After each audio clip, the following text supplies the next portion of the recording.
We have an oldie but a goodie. This song is called Obituaries.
Thank you. If you enjoy the music of Barry Manilow, Liberace, or the Bee Gees, then you're going to hate GWAR. Their name is GWAR, and GWAR, the band from hell. That band, GWAR, has got to be the raunchiest, most rotten band. They are the worst.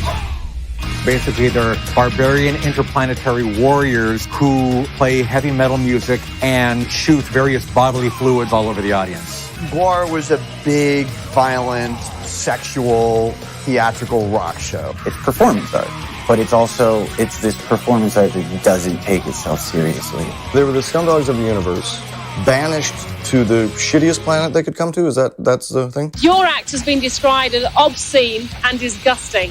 What do you say to that? Very accurate. What you're not seeing is what's going on behind that stage that's making this whole show work. And it's people frantically working their asses off the whole time. It's an artist collective. GWAR is a group of people that are determined to make art together. And they make everything themselves. When something needs to be done, they just pick it up and get it done. GWAR has never been famous, but we've had these little nibbles of fame. Alice in Wonderland gets nominated for a Grammy, and we just all thinking, man, somebody really fucked up. We're going to start making movies and comics, and we're going to be a punk rock Disney. But it's also where it all fell apart to a degree. It was a little bit destructive. I just didn't see the story having a happy ending. Chaos has been what's made this band move forward. You don't do GWAR because you want to get famous. You do GWAR because you fucking love it. It's like the world needs a GWAR. It was a joke, and we just kept going with it. It's like jokes on everyone else now, 30 years later, you know? It's a joke with no punchline. Most amazing, cataclysmic rock and roll event of the century, ladies and gentlemen. This is GWAR.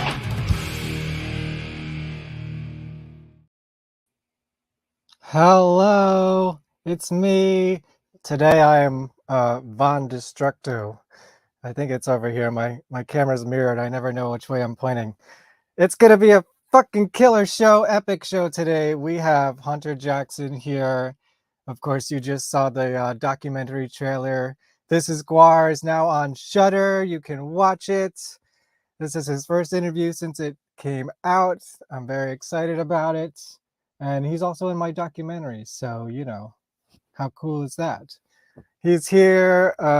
Hey, guys, we know we're not trying to perpetuate the drama. This is all going to be fun. We're celebrating GWAR and the art, especially the art. We'll talk a little bit about the chicken heads. Dude, we're going to do some wrestling. If you're a wrestling fan, we'll talk about some wrestling. It's going to be killer. Are you ready to join? Give me a thumbs up. Hunter, yeah. Let's just bring him straight in. What's up, buddy?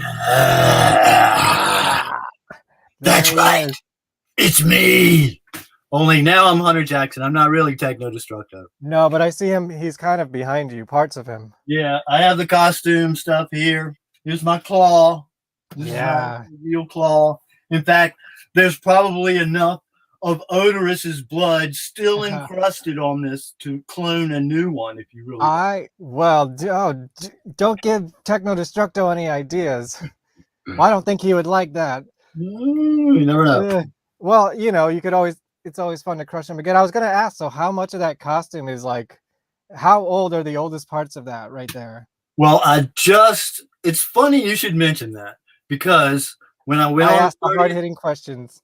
When I went on the 30th year anniversary tour of the Scumdogs and all that, when I went out on that, I was like, my gear is so beat up and old and screwed up, and I just battled this swamp monster where it got totally saturated with water.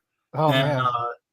So I really needed to build some new stuff, and using all the shit that I've learned over the years, rebuilding it and repairing it over and over again, I actually started over from scratch and made a new backpack and everything. I was wondering, so that's brand new, like 2020?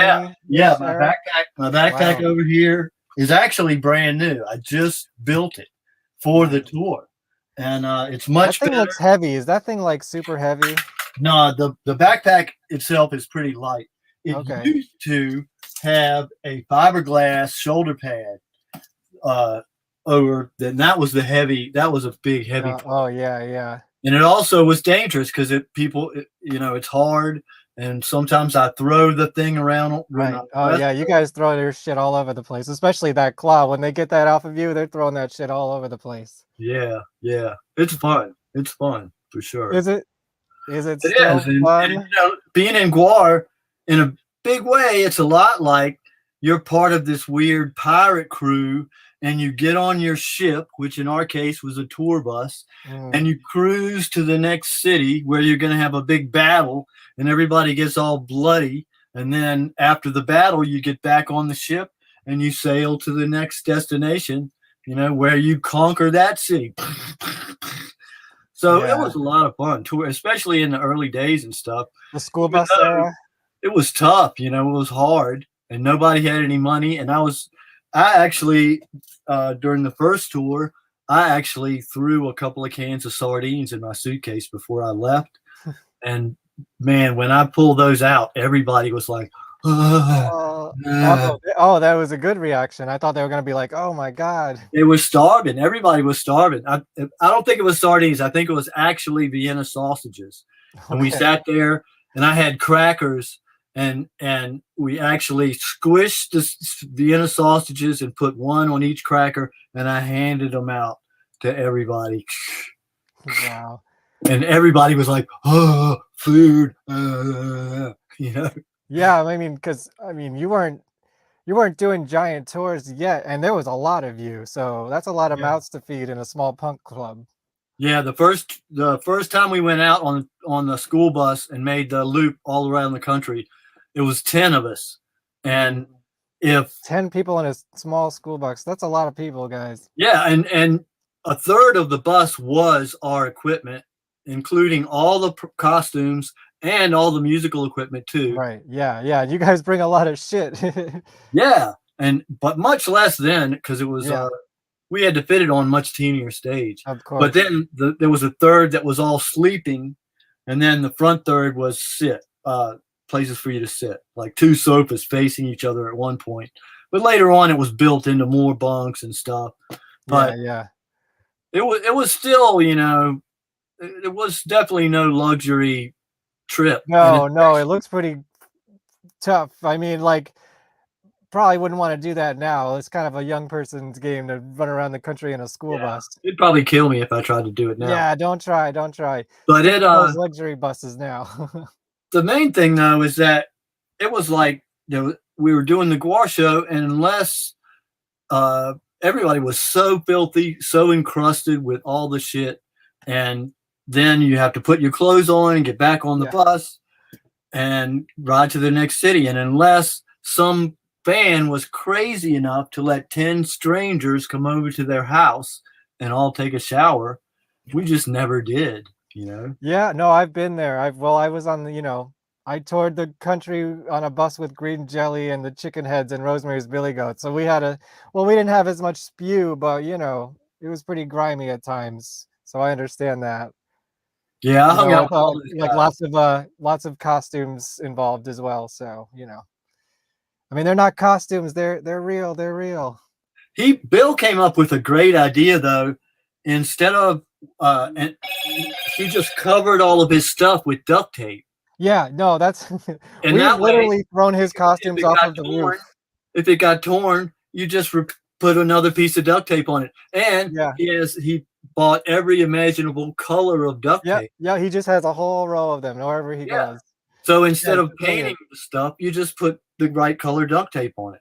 That's what he says when he talks about, when people ask him like comparing his costumes to GWAR costumes, he's like, GWAR costumes are like made to be put in like a museum. Like ours, we can throw them off the roof and it's fine. Like as long as in the back of the room it looks stupid, it's good for Bill. And I agree. I mean, it's very much more cartoony, but it's a different way of doing things, and it's also fun. I've seen him. Someone would steal a pig from a show. He could whip another one of those things up in like 20 fucking minutes. Mm-hmm. So and pretty smart. The Chicken Heads have just recently revamped their stuff. They got a new guy. I don't know what his name is, but he does really. Huh? There's a new Chicken Head character, or just a person? No, it's a new. He's been working with a new artist over the last couple of years. I can't think of his name, but he's really good, and he revamped all of their costumes. Yeah. And all the Chicken Head stuff looks. They look great. Yeah. Carrot Top was on this show a couple weeks ago. Yeah, he's awesome. You guys out there want to see my interview with Carrot Top from a few weeks ago? Go back on the channel and check it out. It's a good one. Well, I'm going to talk about the Chicken Heads later, because I have behind me a whole bunch of your art that I've bought in various places over the years, and I love this giant Chicken Heads poster. It's gone through battle. There's like a giant rip in it, but I kind of think it gives it more character. It's like Bad Bunny attacked the poster or something like that. Yeah, that authenticity. Yeah, exactly. It's been through genuine battle. I think someone was mad at me and just like punched it or something. I don't know. I'll show you. I'll rip your Chicken Head poster. So Hunter. Yeah. There's a lot to talk about. I got a lot of notes. I got some stupid mythos questions. I got there might be some questions that I have that are just character-based questions that don't even have an answer. Feel free to make one up. As far as I'm concerned, everything said here is official canon tonight. Uh-oh. No pressure, no. But of course, the documentary is out, and okay, let me ask you this. Have you been able to detach yourself from the material enough to view it objectively as just a film? And what do you think of that? You know, to be honest, I don't think that's possible for me. Yeah. Yeah. You know, I can't. I'm too close to the material, and like I know a lot of fans. There's a lot of stuff rolling around out there, you know, and like I know Chuck was especially upset. And when I saw the movie, to be honest, that's the first thing I said as well. Is wow, I wish there was more Chuck. You know. That's true. And it's funny because I just saw, oops, let me get you in here. I just saw a screening of it in New York, and Chuck was there, and he seems in good spirits about it. Well, I mean, when he you're didn't say, I mean, he didn't say anything bad about it there, but I don't think anyone asked him to either. Yeah. But I'll tell you what my response to it is, you know, perfection is a high bar, you know, and Sean and Bill did a really, really good job on this. I'm really happy that they did it. I'm really glad, but you know, you can really tell that there's a lot more story there. Oh yeah, it's just like, well, first of all, I gotta say, it's over 2 hours and it doesn't feel like it. That thing flies by. I've seen it 3 times. I saw the Fantastic Film Fest online premiere, which I think was a slightly different cut. It might have been even longer. I think they took a few things out. Yeah. And then I saw it at the screening, and then on Shudder, I just wanted to support and, you know, show them, like, get those numbers up or whatever. So I've been a hardcore GWAR fan for, like, I don't know, about 30 years, most of my life. And obviously I know, like, they're just brushing the surface, but just brushing the surface still fills up 2.5 hours. I don't, like, I agree with you. I know you think it should be a series, and I agree because there's way too much story to tell. Yeah. Yeah, that's the truth. And I was kind of mad that I wasn't the guy to make it. Well, he was pushing. He was trying to push it as a mini series. Really? You know? And I'm really hoping that now that it's out there, there's a petition out there for that. I don't know how many people have signed it or how out there it is, but I saw they're petitioning for that now. Yeah. So yeah, sign up for it because there's a lot of that. That was the other thing. There are 3 guys in there. There's Scott Krall, Dave Muscle, and Mike Bonner, who were a big deal. I couldn't believe they weren't in it. I mean, do you think they just didn't want to talk about it, or do you think they just didn't try hard enough to get them? I think it's a tricky thing when you have so many people. Yeah, no, there's like I'd kind of like to see a list, sort of a list where you show the person and write a list of the kind of things that they did, but because each person had a whole list of things that they worked on. Right. You know? Yeah. No, and those guys were in the band for a long time. Yeah, and I mean, I haven't heard from Scott in a while. I don't know. I mean, I didn't, not personally, but I just, does he some of these people just don't want to talk about it anymore, or what do you think? To give fans an idea of who Scott Krall is, he's like the really tall, skinny slave. Very tall, very lanky. But he was Dave Brockie's a really close friend of Dave Brockie in high school. And he came down here. I think he went to the same school we all did, but I think he was a theater major, I believe. But yeah, that makes sense. When GWAR fans go to Dave Brockie's grave and like drink beer and leave beer cans all over the place, Scott Krall is the one that cleans them up, you know? Wow. So that's who Scott Krall is. Yeah, I would have loved to hear from him. I did get to meet him once, actually. Yeah, he's quite a character. He really is. He's a cool guy, and he deserves a lot more credit, like a lot of other people. Yeah, yeah. And I'm not going to name names because I'm not trying to perpetuate drama, but there were some people in that documentary with more screen time than I expected from them compared to the legacy, like long-term people like you. Yeah. I think you know the people I'm talking about. And I'm not saying that they shouldn't be there. I think everybody should be there. Everyone has a voice in this. But I was just like, oh, wow, that's a lot of screen time. I mean, you probably had what, maybe 5 minutes of screen time the whole thing. Yeah, they of don't your really new have me interview? on there that much, and a lot of the stuff. No, and Chuck too. Like, you know, he's you know, he was there in the trenches at the very beginning, just like you. Yeah, for sure. And he still comes out and does shows. Because I'm in New York, so I get to see the New York shows. He always comes out and comes on stage for those. Mm-hmm. Yeah, it was super fun to be able to go out and duke it out with him again, and That's to be the able to executioner for everyone out there. Yeah, this executioner. It was really fun to fight with him again because in the early days we used to work a lot of conventions and stuff together. And because that was a big deal, a way to promote GWAR and let it reach fans that would be into what we do, but would never go to see us at the kind of venues that we played at. So I tried to go to these conventions, and after a while, I would set up a big display, you know, and sell our T-shirts and comic books and stuff and videos. And after a while, they realized they would give me like a hotel, and they would give me a free booth and all this stuff to get me to come to the convention and stuff. And I would get the musicians to come, and we would get in costume. Yeah, I love seeing convention clips because you guys work the room in pairs, and you kind of like pretend to be looking for each other or avoiding each other, and then like so everyone would get hit twice, like, hey, have you seen Techno Destructo? Mm-hmm. And then you we would meet in the middle and start battling at some point. Yeah, I love that.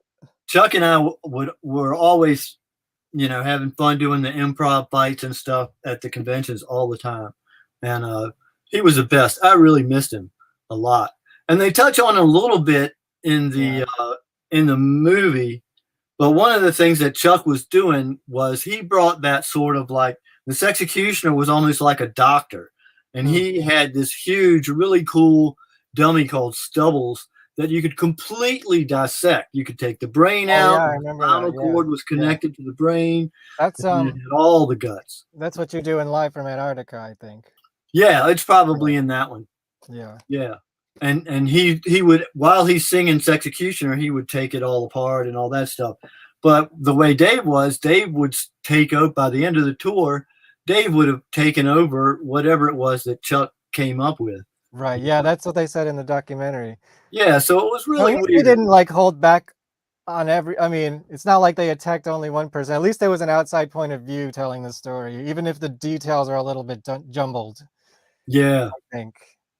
Yeah. And there's a lot of details. That's a lot to pack into a documentary for people who aren't hardcore fans.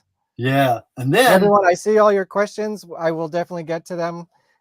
Just keep them coming, and I'll get to them later. Questions out there. Yeah. Let's do them all. I'll do them in phases. I don't want to break up the material here. Well, I guess let's just jump in. I definitely gonna go back to the origins of GWAR and talk to you a lot about that. But since we're talking about the latest tour, I was at both of these shows actually, because for some reason GWAR, I don't know, Irving Plaza was on the tour list twice, so what the fuck, why not? October 31st was Halloween, and here, let me run some video from it. So this is just crappy cell phone footage, but here's your battle in New York, and this was a specifically unique show. You never knew who was going to be on the tour or not at the time, and at this show, Casey was off the tour, so the band was passing around the bass guitars. That was crazy. Yeah. And I'll tell you, that's a testament to how awesome the musicians were. Yeah, absolutely. Like every song, someone else had a new bass, and it was like, whoa. Yeah, it was crazy. It was really crazy. And I'll tell you what else. After the tour or during the tour, it really became apparent to me that how really good Mike Bishop was doing as the lead singer. Oh yeah, he's incredible. I think I always say he was the best possible solution to the worst possible scenario of sorts. And I'm a bass guitar player, so he's always been kind of like, I've always looked up to him as a bass player. I even play Steinberger like he does. So I was like, oh, it sucks that Casey's out, but I get to watch Mike play bass tonight. That's fucking cool. Yeah, and then in the recent tour, Beefcake got or Beefcake. Sorry, I'm like Lothar. I always get mixed up because Well, I'm he used used to to be calling Mike Beefcake. Bishop Beefcake. Yeah. But anyway, Yeah, Mike he Bishop was got out. COVID, and Brent had to sing. And I haven't heard it, but I heard it was good. I saw I didn't so I went to that tour and luckily he was back at that point. But I was watching the live streams because Matt just always sets up his camera on stage and films the show every night. You know that, right? Yeah. Yeah. Do you Man, think I that would do anything to get my hands on some of that to edit the footage. Oh yeah. Well, hey, it's a call out to the fans out there. If anyone saved that shit, or does he not have it? Did he not save the footage every night? I think I mean, he's got it there were on live He's streams. posted so- it on Twitter or something like that. He's doing something with it. He is doing something. Okay. Yeah, because I mean, so then I mean, I don't know if you want to talk about this, but when I came back to the tour, it was another unique show because you weren't there. Yeah, that sucked. So, do you want to speak on that, or I don't know any details about that. I just know I was like, oh, that's interesting. What have you heard? I haven't heard anything. I didn't ask. I didn't even care to know. But again, it was like, oh, someone else is out. It's not totally uncommon for GWAR. The show goes on, and then Sawborg was the villain of that show. It was the same thing. Yeah, I'm sure it wasn't easy to like throw the show, but they, they're totally capable of doing it. But yeah, it wasn't anything. It wasn't anything like nefarious. Yeah, it wasn't anything bad. It wasn't like we got in a fight. They were totally cool to me. Everybody was really nice. I mean, yeah. Please tell me that was fun because I was watching you almost every night, at least on my phone, and you looked like you were having a fucking blast. I loved it. Bringing in all your wrestling skills since the last time you've been in the band. 20 years ago. Now you're back. You're like better than ever up there. Yeah, see, that was the fun part. Was I got to bring what I've learned wrestling and to GWAR.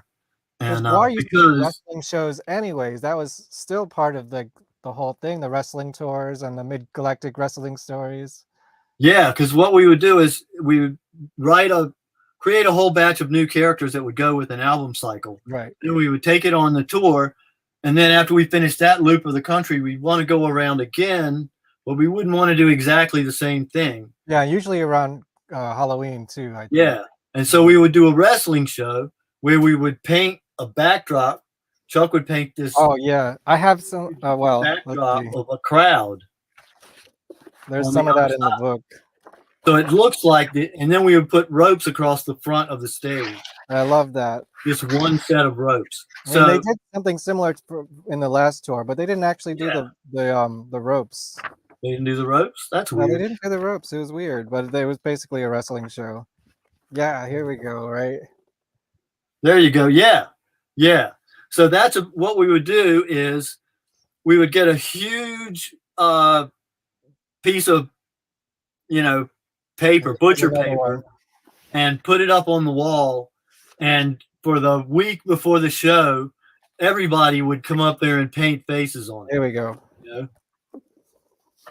Yeah. I love this one. You can see there's that guy over here. I don't want to say names. I don't want to get you in trouble. But, yeah, no, hey. You see some other characters other than GWAR in this crowd if you look close enough. Yeah, there's lots of GWAR characters and stuff like that. And then Dave, after the tour, Dave would take the thing and sell it to somebody. Oh, wow. Yeah, I bet you if you could cut that up into squares, that would probably go for a pretty penny these days. All right, so somebody has them. Somebody has them out there. I don't know who has it. I know there's like a bunch of guys out there who consider themselves the GWAR Museum. Yeah, See, I was always a hardcore GWAR fan, but I never could afford the money or space for like collecting costume pieces and stuff like that. Those guys are on another level. I just know all the info and collect like the music and the videos and comic books. that's a point. That's something to bring up too, because now that you mentioned that, I just happened to have finished my new backpack, so that means I've got to do something with my old one. What should I do? You guys, get your bids in the comments. No, I've got a few pieces, but I don't know. It's hard for me to put a price on it because I don't know what it's really worth, what people are willing to. And none of the collector dudes will cough up a price. None of them will say like, "Oh, I'll give you such and such for that." They're always like, "What do you want for that?" Right. Yeah, You're only going to be able on very low scale. So you've got to be careful what price you ask for. So get your bids in. Yeah, because I've seen you've sold some things like the old what was it? The America Must Be Destroyed letters and stuff like that. Yeah, I sold those. Yeah. I didn't realize this is actually a picture of something you made, right? Yeah, it's a 3D thing. It's a 3D thing. And it was about to turn into dust. So I figured I better sell it. So I put it up because it was starting to get damaged. I kept it because I use it when I do art gallery shows and stuff. And I have a handful of things I held on to for when I do art gallery shows. But that one was getting so dusty or so like crumbly, and when I mailed it to the guy, I was scared that when it would arrive at his house, he would open it up and it would just be a box full of dust. He'd probably like that anyways. Would you put it on an auction site? I put it on an auction site and I called it off at $1,000. They were ready to go higher, but I just didn't feel right asking somebody more than that much money for it. Considering the condition that it was in and all that stuff. Well, what about for your the techno costume pieces and stuff like that? For my claw, I think I sold some of my knee pads, some of my old knee pad covers, and but for the most part, I don't really sell that stuff too much. The bidding has started. I have like when I make a new claw, like usually what I'll do is I'll cut this piece off, and there's inside of it, there's a plastic core, and so I'll just strip everything off of those. They're basically two huge plastic pieces that fit together. Gotcha. And I'll just strip the cover off because you can see this one's old and beat up. I'm working on a new one that's the new, a little bit lighter version. Gotcha. Technology has gotten better over the years. What's that? Technology has gotten better over the years for making costumes. Or you just got smarter. Yeah, because there's you can get a lot of different types of foam a lot easier now, and that's one of the things that this features is like I used to make everything just out of couch cushion foam, Right. And that absorbs a lot of the rubber and gets really heavy. And then, like happened, I was working on this movie where I was actually going to get to wrestle as Techno Destructo. I was working on a movie for James Balsamo. I'm going to bring him up later. Oh, you want to talk about him later? All right, I'll save. Yeah, let's save that. It's in I haven't even started my slideshow. Like we were just brushing the surface here. But you got a first bidder. This guy says, Anthony says, I can help you find the right bidders. So the people are out there to help you out if you want it. Let's talk about the origin story a little bit. So let's go all the way back. Of course, there's the original Slave Pit. That's the original Slave Pit logo. And the reason that I call the company Slave Pit is because it's sort of based on that Charlton Heston scene from Ben-Hur where all the slaves are rowing the boat, right? And the idea is that they're all I'm like a slave to my art, Yes. And I'm ready to work that hard to make it happen. And unfortunately, I have to accept the fact that that's probably how much money I'm going to make too. but it also means a lot of people working together toward the same goal, and it makes them much more powerful, Right. And Well, you can propel much further. Speaking of that goal, obviously we all know the original idea. Well, first of all, before I even go there, I know you guys were making like some weird movies and stuff, right? Or at least that was the plan. What was Captain Communist and the Ultimate Doomsday Machine? The Ultimate Doomsday Device. Device. Yeah. Sorry. So that was a movie that Chuck and I made one summer, and we had a blast doing it. And that sort of like is one of the things that inspired all of this stuff, even though the movie probably really wasn't all that great. And I think when I entered it in the costume or the convention contest, the movie contest, it was like a half an hour long, and it actually got booed and stuff. Oh, really? It did. And I went back and I edited 10 minutes out of it, and it was much better, And I think That's the power judges of editing, yeah.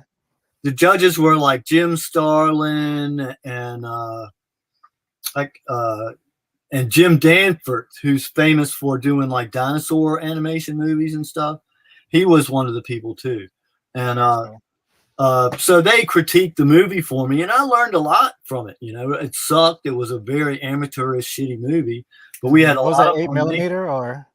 Yeah, it was in 8mm, but it featured it had a really funny plot line where Chuck played this android, and he's like this indestructible android that's been sent to America, and America is down to just a handful of soldiers, one or two on these different spread out outposts. So basically he goes around and just kills people, but along the way he gets fucked up. And so believe it or not, this movie actually predated Terminator. But when I describe it to you, you're going to go, oh man, that's just a Terminator ripoff, And that was the funny thing about it is when Terminator came out, everybody was like, oh, Hunter, they ripped off your movie, because it even had a scene where I used a rubber tube and put a pipe clonk sound effect on it. He hits the guy in the head with a rubber tube instead of a pipe. Yeah, you guys like your sound effects. Yeah. And he gets shot in the stomach with a bazooka in one part. And there's this stuff called Pyrodex that you can get in Virginia really easily. That's like a gunpowder that rednecks use to load their own shotgun shells. But the cool thing about it is it'll set off no matter what. So you can mix glue with it and all kinds of stuff. And I made a globe. I actually made this huge globe that had different cities. And the idea was I wanted to depict World War III, what it would look like from outer space, right? So I had all these specific cities, and I put a big glob of this Pyrodex on the city. And then I strung wires out, and I sat there with an extension cord and stuck the wires into the extension cord to make the things go off. And I had them labeled which city, So I would, as the globe was turning, the different cities went off and stuff. So the movie starts with that. And then my character is an American soldier. He's the last one in the movie. And he's guarding the Ultimate Doomsday Device, which was an extra fuel tank from an airplane that had just been dropped. And it was in the middle of the woods, Is that what you used in the GWAR show later on? No, it was too big to possibly move anywhere. Okay. It was just this, and it looked like a big missile, So this was that was the Ultimate Doomsday Device. And in the end, the gag is he finally beats Captain Communist. I forget how he did it. I forget how he beats Captain Communist. But anyway, they have a battle. And then in the end, he comes back to the Ultimate Doomsday Device, and he picks his cigar up off the ground and and flips it over his shoulder. And that hits the Ultimate Doomsday Device. Ooh. And it cuts to a shot of the Earth, and the whole Earth goes in a big Pyrodex explosion. So does this exist anywhere still, or? I don't have it. It was in Philadelphia. when I lived in Philadelphia, and I don't know if you want to talk about that at some point, but I had an opportunity to move to California, and I was like, I'm taking it. You know? Yeah. And so I had to leave, and I left all my shit in Philadelphia, and there was all of this GWAR stuff in the basement. And I was supposed to be paying this guy to keep it for me, you know, but I've been living in destitute poverty forever, so I couldn't afford to keep paying the guy. And next thing you know, somebody contacts me and says, "Hey, Hunter, I just bought your high school annual," you know. And he had bought this guy, Brian Yan, who was a really cool guy who I'd never met before. And he is the only person in the world who returned anything to me. Lots of people would contact me on Facebook and stuff and go, "Hey, look at this cool thing I got. What is it? Do you know?" And I would go, "Oh yeah, that's my da da da da da da da." And they're like, "Cool, thanks," you know. And they're like, all they wanted to do was find out what it was so they could figure out how much to sell it for, you know. And then I had a huge bunch of videotapes that were like when I was touring with GWAR. Oh my God, this is going to be a horror story. I'm going to prepare myself as an archivist. Oh Okay, man, it's archivist. This one's going to drive you crazy, and it has an interesting plot twist at the end. So what happens is, in the old days, I made a lot of money that I reinvested into printing more comic books and making videos and bailing GWAR's ass out whenever they got in financial debt, or helping to finance the tour when Metal Blade didn't have any money. So anyway, I had like this separate department that I was using to do fan club stuff. Like I was printing that Mind Control monthly thing, you know, and I was doing videos and all that stuff. My biggest regrets was to not buy those at the time, but I was like 10 years old, so I couldn't afford them. Oh yeah, it's probably better if your mom had caught you with them. She would. No, but I have all the GWAR stuff, so you know I got away with it somehow. But so one of the things I used to do was I would watch when I was doing Techno Destructo on stage. Yes, I wanted to ask you about this too, so go for it. You weren't allowed to video the show, you know, because that was for me, that was a lot of our bread and butter. And what made those videos valuable is nobody else had any videos. And if you wanted to go on video, you had to get it from us, kind of.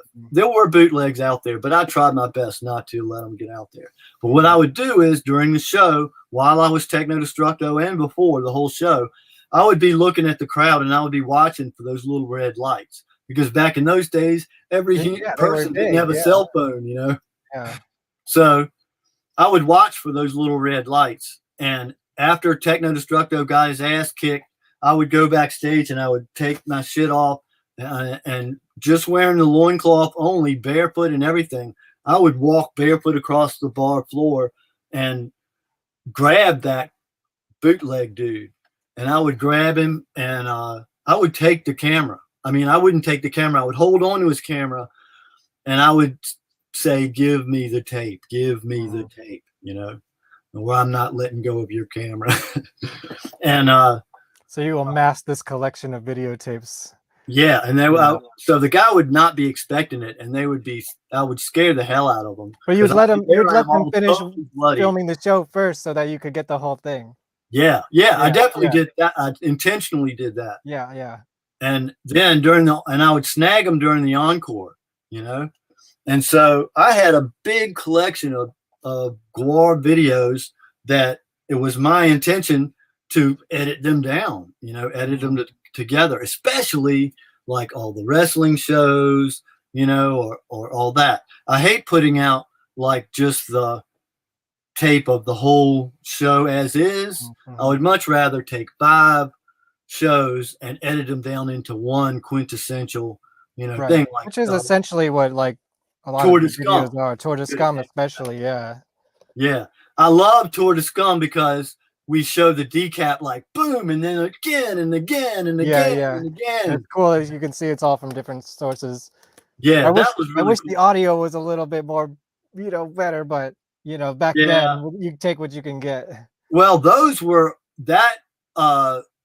that was a professional edit of bootleg tapes. Right, exactly. Basically, was that one. And but it was really fun to work on, and that's the kind of thing that like before we made Tour de Scum, it was actually 2 different videos. If anybody has these rare gems, they were called Twice All the Sex, yeah, I don't Twice have the those. Violence, or maybe other way around.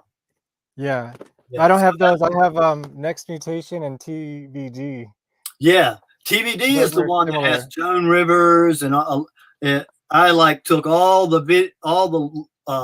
like the TV stuff. TV appearances, especially had a lot of British ones because at first we were on Master Records, which is a British label, and so that we had a lot of those British things, and so it includes that. And then the other one, the Next Mutation, is fun. Excuse me, because it had there was a local TV late night movie host. Right, Dr. Gruesome. Dr. Gruesome, yeah. Yeah. And I went to college with the guy. He took some filmmaking classes and stuff with me. And so he worked at the local WTV6 or something like that, it turned out. And I saw him, and I got in touch with him, and I was like, hey, you got to let GWAR be on your show, you know? And so while the story was, while the boss of the station was on vacation, we came in and shot that stuff. Then they edited, put it all together, and then when they saw it, they were like, dude, it's no way we are ever gonna air this. Oh no, it never aired? It never aired. So he just gave it to us, and made a bootleg video out of it. Yeah, and it kind of became like a demo too. There was some like demo recordings, like true type stuff in there. Yeah, we used the opportunity to go to a TV studio and use their equipment, and we recorded, I think, Death Pod and Death Pod. I think something else. I don't remember. Cool Place to Park, maybe. I don't know. I love that song.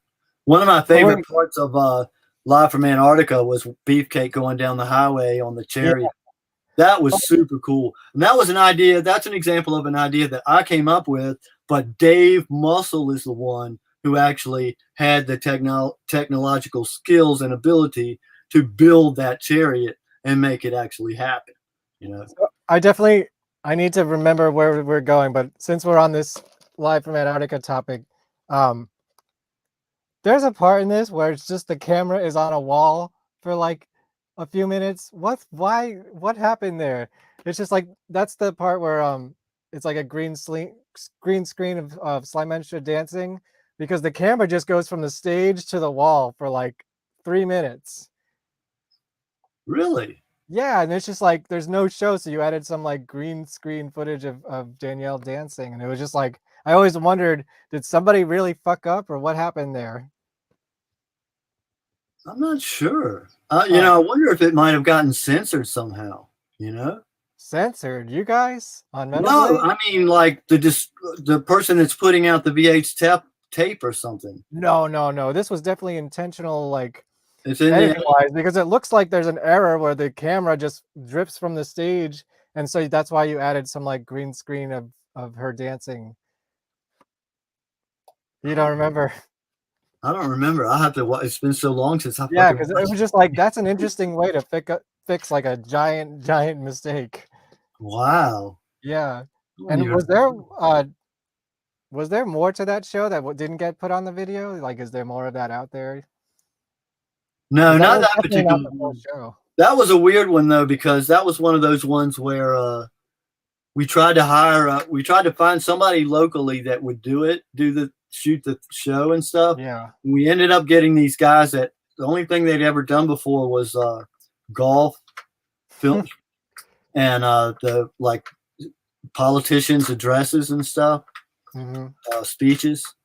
That's all, the only thing they'd ever done. And after they did this thing for us, and it was really crazy, because it's really a typical example of the shit that I went through all through GWAR, the whole time. Is I'm working with these guys, and they have all of this video equipment, all this super fancy video equipment, but they don't have any don't have an ounce of creativity or any idea how to use it in any creative way, you know. And I would have to do these. I remember on that particular shoot, I had to do a little diagram for them to explain how a blue screen works, how you set it up, and how you put Well, the I guess it camera. was, yeah, I guess that was kind of fancy for the time, right? No, not at all. Oh, really? They should have known. I knew. Yeah, yeah. You did a lot of that for like your movies, Alice in Wonderland and stuff like that. Yeah, so I would have all these ideas about how, oh man, we're going to do this green screen effect and it's going to be awesome and it's going to be crazy. And then I would get there and the post guy would go, huh? You want to do what? You know? Yeah. And I would be, oh, come I'm trying to find on. that scene so I can show you. So I want to go back to your story. What's the twist? The twist. Oh, the twist is so these tapes, this huge cache of GWAR videotapes that I'd collected, and I saved the choicest ones that I definitely had things like I wasn't able to bring everything to Philadelphia with me, but things that I definitely wanted to do something with and had an intention to, like all the wrestling videos. I definitely wanted to make a GWAR wrestling video, you know, that had a lot of different cool matches. Yeah. But so they disappeared with all the shit that disappeared from my place in Philadelphia as well. Oh. And then, so check it out. On Facebook, I get a Facebook message. And this happened like a couple of times from a couple of different people. And I would get a Facebook message that would say something like, oh, Hunter, I bought a whole box of stuff that belonged to you, and there was a whole bunch of videotapes in it, but I gave them to your friend, Bob Gorman, to give to you, you know? And I was like, what? I can guarantee you I am never going to see those tapes again, you know? So at least somebody has them, though, right? So Yeah, Bob they're on the GWAR video channel right now. They just posted one recently that was from a European which tour was it? It was like a 92. On YouTube? Yeah, I was just watching it the other day and I was like, oh my God, that's one of my tapes from Philadelphia. I'm not okay. Unfortunate, but at least somebody has them. Here, check this out. I found the scene from Live from Antarctica. Let me pull it up. So check this out. I mean, I'm not going to run the sound, but this right here. Like, what's going on here? Oh, we were just being arty. That's all. That's not a mistake. It looked like the camera just like didn't have a shot, so they added her in there or something like that. No, we added her in there because you want to see that much more than what you would have seen if she wasn't there. I mean, sure, yeah. I definitely... Didn't she look good in that shot? Hell yeah. That's why we put that shot in there. So, okay. Wow, I'm finally getting to this one. I've been holding on to this comment for like 30 minutes probably. But here's the next question. How far did the Scumdogs movie get? We all know your original concept was a movie. Was there, I think I asked you this in LA, but I just ask it again here for the sake of the fans. How far did it go? Was there a script? You know, what's going on with that? Okay, well, the idea was I was building a set in the dairy space in the slave pit. And the set that we were building was going to be the inside of the spaceship and stuff. And there's the dairy building. And you lived right in this milk bottle that you see here, right? Yeah. So hold this picture. So if you look at the milk bottle and then you see the top three windows at the top between the two milk bottles, my studio space was the middle window, I believe, but it might have been the one on the far left. It was one of those two. Because I heard you were building in that cylinder space, like your spaceship No, I wasn't in the cylinder. Oh, My okay. space was in the middle of the building, and it had a hole in it. Hmm. See, this building, the reason it had milk bottles on the corner was it was a packaging place where they like made cottage cheese and ice cream and put milk into cartons and stuff. So there would be like stacks and stacks of old milk cartons that hadn't been used and were still like not, folded up and all that. Shit like that all over the place. And my particular studio space, the reason that I chose it was it had this big square hole in it that was for some kind of giant piece of machinery that had been removed because this machinery went all the way from one floor into the next floor, and it had a really cool railing around the hole, and I was imagining that we would have characters, leaning over the railing, yelling at each other and stuff. Right, then the slaves would be below them, right? Yeah, and it also had a ladder that was like a really weird, really steep kind of halfway stairs, halfway ladder that came down and had a platform halfway and then went the rest of the way down on the lower floor. And so I wanted to make this into the spaceship.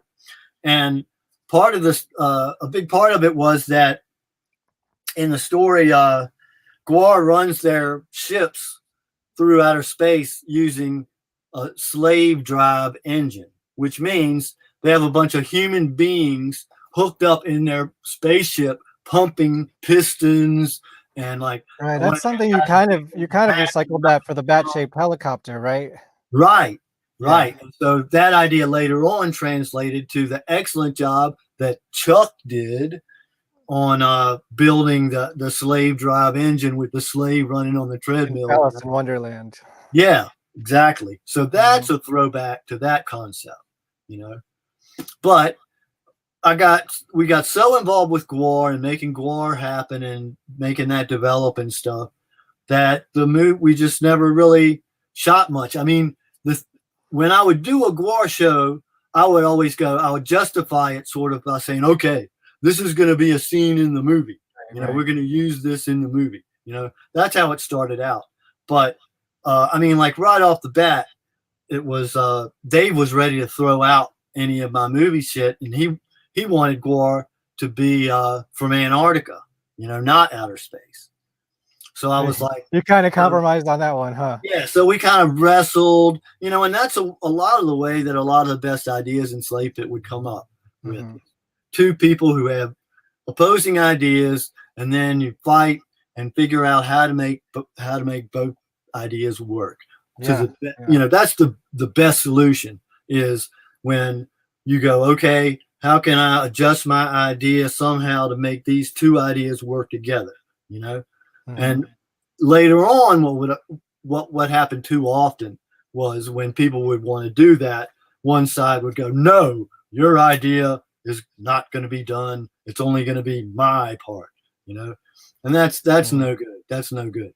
So one of the examples of that started off really bad was the penguins, because I thought the penguin idea it started out as a sport that GWAR indulged in called penguin booting. Right? Yes. And I was like, what? That's something for later. That's something for later. I hit the wrong button. That was Jake the Snake Roberts. It was. That's a spoiler for later in the show, so stick around. Yeah. So there's night of the dawn of the day of the penguin or whatever. That is the most complicated lettering I've ever seen on the video cassette. That one was super fun to do. Yeah, the thing I liked about that one is because you see like the background story, like the behind the scenes story that integrated into the show. And because when you're just at a GWAR show, like you might miss a bunch of the details of the story. And this one really hammered it in with like the extra scenes and stuff. Yeah, and it had the crack rock engagement ring. Techno Destructo hypnotizes Slamenstra with a radioactive crack rock engagement ring.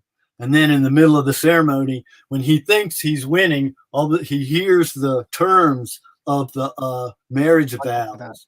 And it's all like, oh, what was the question? I missed it. Oh, going back to your Pennsylvania getting lost stuff, did you hang on to any of the fan-made art and gifts? This guy used to bring you drawings. Well, it's hard to say. It depends on what specific. That was a long time ago. I like. I made a couple of trips back and forth between Philadelphia and Carter, I'm going to get to that. where I am, but I don't know. It's hard. It's hard to say. It's hard to say.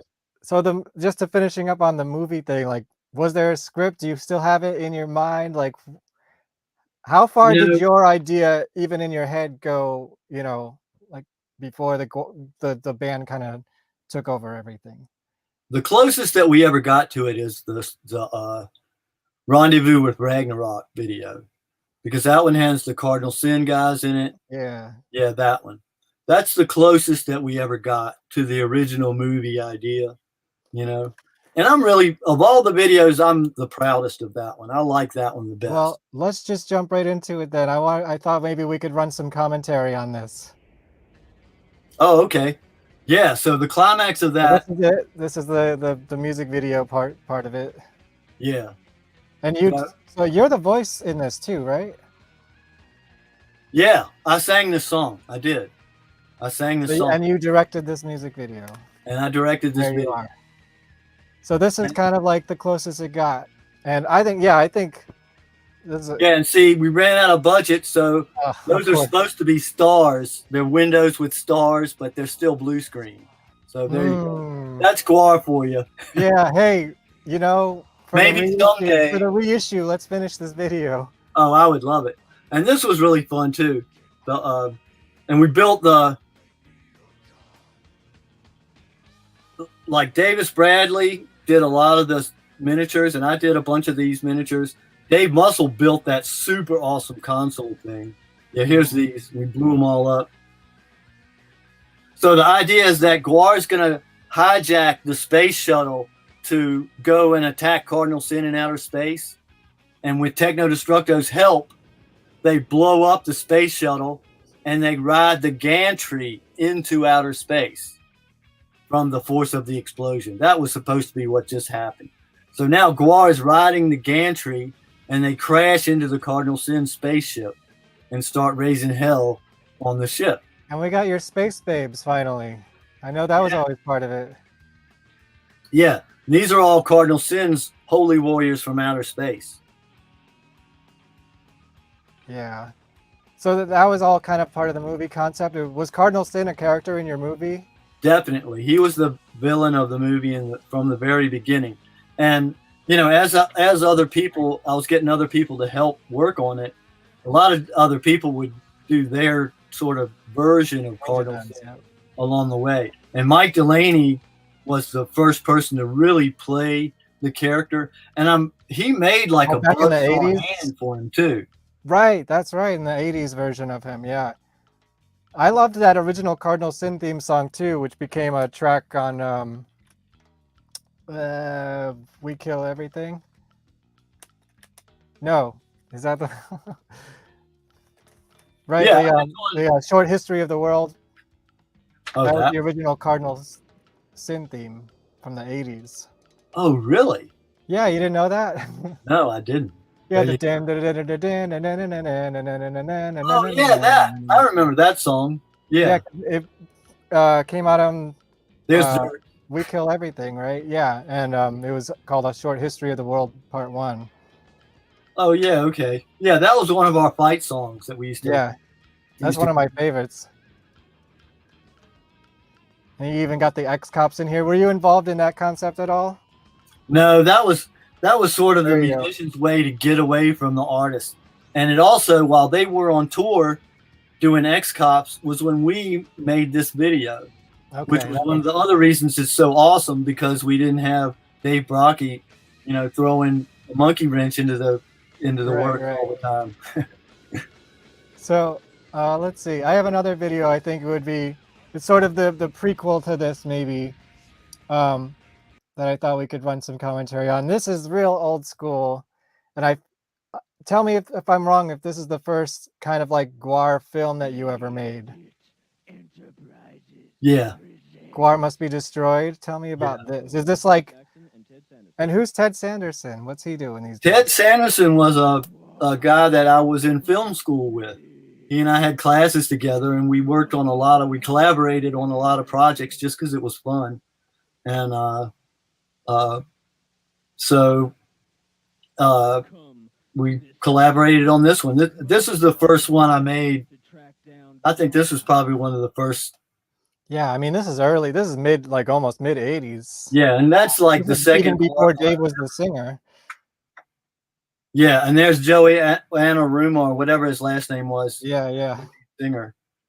Yeah, he did not hold back in the fight scenes whatsoever. Oh, really? He would, like, totally hack people with that fucking axe. But he thought it was okay because it was made out of foam core. But man, and there's the original version of Sleazy P. Martini. Actually, that's the second version. His name was Sluggo P. Martini. His name was Michael Moore, and he was also a guy that I did video with as well. Mm-hmm.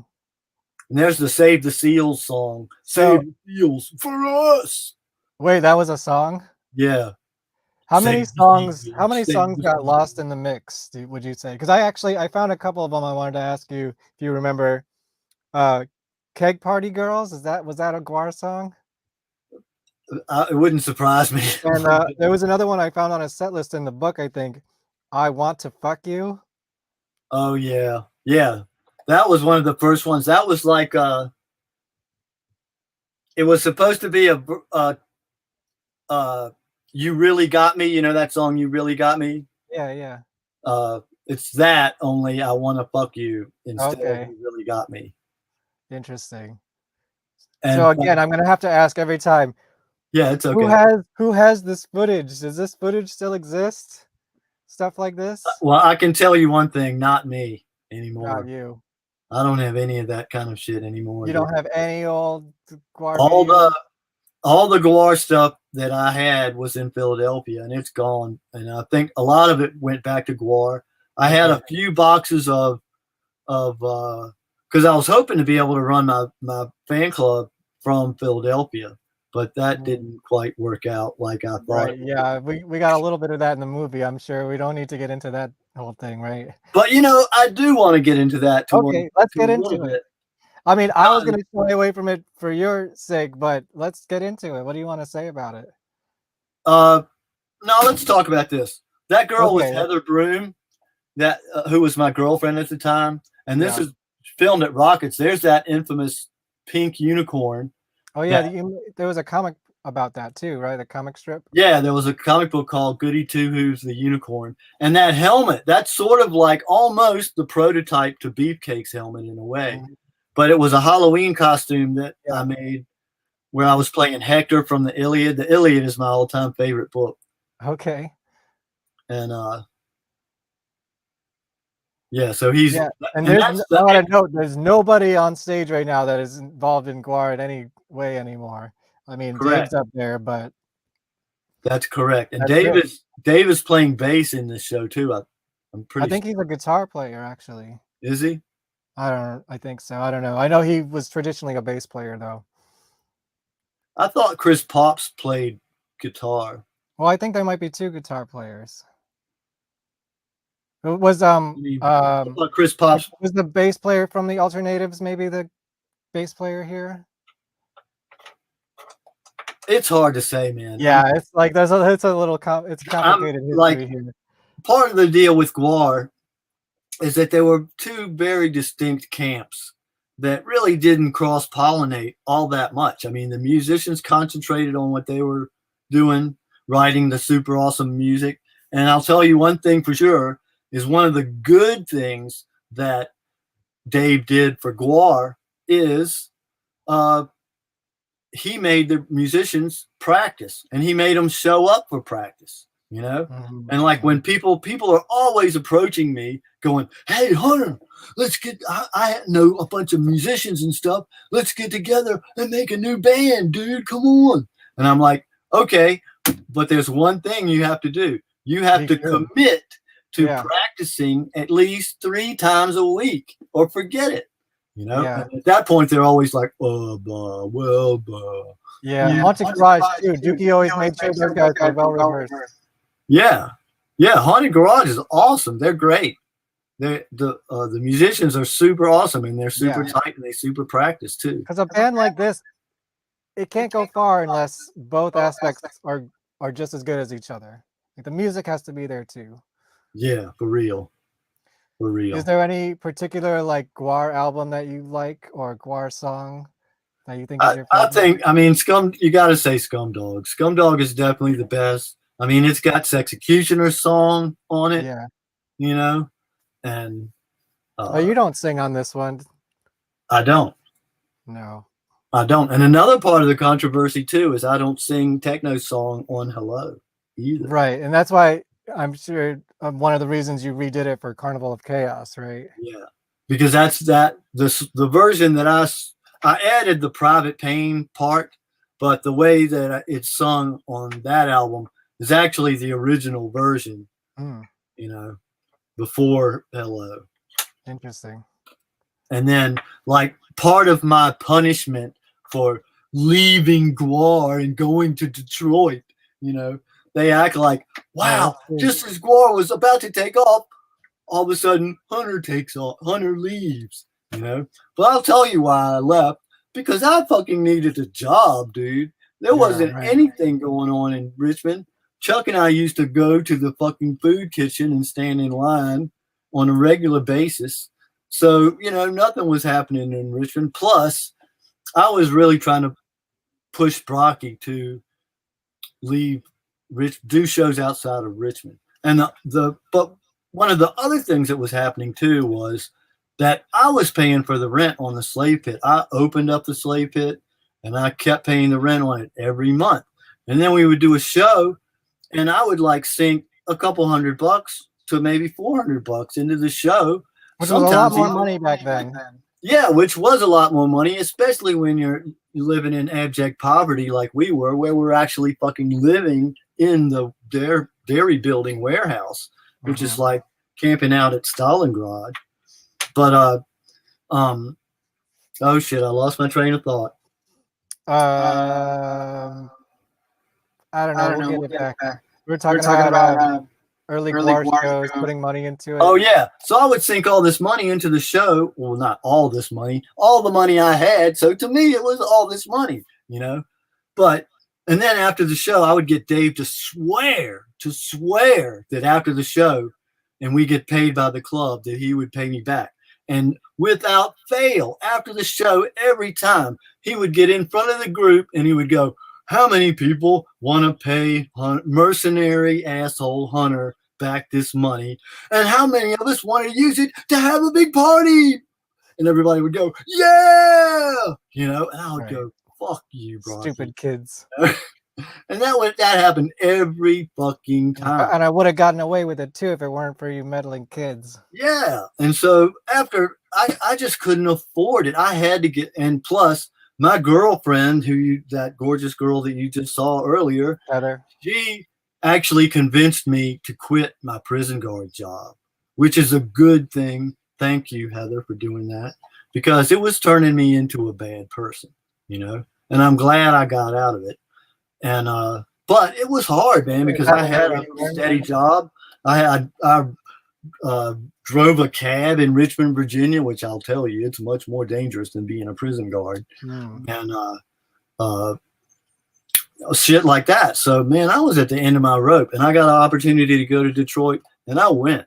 But you know what? I was only gone for 1 year. And during that year, I was corresponding with Brocky, and we were storyboarding stuff, sending them back and forth, and writing scripts and shit. And he started working with Don on doing Sleazy. Don took over the role of Sleazy and stuff like that. And eventually Don, as my punishment for leaving when I came back from Detroit, ready to be on the first GWAR record, he drops the bomb that, oh, Don is Techno Destructo now, and we all like the way he's doing it, and he's going to sing on the new album too, you know. Right. But by the time I got there, they had already recorded the album. You know? Right. But what you're showing in this picture is, in the movie, Dave describes me walking down the street all of a sudden one day, in this big costume, and he like fell down in his knees and starts going like this. It was really funny. And only I had more clothes on. This picture was taken in Detroit, and I entered a Halloween costume contest in Detroit with this. It also had the first spew dick attached to it, only I painted it silver to match the costume. And me and this friend of mine, he acted as like my helper second during the whole thing where I was running around like this. And I'd gone to see Alice Cooper by myself before we went to this costume contest, and I like wormed my way right up to the front. And when Alice Cooper chopped the head off some monster, it had like a 2-liter bottle in the neck that was full of blood, and it just leaned over and poured it into the crowd. That was the way I remember Alice that. Cooper That was like did the the 87 tour, right? Or something like that. Yeah, exactly. It was 87. Yeah. And you know what? Fun fact. Yeah. I think that was the tour where they had a whole bunch of mannequin like legs and heads on stage, like as props. And when the tour was over and they dumped that stuff, Haunted Garage rescued it and used it on their album. No shit. Yeah. So let me show you. If you look at the Possession Park, all these like mannequin legs and heads and stuff came from the Alice Cooper show. Crazy. Yeah.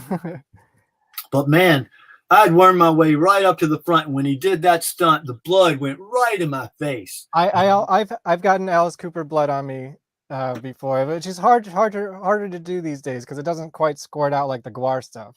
Yeah, and it didn't last very long. I sweated it off pretty quick. But I was like, after that, I was like, oh my God, I've been anointed by Alice Cooper. We can't lose the costume contest now. You know. And me and my friend go to the costume contest, and he's cheering like crazy for me and stuff.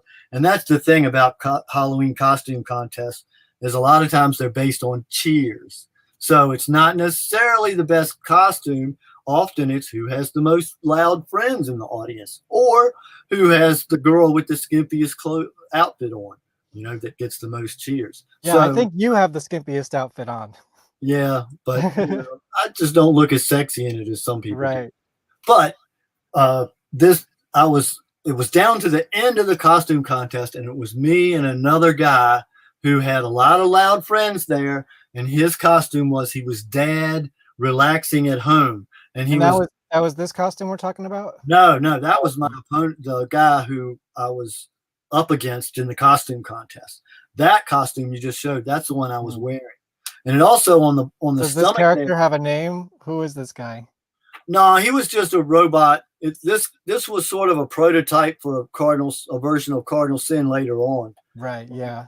I think we changed that and painted it red and white and used it for Cardinal Sin in the early days. And then Don built his version of it later on. But it also had this really cool thing where I had 2 flashlights that shined up into my face, so I would be sort of illuminated. And then when I went to the costume contest, it turned out that after I bought a beer, it was in a green bottle, and when I set it on the flashlight, it lit up as if it was some kind of glowing radioactive fluid, which was really a cool effect. And then I discovered that if I held it over the stream of light, then when the light hit the bottle, it would totally illuminate the bottle to make it look like the bottle was glowing, you know, while I was drinking it. It was really cool. It was really cool. Great. How are we doing? Do you need a pee break, smoke break? I think maybe I'll run an ad and give everyone a little break. Yeah, go for it. All right, cool. I feel like we're still brushing just on the top of the surface. So I'll talk about whatever you want to talk about. Yeah, great. No, let's refresh. I'll be back in like 2.5 minutes. Get your pee break, smoke break in, whatever you need to do. We'll be right back. And I'm not going to talk shit, so I'm not worried about controversial topics.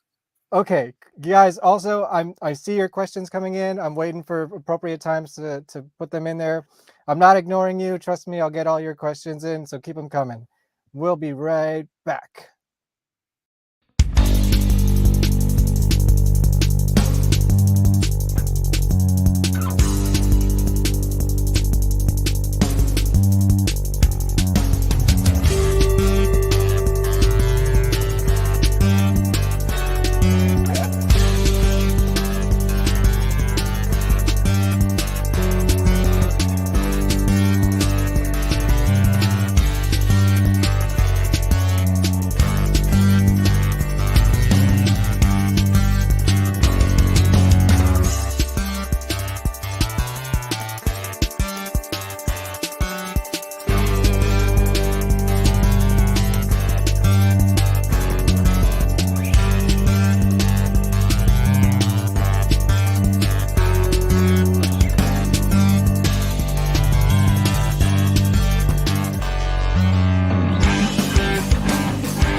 All right, we're back.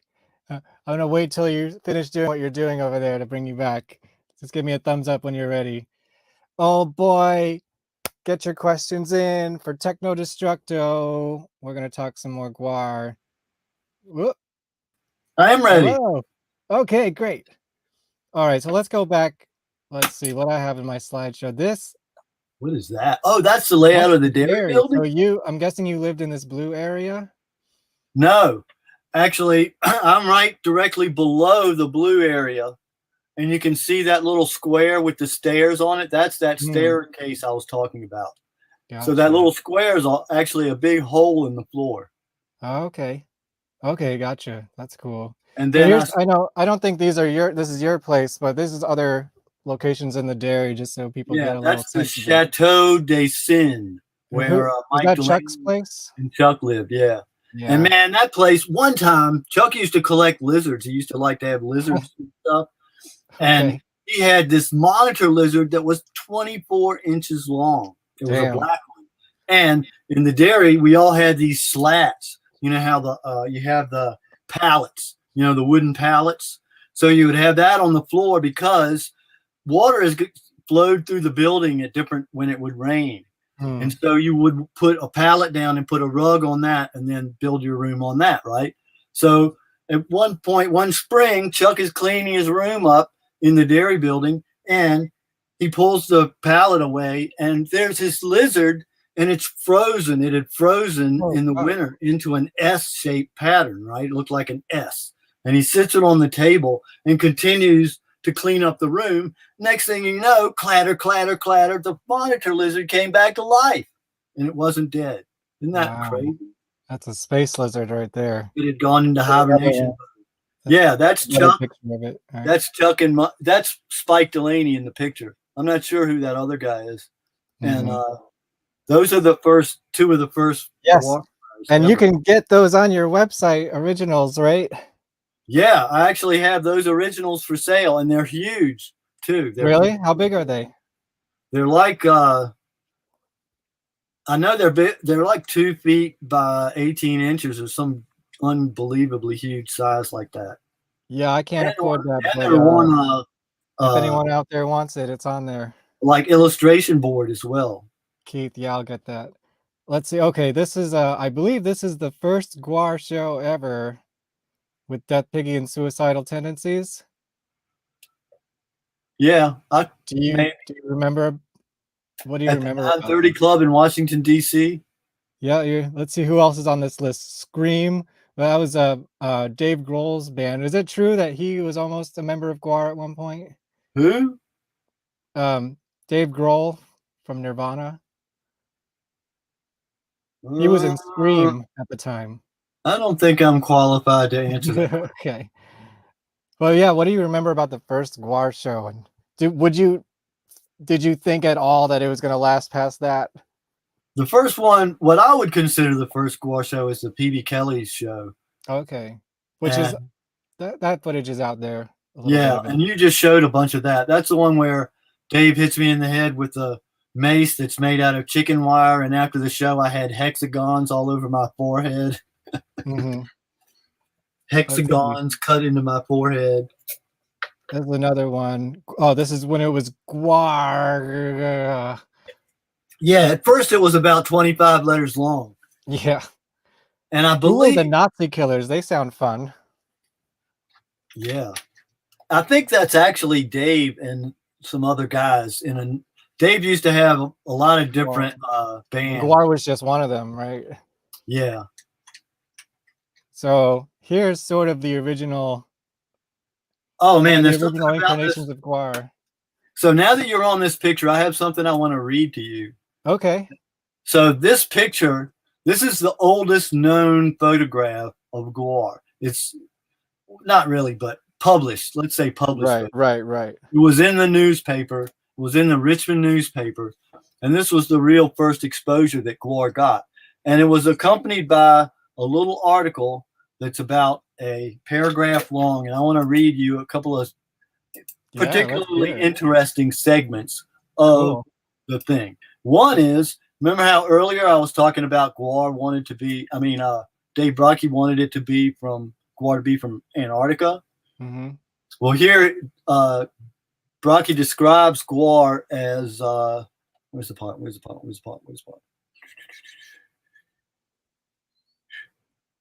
See, we got a proto Balzac. Yeah, GWAR. It says GWAR were formed in the molten magma at the core of the planet, and the Earth spat them into the sea near Bermuda.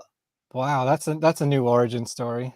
They didn't like it there because it was too nice, so they retreated to Antarctica, where they froze themselves until the day they would reawaken to rule the planet. So that's sort of that's what Brockie took. That's the direction Brockie wanted the story to take. So I took that and added that, they were actually marooned in Antarctica millions of years ago, and then all the other shit came after that. But here's one of the interesting things about this article is it lists the people in GWAR, and here's the list. Here's the people that they state, and it goes. They've already said me and Dave. They've already talked about me and Dave, so they just give our last names. And here it is. GWAR is Brockie, Jackson, Chris Bopst, Greg Ottinger, Ron Curry, Jim Thompson, Heather Broom, Colette Miller, Mike Delaney, Charles Varga, and Dave Muscle. Mm-hmm. And then it goes, Anaruma left the group recently. So there you go. That's the lineup of GWAR according to the Richmond Times-Dispatch on that date. However, I know Chuck in this picture, I think Chuck is inside GWAR. Okay. And I also believe that inside Cardinal Sin is Don Draculich. Even though he's not listed as an official member of GWAR, I believe that he is probably inside that costume. Cardinal Sin's costume, because he was kind of hanging. That's when he was kind of starting to hang out with us and stuff.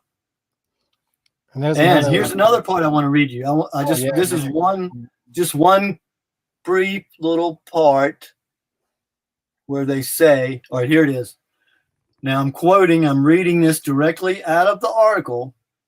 So the article in the Richmond Times-Dispatch from, I'm not sure, I think this is 1986, that accompanies this photo says this, in quotation marks. It says, GWAR began with costumes built by Hunter Jackson, a communications, arts, and design graduate of Virginia Commonwealth University, and musicians from Death Piggy, a punk band not immune to satire.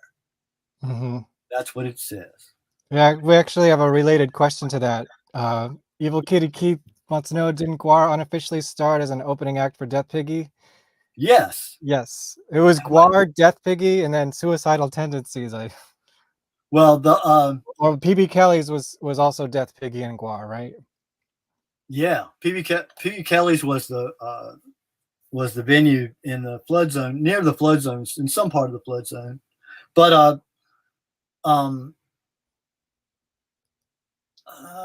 yeah, there's another really super early one. That picture's got Mike Bonner in it too. Mm-hmm, mm-hmm. And there's Colette Miller down the front, and me and Dave, and that's probably Chuck inside the Cardinal Sin costume on this day. I would assume, but is this in the dairy somewhere? This like brick little. Yeah. So we are inside of one of the built bottles in this photograph. We are inside. So cool. Yeah, that's rad. And this was next to. This is the bottle that was next to my space. Gotcha. So this one right here that we looks okay. Blah blah blah. We saw these. Oh, there's the PB Kelly's. Let's see. I don't think it says the other bands on it, but that's the flyer, right? Yeah.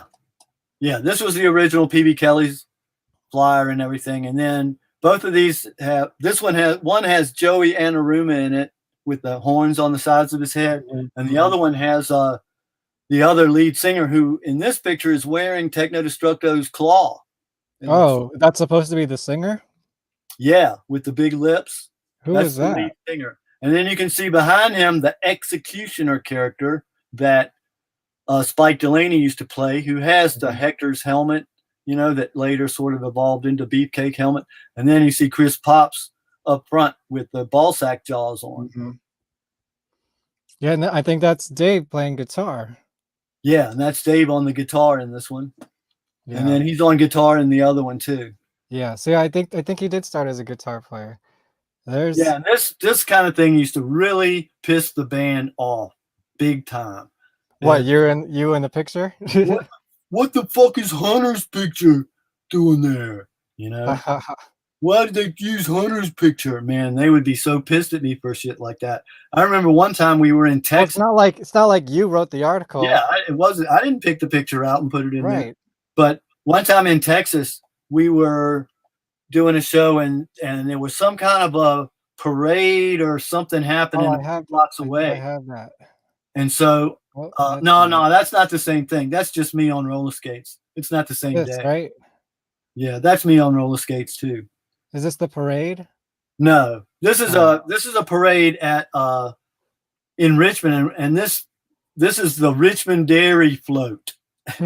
Okay. Parade. I think this was like a 4th of July parade or something. One of the so that. But the parade I'm talking about was this was during our first tour. We were in Texas, and there was some kind of a 4th of July parade or something going on nearby. So I was like, oh man, I'm going to put on my roller skates. Everybody else was still asleep. I was like, I'm going to put on my roller skates and my gear and go roller skate around and hand out flyers. So I went and did that. Next thing you know, I got my picture in the paper and the band is all pissed. You know, how come Hunter's picture in the paper? And it's because I got up off the bus and ran around and did shit. Well, this picture's from Schaefer Court, it says, which is in the documentary is like a big important show that you guys put on. Yeah, the Schaefer Court. Of course, again, I have to ask, like, I saw there's video footage of that show in the documentary. The GWAR fans would love to see that. I can speak especially from myself. Like, that's like a holy grail of GWAR things that I want to see in my lifetime. Just putting that out there. GWAR, do you think this stuff will ever come out, or would you? I'll tell you, Bob. Check with Bob Gorman because he collects that kind of stuff, and there's a huge amount of it at the GWAR space. So I'm not sure. I know that at some point there was video of that stuff, but I mean, it's in the documentary, clips of it. So yeah, it's in the documentary, so it's out there. It exists. Yeah. That show was really cool because there was a part where we had these terrorists come on stage and they're gonna blow. They say there's an airplane overhead and we had a guy with a plunger and he's gonna push the plunger down and the airplane overhead is gonna explode and all the people are gonna die, you know. And if we don't, and Dave goes, wait, stay, watch the show, and then decide. You know, so at one point in the show, I think Cardinal Sin comes out and he wants GWAR to join him, but they have to take a piss test. And so he passes this bucket around, and all the people in GWAR have to piss in the GWAR bucket, in the Cardinal Sin bucket, to see if their urine is pure, then they're good enough to join his forces. And then of course GWAR dumps it on him, and he like melts like the Wizard of Oz. Like, I want to see this show. Like, I've heard so many stories about it for like the last 30 years. And then the airplane piece comes down. Yeah, and then the terrorists come out and go, we've seen enough. We've seen enough. And the guy goes, poosh. And I think Mike Delaney was the main guy who made the airplane engine, but I'm not 100% sure. Dave Muscle probably had something to do with it as well. And they rigged it on a wire so that it was on a fire escape of a nearby building. And, you know, nobody in the audience had any idea that this was going to happen. Yeah, of course. No one's ever done anything like that before. Oh, no, that's not the way it went. The way it went was Cardinal Sin, after the piss test thing. No, before the piss test. Before the piss test, GWAR goes, you have to prove to us. I'm not sure if it was before. See, that's why we need the footage out there. Like, they go, Cardinal Sin, you have to prove to us that you are worthy to lead us, you know? And he goes, the only way you can do that is you have to heal this quadriplegic. And we brought out this prop that was a Death Piggy, old Death Piggy prop that was Dave's quadriplegic uncle. That in the Death Piggy show, he would be pissed because his mom, he was supposed to babysit his quadriplegic uncle. So instead of, he decided to bring him to the show. And so he goes, you have to heal this quadriplegic in order to prove that you're good enough for GWAR to join you. And then the terrorists come out and go, we've seen enough. We've seen enough. And that's when they push the plunger and the airplane engine slides down the wire and goes right into the quadriplegic. Did you test that out beforehand? Like, there was no way, because it was a one-shot only thing. Oh my God, that must have been so scary for whoever was in that terrorist costume. And no, it was safe. It didn't hit the terrorist. It hit the quadriplegic. The quadriplegic was just a dummy, so it was okay. Right. Gotcha. All right, let's see some other. So you said this is just you in roller skates. Is this a character? That's Who just is me this? in roller skates out promoting the show, and that's Don, who like put on almost all the costumes at one time, and was marching down the street behind me, and we're in like a proto beefcake thing. Yeah, well, it was a lot. It was a lot of different ones. Oh, and there's a picture of Techno with the buzz. That was Cardinal Sin's buzzsaw hand. Oh yeah, so this is an early Techno Destructo design. Yeah, that's an earlier Techno Destructo. I had a helmet thing with an eye, and my brain was hanging out. Hey, I was a character with a brain popping out once too. And it had a little crank so that it was like he was recording stuff. If he was recording stuff, he would crank the little crank that was coming out of the side of his head. He also had a cassette deck. I wanted to ask you, that's one of my weird questions I wanted to ask. The Cosmic Control cassette.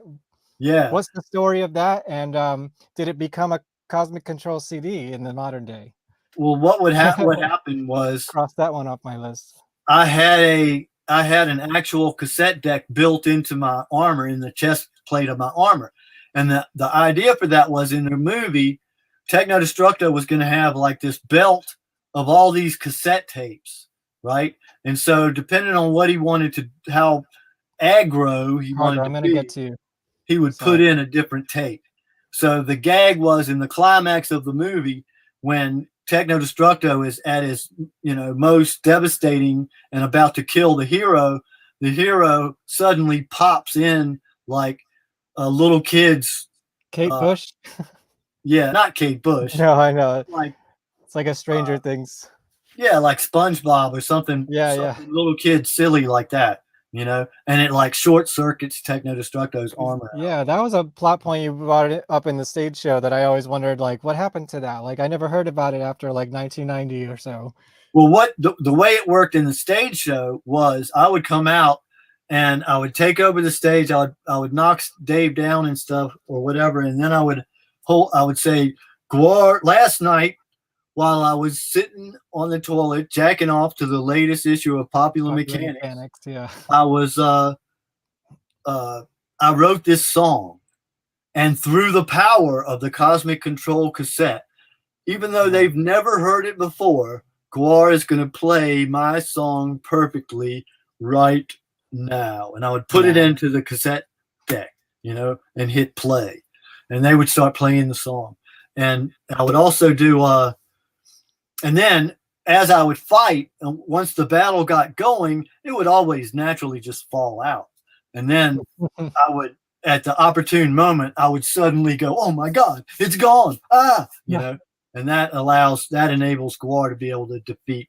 Gotcha. See, that's a detail we can't see. That's why we need a movie, because, those are the details you probably can't see from the back of the room. She would come out with the Blood Mason Wildby. That's some really cool Charles Varga art. Oh, Chuck did that? Yeah. Of Cardinal Sin. So who are these guys? Is that you? That's probably I'm not sure who's inside that. Dave Muscle may be on the right.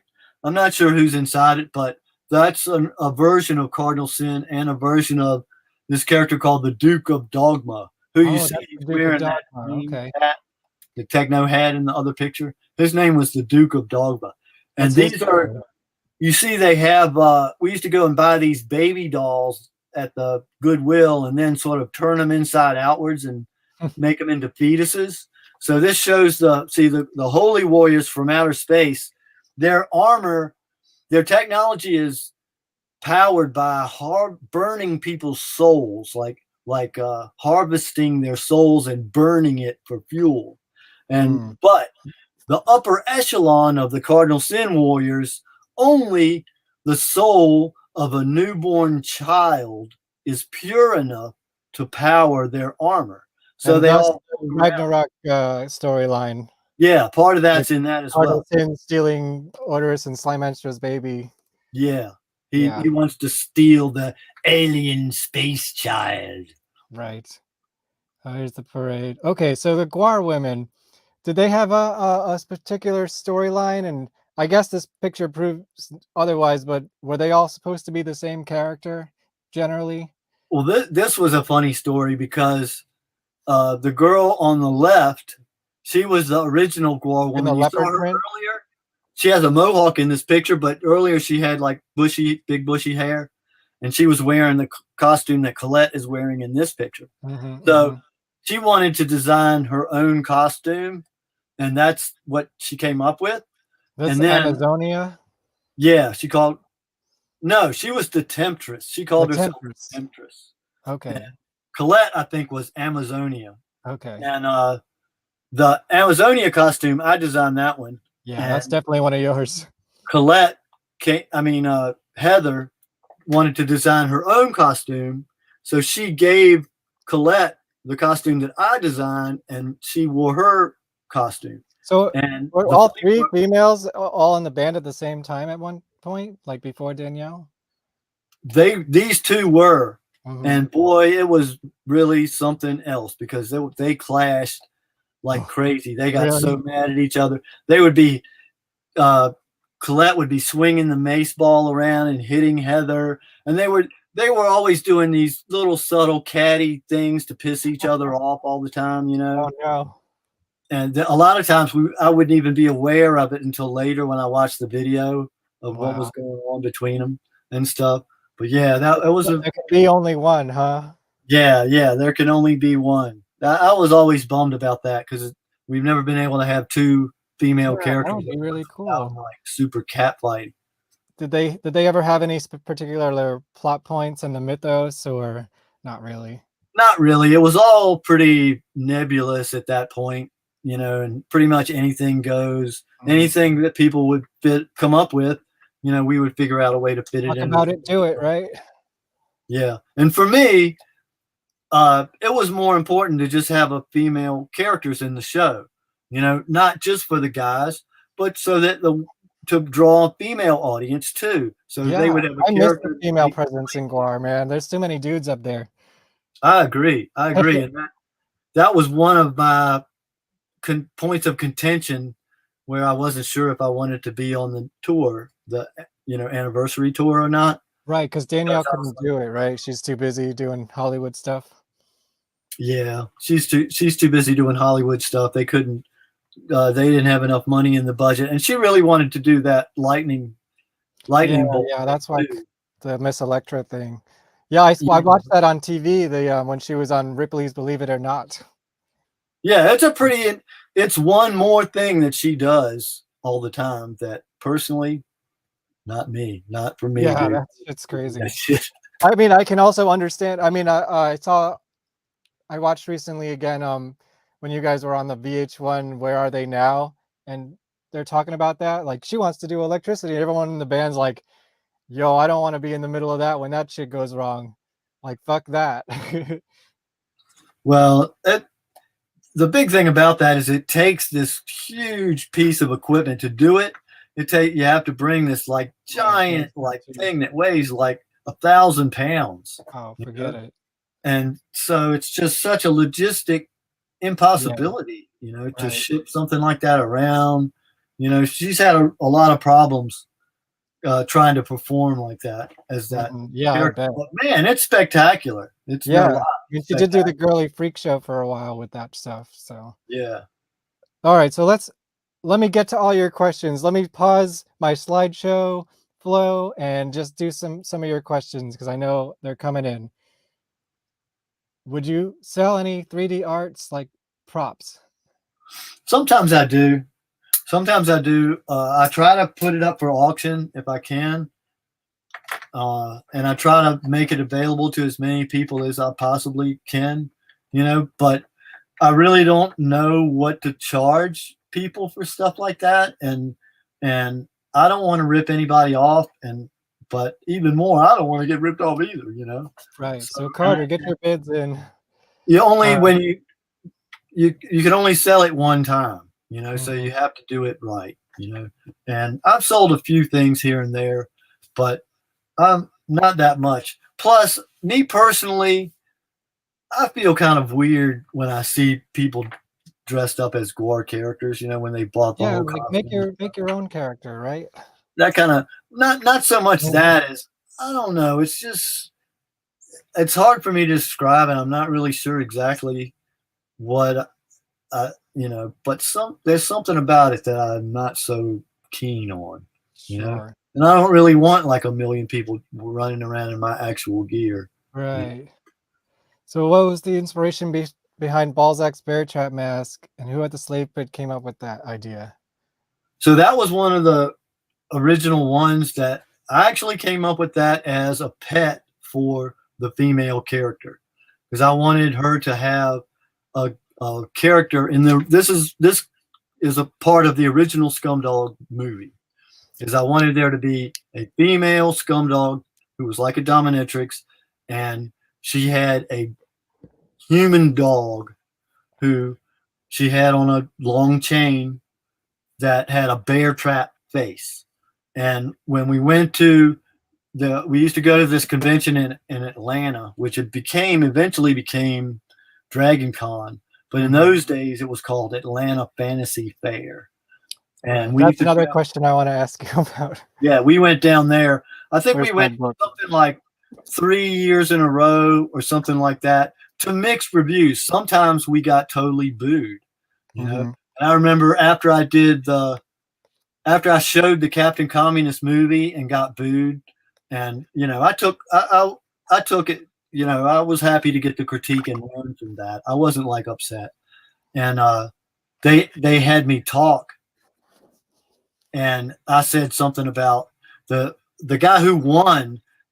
It was a movie that was where he had done his version of some popular movie, and done his amateurish, half-assed version where he tried to copy a popular movie, and I was like, it's really important that you be original. And when I said that, oh God, that guy's whole fan section got super pissed, and that's why I love GWAR so much, though. It's so original. There was never anything like it before. I'll tell you something else. You showed that GWAR Must Be Destroyed that I was telling you about was the first GWAR film ever. I showed that there as well, and it got booed, much to my surprise. Much to my surprise, it did get booed, and it did not win anything in the film contest either. But one year I did win, and for an animated movie I made called Samurai Bob, strangely enough, and that I did back in like 1986. It was called Samurai Bob, and it was made with like those little plastic Tamiya Japanese really detailed model figures that are 35 millimeter. They're like this tall. And so I had this set that was stop motion or? Yeah. So it was all stop motion. And I would take these little toy soldiers and then switch their arms around to make them move. And I had a samurai, and he was like, doing all this crazy samurai moves and stuff. It was a really cool movie. And does that exist anywhere still? I think Bob Gorman has it, to be honest. Okay, so Bob's got that everything. I'm pretty sure he does. I'm sure that's going to be the answer. Yeah, go ahead. He has some soldiers that are shooting at him with guns, and I like painted their faces like skulls, and they're trying to hang this princess. And I think Samurai Bob comes up he comes up and chops the noose, the rope. It was a really short thing, and I think I used to play the doors break on through the other side when I would show it and stuff. I used to have these Super 8 like I used to call it the Super 8 Film Festival, and I would show a bunch of my shitty animated things. I made a 30-minute long G.I. Joe, like the old 12-inch tall G.I. Joes. I made a 30-minute long G.I. Joe movie called Attack of the Atomic Ants. Ooh. And I had these rubber ants that were about 3 inches long, like that. And in the movie, the ants are like crawling all over the G.I. Joes. And I had a bunch of broken G.I. Joes, like everybody that had G.I. Joes had. Right. So I would say that shit would be worth something these days if you still had those. Oh man, that somebody made a lot of money when they I bet when they found that stash. Oh, that was there too. Shit. Yeah, and I had a lot of G.I. Joes that I'd modified their faces and changed their sculpted new faces for them and stuff, and a lot of really weird costumes for them and stuff. And all of those G.I. Joe dolls, somebody got them. Somebody got them. Somebody out there has them.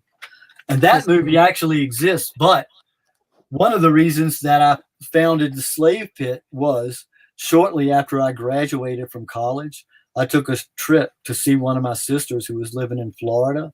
And during the trip, we actually lost the suitcase that I was bringing that had all of my films in it that I was.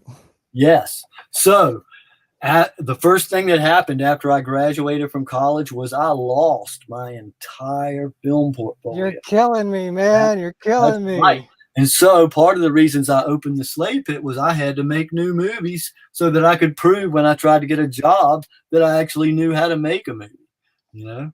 Right. I had all these cool animation movies, Super 8 animated movies and stuff. I didn't lose every single one. I'm pretty sure Bob has Samurai Bob. I'm pretty sure. Well, I'll have to get an interview with him at some point. Because I know that I've seen some of my other movies in like GWAR documentaries. It was one in particular that's really funny because I made the movie and it was a contrast. The movie was a contrast between me and my college roommate that I didn't like, you know? And so half of the time I'm imitating him, and there's a GWAR documentary where it shows scenes of me imitating my college roommate that I hated as, this is Hunter Jackson. Is that, Let There Be GWAR? Probably. The Dim Times documentary that never came out? You know, I saw a documentary that they did recently, I thought. Yeah, I mean, that never came out, though. I mean, the only documentary that officially came out was the This Is GWAR on Shudder, of course. Oh, well. I thought anyways, it exists in some form somewhere. I wanted to ask you about, you were talking about the Atlanta the festival. In the book, there's stills of a performance you did, video stills. And I guess that's Bob probably has. Yeah, like I said, we went I think there were 3 different years that we performed. The last year, it was really funny because Brocky was with us. I think Chuck was in GWAR, and even though we had done a bunch of shows with GWAR live, when we did it on stage, it broke. Oh, no. It had a major structural malfunction on the inside, and it sort of collapsed on top of Chuck. Jesus. And I think we entered Cardinal Sin, and I believe I wasn't Techno Destructo, but I was Cardinal Sin's assistant in that year. And I was carrying a missile on my shoulder because one of the cool things that was that we had gotten a hold of was somebody had gotten out of there was a theater that had one of those gigantic organs in it. Ooh. And we had a bunch of the biggest pipes of the organ, and they looked just like ICBMs. So, of course, we painted them like that and put fins on them. And the year that we did that in the show in Atlanta, we were driving down the interstate, and I had those fucking missiles on the top of the load in my pickup truck. I had a little brown pickup truck. And helicopters were freaking out, and we totally got pulled by cops. And we're like, what the fuck is that on the tank? You know, there were all these helicopters like buzzing all around us, and I was like, "What the fuck's going on?" You know, it was really funny. Helicopters. Wow. Yeah, they were. Yeah, and I don't blame them. You know, we did it on fucking purpose. You know, we did it. Oh man, this is gonna look cool. We'll put them on the top of the truck just like this. You know, so of course the cops are like, "Oh my god, what's that?" You know. I wanted to go back to the question about Ballsack for a second, because I had a question about their mythos. I see. Well, first of all, is it supposed to be his face or is it on his face? And how come we've never seen Ballsack's face? That's probably a question that's never been addressed in the official mythos. Not especially, but he was always. I mean, the steel trap face was. There are a couple of. I think I actually did do. There's a comic strip where.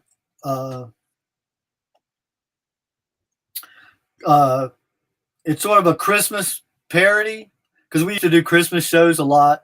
Like we had this demon, we would give him a red nose. You know, a demon. He had antlers. You know, big, not real antlers, but multiple horns. So he was a perfect reindeer with a red nose, and we had the guy that got chopped in half, and we would give him an elf hat and make him the elf. Oh yeah, and I used to play Santa Claus. Tiny. We had this like really weird, like fur and red cape that this guy Joe Ignatius had made, who was an incredible. He used to make hats. He made a big business making these crazy hats, and he sewed this wild cape for us that had a cross on it. And I used to play the wino Santa Claus. I had a bottle of, it wasn't wine, it was a fifth of liquor, and I had it filled with tea or something like that, so I could like totally chug it on stage. And Mike Bonner, as the slave, he was the slave with the big dick, so he would come out and sit on Santa's lap to start the show, you know, and Santa would be all molesting him and everything, and then GWAR would come out and rescue their slave, you know, to start the show. That was the Christmas show. That's great. I never heard about that before. We're talking about exactly on that.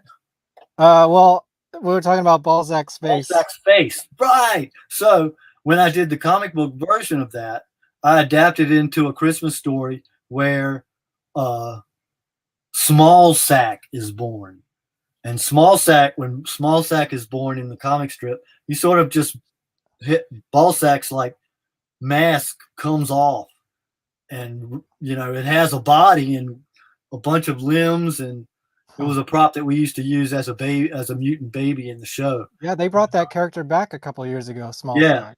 And he's got these big round eyes. Yeah, I can't believe that. I was sure that they would have sold that. I carved that thing out of a single piece of Wait, rope. that was the same prop from back in the day? I figured they'd made a new one. Wow. It was. I saw that. I mean, I think it was. I could be wrong. But I remember Matt showing it to me when I went back.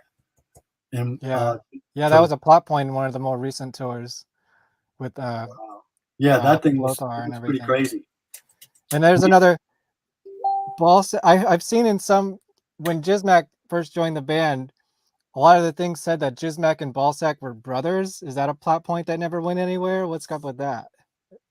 Well, things like that went on a lot. There were a lot of that sort of stuff, you know. And when Dave would do interviews and stuff, he was constantly just making up new crap off the top of his head all the time. So you never know what's going to happen next. Here's a question. How come they didn't address Bozo Destructo in the documentary? Probably for time. Again, like, make it a series. There's so many details. Yeah, I'm sure it was time, because that is a pretty involved story, but I'll tell it if you want me to. I mean, let me guess, the basic idea is that you both, when you came back, you were both Techno Destructo, and then eventually that evolved into his own character, Bozo. Yeah, so when I got back from Detroit, the consensus was, fuck you, Don is Techno Destructo now, you know? And then you were like, no, I'm the real Techno Destructo. Slowly but surely, there were people that said, hey, you know, that's not right. You know, so then to resolve it, we were like, okay, we'll turn it into a competition. And we just wrote it into the show where Don comes out and does his thing. And then Techno comes out just like I did basically on the 30th anniversary tour. Right, yeah. Yeah. Don was Bozo Destructo. And then I would come out and go, I don't know who the fuck you think you are, because I'm the real Techno. Yeah, because now in the 30th anniversary or the Halloween thing, it was all three Destructos doing that to each other, basically. Yeah. So when you saw that on stage, we were very much literally competing to be Techno Destructo, you know, and I fought really hard for that, and nobody can match the intensity of the real Techno Destructo. Of course. But here's another question. What does it say? Are you listening to any new music, and do you have opinions on the new GWAR album? The new GWAR album is awesome, even though I have never listened to it. Yeah, that's what I was wondering. I actually think this might be the best GWAR album yet.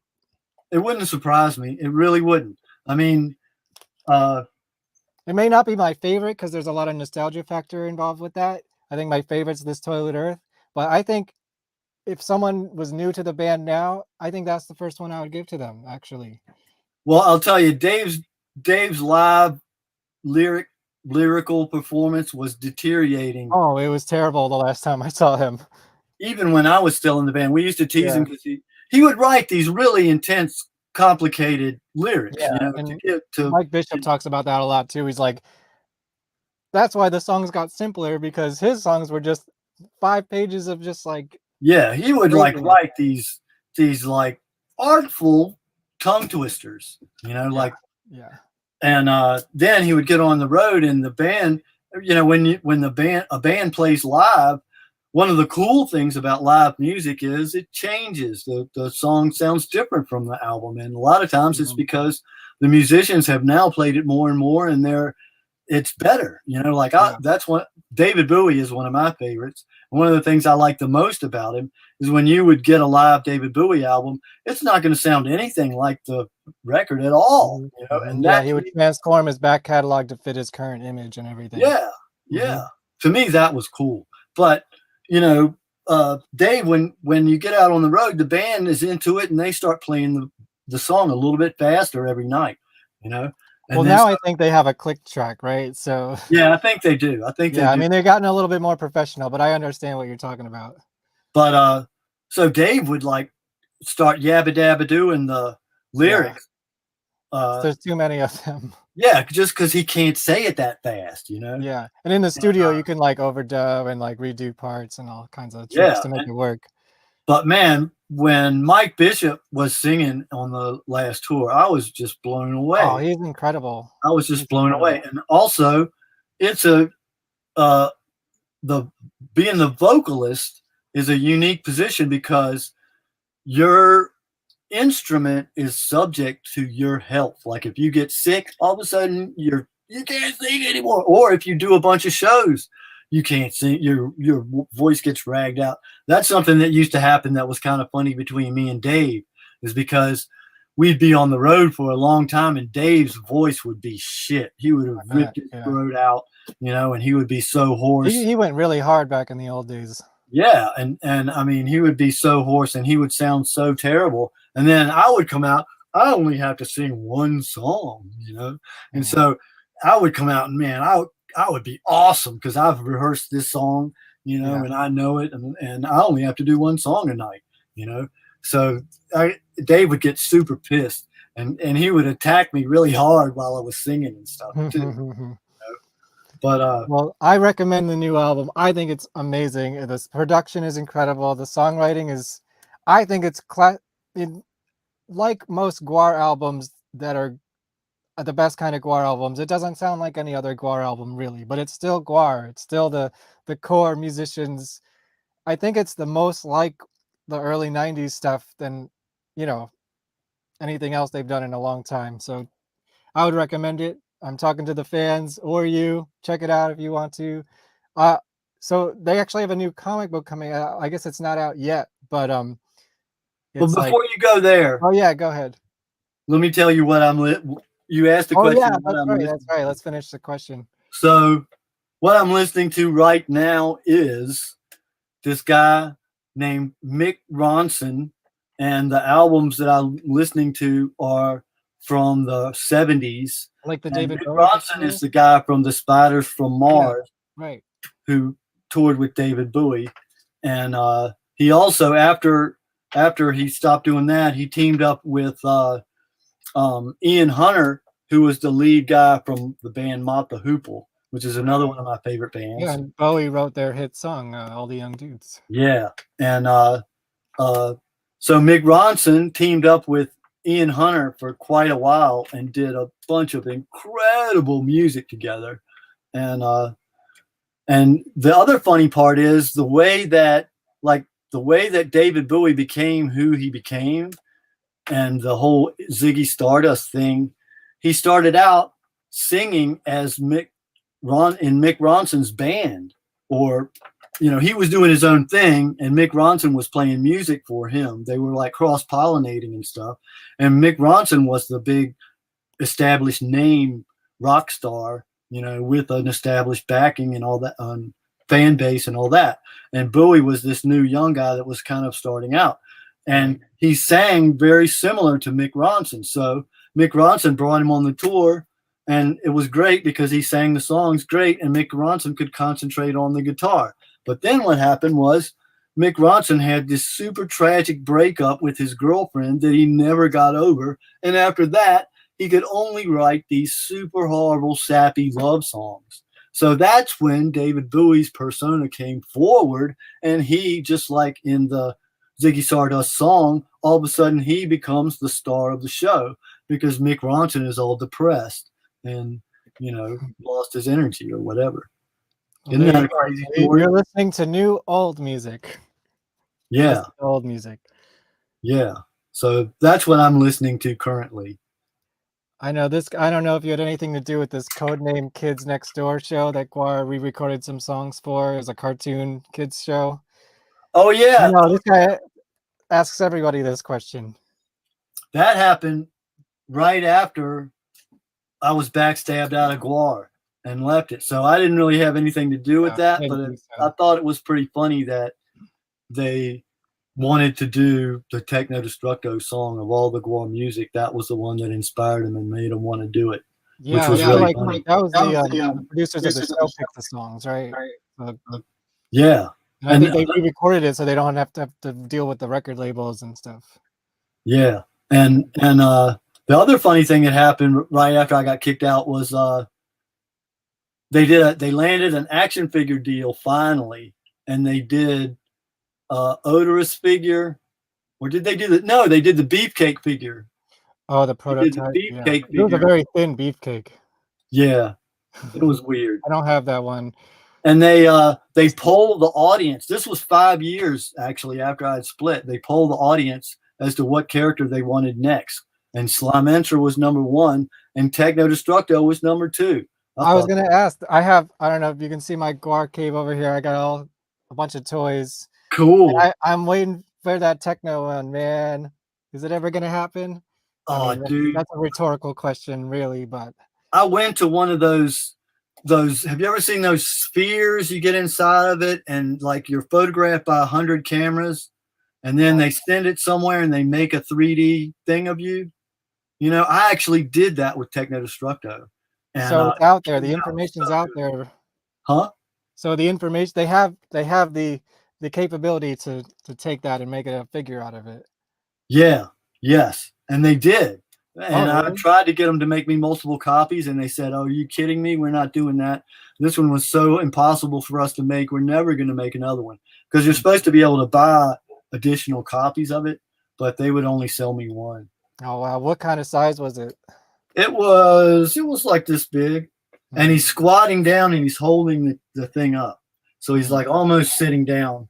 He's like squatting, and he has his hand, one fist down low and one up high with the claw. It's pretty cool. It's got the whole backpack and everything, and it with unbelievable photographic detail. Oh man! Well, hopefully we'll get some Destructos. I'd love to get a pack of Destructos. I was working with this guy, David Arshansky, who was an incredible sculptor who worked on a lot of the famous Teenage Mutant Ninja Turtle figures and stuff like that. And I was getting him to work with me on it to try to cut it apart and make it so that I could cast it into a model kit of some kind. Mm-hmm. I'm hope and pray that I can make that happen at some point, but we'll There see. you go. But hey, speaking of merch, while we're here, you should Sure. check out the houseofhuntard.com website, because not only can you find out tons of cool information about different projects that I've been working on lately, you can also, there's a huge section about GWAR. There's a part about wrestling, and there's Oh movies. yeah, I was gonna get there. Don't worry, I'm gonna promote your stuff. It's There pretty you go, fun. right here. So check it out. Yes. You still good? Keep I'm going? good. Okay, cool. Because I could go all night with this. And let's see, there's another question here. What did Odorous' brain taste like? It depends on how long it had been sitting around before I put it in my mouth. There you go. I think we got through all the. I've been going in reverse order here. All right, so I have a random question then. Yeah. What is your connection to this? It's an awesome record, and I highly recommend it to anybody. And one of the things that's coolest about it is it tells a super intense story. And it's one of the albums that we used to play at the Slave Pit all the time. Like Chuck, this was one of Chuck and my sort of common ground that we were both. This was an example of Chuck Varga level music. And since the 80s up until even now, on the especially the wrestling shows, and when you come out, they still GWAR plays a song from this. Yeah. A riff from this, right? Yeah. The part where Jesus is getting whipped. Yeah. Dun, And dun, it's great because they even have the sound effects, because that's usually when they're being whipped with the belts or whatever. Yeah. Right? So we would come out and take the belts from Odorous and Sexecutioner, and then we would get each one on a turnbuckle and whip them to Jesus Christ Superstar. And then Odorous and Sexecutioner would come out and go, "Oh my God!" And GWAR would be like, "I can't believe you screwed up. I can't believe you let them take the belts like that." And they're like, "Oh my God, what are we gonna do?" I know. Let's have a goat sacrifice and summon a demon to kick their ass. So they have the goat sacrifice scene, where they bring out this goat that had a zipper on it, and then they pull it open, all the guts, play with that, and all that, and have sex with the goat and stuff. And then at the end of the song, the demon comes out for the next. Is that the voodoo summoning scene? And they're like, "Hey, wait a minute. Were we supposed to rape the goat and then kill it, or kill it and then rape it?" And it turns out that they did it in the wrong order. Oh, no. So the demon is pissed off instead of going to help him. And then Odorous has to fight the demon, So that's how that skit went. Why are they called the Frank Sinatra belts of total world domination? Because Dave Brocky thought it was funny. Okay. But actually, yeah, I think it was Dave, because Dave liked to mention really famous, iconic superstars. And you wrestled him at one point too. Yeah, and they had he was with O.J. Simpson. They were called the Misogynist Wrecking Crew. There you go. And related to that, one of my favorite kind of side characters was the Frankenref. Yeah, that's Scott Krall. Yeah, that was one of the characters that Scott Krall played really well. I thought that was really funny. Yeah, he was great. He was really funny in that. Do you have any memories of the Grammys? Did you go to that? I didn't end up going because there were so many people went that I didn't feel like it was room for me, so I didn't go. I probably should have, but I didn't. Every time I see that picture, I always go, "Man, I should be in that picture." But it was my fault. I chose not to go because I was like, it's too many people going. I have a controversial one. You ready for it? Yeah. Has your animosity towards Dave faded in the years after his death? I'd say yeah. You know, when somebody's not around to constantly be doing shitty things to you every day, it's a lot easier to relax about them. Mm-hmm. You know, so yeah, I do. But you know, one thing that I didn't like about the the movie, Right. even though I want to reiterate, I liked the movie. I'm glad that they did it, and I want to say thank you for doing it. You know, one of my personal criticisms of the movie is they said everybody is like gushing about how how wonderful, awesome Dave is, and then they go to me and I'm like, I hated him.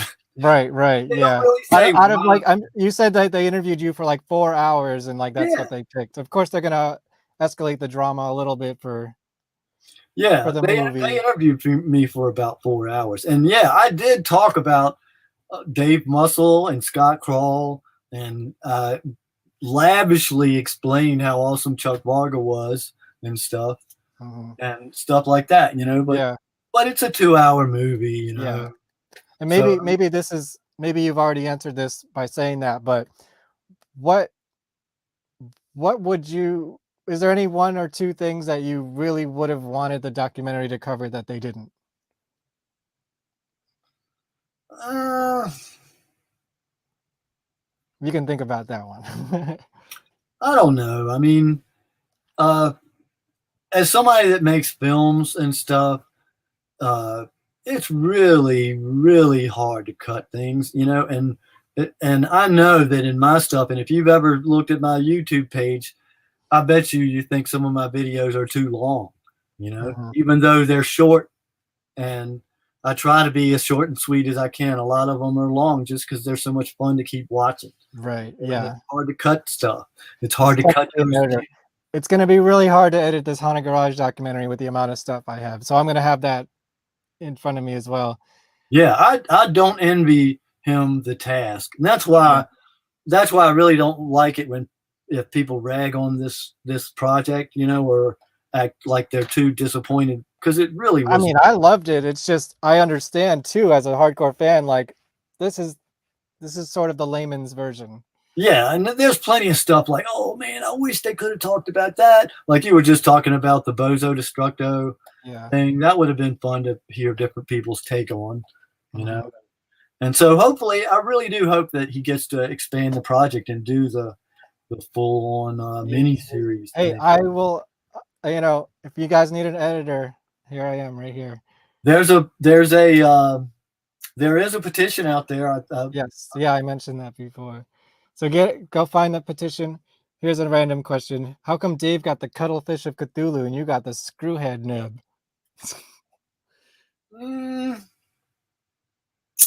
That's just. Well, you know, it's the cyber enhancements of it all, and stuff like that. But you know, the cuttlefish pales to insignificance compared to the massive slong of Scrotamoon himself. Scrotamoon, do you think that character? Oh, your steampunk lawyer was here, just so you know. Oh wow, cool. Yeah, Barrister Orlock is Techno Destructo's time traveling steampunk lawyer, and he like helps Techno get from place to place and do things, and also warns him sometimes if he's going to lose a match and maybe he has to do something to do it differently. I think currently, actually, one of the reasons Techno Destructo isn't here right now is when he was trying to get to Florida, he accidentally got marooned in the Ice Age, where he battled a woolly mammoth, and I'm going to put that video out soon. Nice. So stay tuned. There's Scrotamoon. Do you think Scrotamoon gets a bad rep? He does, but you know what I want to say about Scrotamoon, and I will stand by, and I'm ready to fight anybody to the death who disagrees with this statement, is that Scrotamoon is by far the awesomest, most badass character in the history of GWAR. And that's why he had to be eliminated. More so than techno? Yeah, because the story behind him is that we had Dave had, I say something in the video about how there wasn't room enough on stage for Odorous and the Sexecutioner at the same time. So Dave worked really hard to get rid of the Sexecutioner, and when he finally left, we had a big hole in the show because we needed somebody to be able to fight monsters and stuff so the band can play and all. So they created, I think it was Dave and Casey Orr, primarily Dave, created this character that they wanted me to play. And it was basically... Oh, you didn't design him? Well, I'm getting to that. Okay. The original design for him was that he was going to be just a big penis with balls, like where his feet were. And I was going to have my arms inside the cylinder and everything. So basically, Dave was really excited about this character because it meant that he was going to be able to abuse me on stage, and I was going to have my arm, I was going to be defenseless to do it, and he was so excited about how awesome this character was going to be. So I took that and I changed it into Scrotamoon. And Scrotamoon has the dick on his head. Now go back to the picture again. Yes. Oh, I changed it. Hold on, I gotta go back. I gotta find it. Oh, well, he has the dick on his head and then he has the balls on his chin, but he wears a hat. He wears a hat over the dick, so you can't really see it until in the climactic ending of the show, when it's time for him to really spew, he takes the hat off and then he can spew. Right. But he also has a sword that's about 6 feet long. The blade. Yeah, he's got a huge sword. It's pretty awesome. And but I didn't realize when I created that character, I was just trying to make the most dynamic, craziest, wildest, most visually exciting, even from the back row, character that I could possibly come up with. That was all I was worried about. And you did get to sing a song as him too. Huh? You did get to sing a song as him too. Yeah, he had a special song he used to sing as well. And that was actually an old Death Piggy tune. Yeah, it was a Death Piggy song that I wrote new lyrics for. Yeah. And but the big mistake about him was he had two things that Dave could not tolerate. One thing was he had and I didn't even mean to do it, but he had a bigger dick than the cuttlefish at the time. So that meant Dave. I thought you were going to say bigger sword. You guys both had big swords. Too. Yeah, I had the bigger sword as well. So those two things were like, that's strike two right off the bat. And Dave had just gotten rid of Sexecutioner, and now he has this guy that's like 10 feet tall, taking up his valuable stage space. This must be stopped, So Dave started this huge isn't Scrotamoon the stupidest thing ever campaign? Right. Which is they put in one of their movies. And he is famous for doing this trick where he'll go to visit girlfriends and stuff, and then he'll get on their computer and impersonate them and send messages out, to people and stuff. So he's always doing shit like that. And even after I split from GWAR, I would always get these weird messages, and I would like, what? What is this weird girl reaching out for me? And she knows all these funny details that and that was Dave Brocky would know, and I would go, oh, now I see what's going on, because he would want me to answer back some excited message or something, man. Shit like that used to go on all the time. But what's this? I see another question. Was Beefcake a take on Marvin the Martian? What? No, I don't think so. I don't think so. Like I was saying, he was like Hector, and then when Don rebuilt that. He designed the classic Beefcake. Yeah, kind of the classic Beefcake, but it's straight off of the cover of a Hulk comic book. I'm not sure what issue it is. One of the fans, when you find it, put it in the comments. Yeah, It's one where the Hulk shrinks down super tiny, and he ends up in this like ancient Rome kind of a setting where he fights in a Colosseum, and he wore a helmet like that on Somebody the cover. find it. That's homework for you guys. Was Gizmek's name inspired by a shampoo? Not exactly, but I guess it could be. It could be turned in. What inspired his name could be turned into a shampoo. There you go. So here's another controversial one. It says that techno in the documentary is art imitating life, where you wanted to control the band or destroy it. What's your take on that? Yeah, I think that's yeah, because the funny thing about Techno Destructo is when he comes out, he goes, his line in the beginning was always, "Join me, and together we'll conquer the universe," or "Throw away the decadent rock and roll lifestyle, and together we'll conquer the universe." So that's totally me going, "Hey, you guys, let's do this cool project together, and conquer the universe together." And they're like, "Fuck you. We just want to jerk off on the guitars, or whatever like that, Right. Yeah, and yeah, that's always the plot point. And so go ahead. With GWAR, the main reason that I started GWAR and wanted to do GWAR is because I wanted to make movies, right? But every time we're going to make a movie project, it was always like, I was always like all excited, like, oh, finally at last, I'm going to be able to make the movie I always wanted. And then the band is like, no, Hunter's not going to be the director of the movie. No way. We got to get somebody good, no way. And it's the same thing with the comics, it's like when, I've been doing these comics for years, and then they're getting ready to do comics, and they're like, "No, we don't want you to do it. We want to get a real artist. We want to get all my Slayfoot funnies here."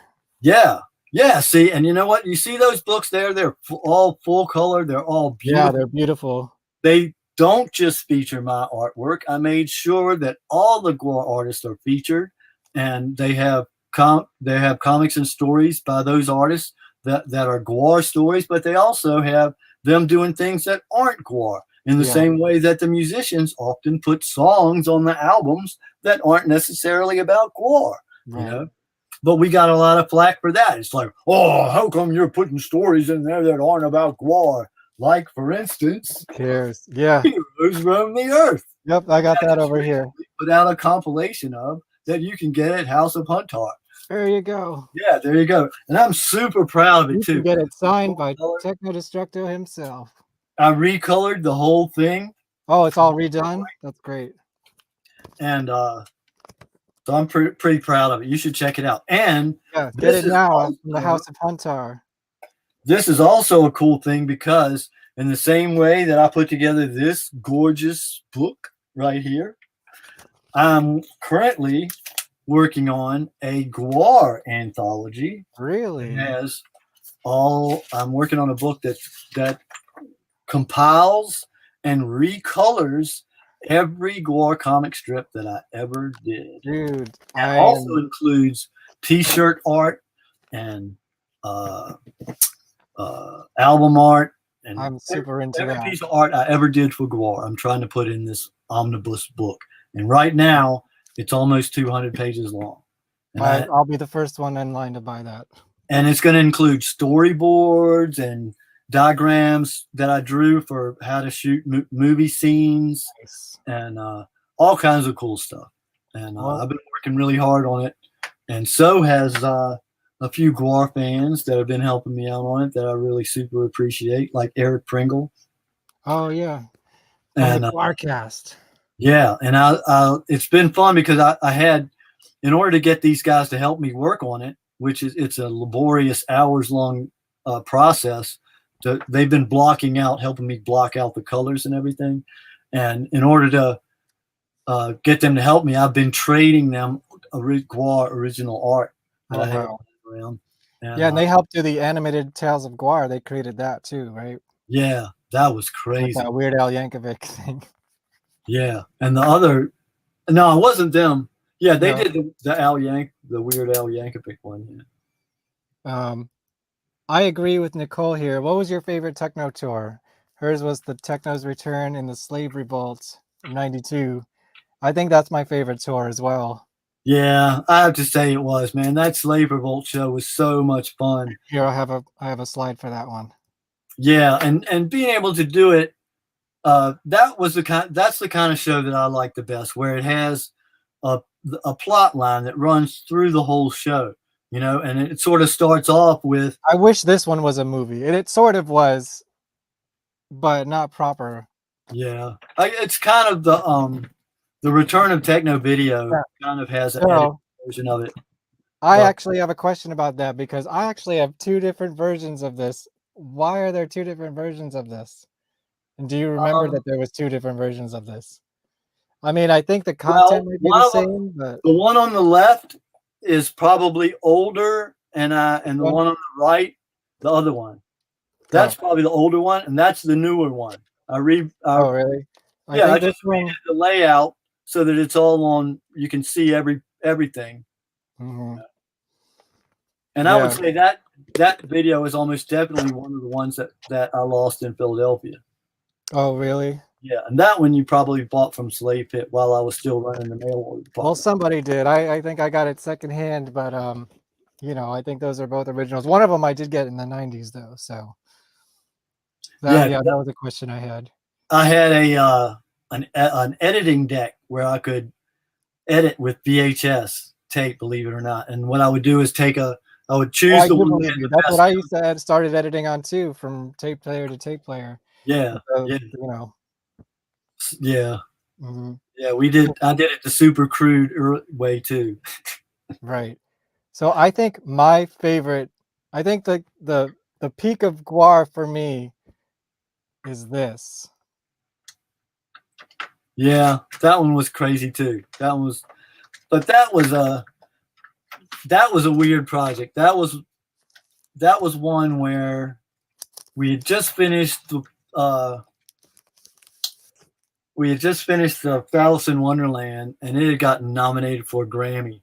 Right. So we were all swell-headed and so sure this one was definitely gonna be our big break, you know.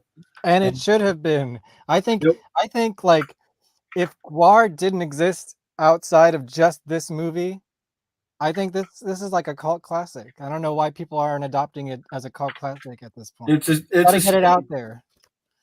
And I think part of it is because Metal Blade just had no idea how to sell things like that. Yeah, absolutely not. Because I heard it was going to be, you know, like a midnight, you know, film release and everything. Like I wish that would happen because this is a classic. This is like my all-time favorite GWAR piece of anything. Like I think everything came together for this, even though it was very complicated, the storyline.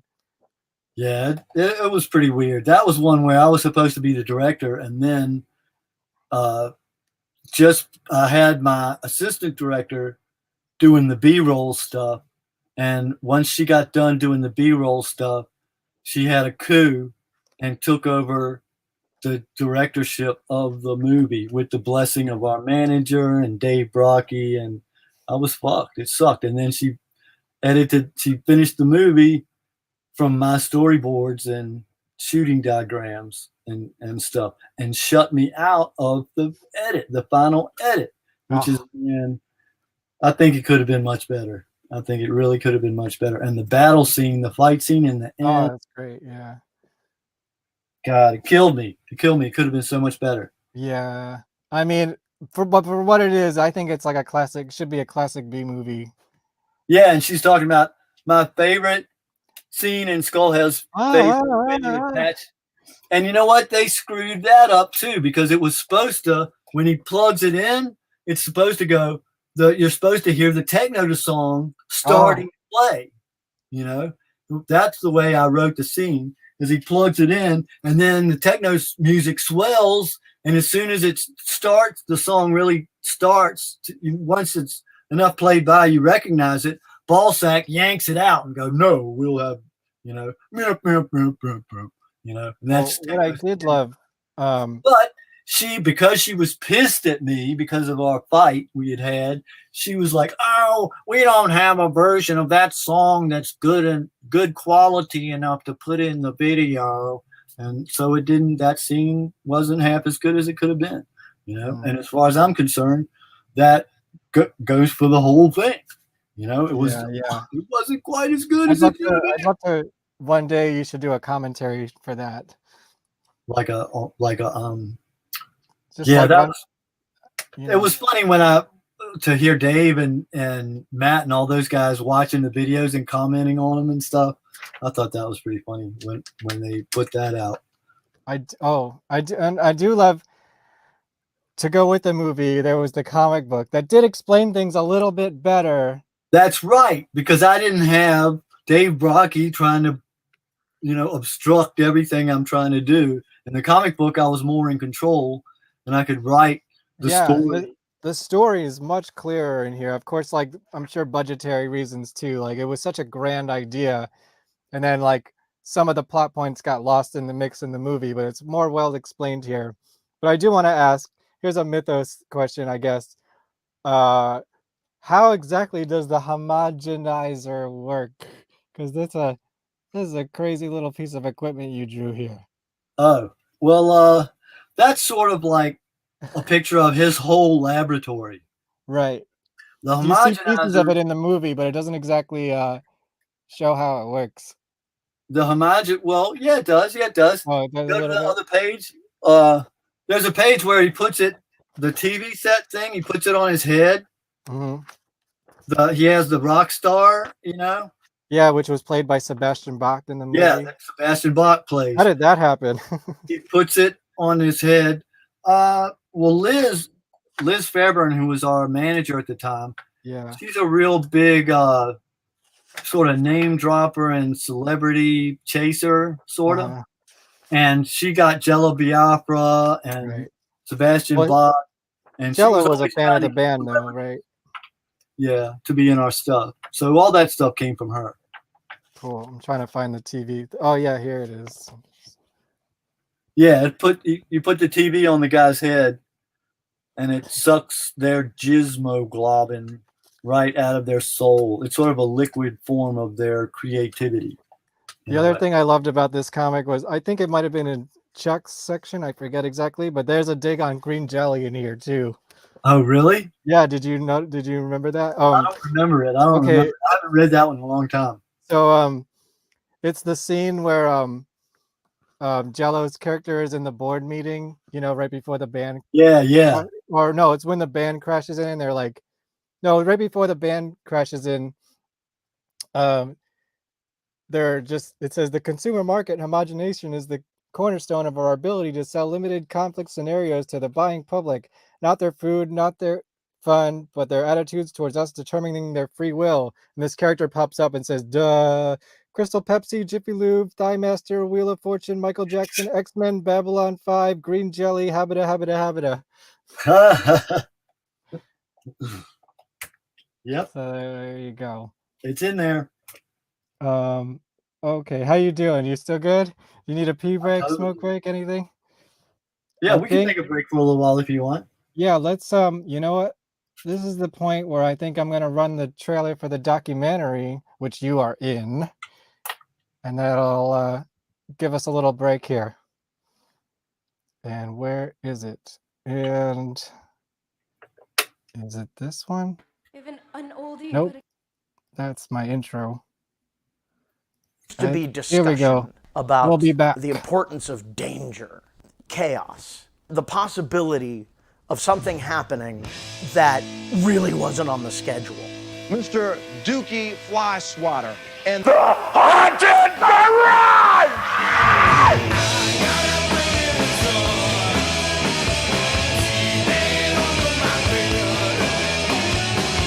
If you took 80s slasher movies and put it in a blender with metal and punk rock, you're gonna get Haunted Garage. Dookie and his crew were almost like making horror movies, horror punk. But the gag is, you're in the splash zone. It is splatter rock. It is chainsaw rock and roll. Not only chainsaw them, but would pull the guts out. and spread them all over the place. It's like going to a horror movie, except it's actually happening. There was this real fervor at the time about shock rock, how bad it was for the kids. The shock value was exactly what I wanted. I look over and I see Dookie with his arms on fire. The flashes from the rear end. He got brain surgery live on stage. Whenever you find something weird, we'll give a use for it. It's not an act that we put on to go on stage. We were real. There was some shit being exercised right there. That was the raw stuff. You walk out of there feeling like you've maybe left the planet for a little while. Their legacy is they were unique. They did things that weren't being done, and they did things that were outside of people's comfort zones. Dookie was always just ahead of his time on that. But it really rocked hard. I mean, he had really good musicians in the band. We didn't want it to be only this deep. We wanted it to be this deep. It's Haunted Garage. That's the whole point of taking things too far. They just were doing it to have a good time and make you laugh. It was always fucking fun. Actually, we're a lot more stable than I think Bill Cosby. I don't know how to explain it. It exploded. Paul Stanley and Gene Simmons. Tom Waits was there. We blind Axl Rose. When you're sitting between Dookie and Elvira, it doesn't get any cooler than that. There were lines around the block to see Haunted Garage. They were the it band at the time. Those guys were gods to who they were gods to.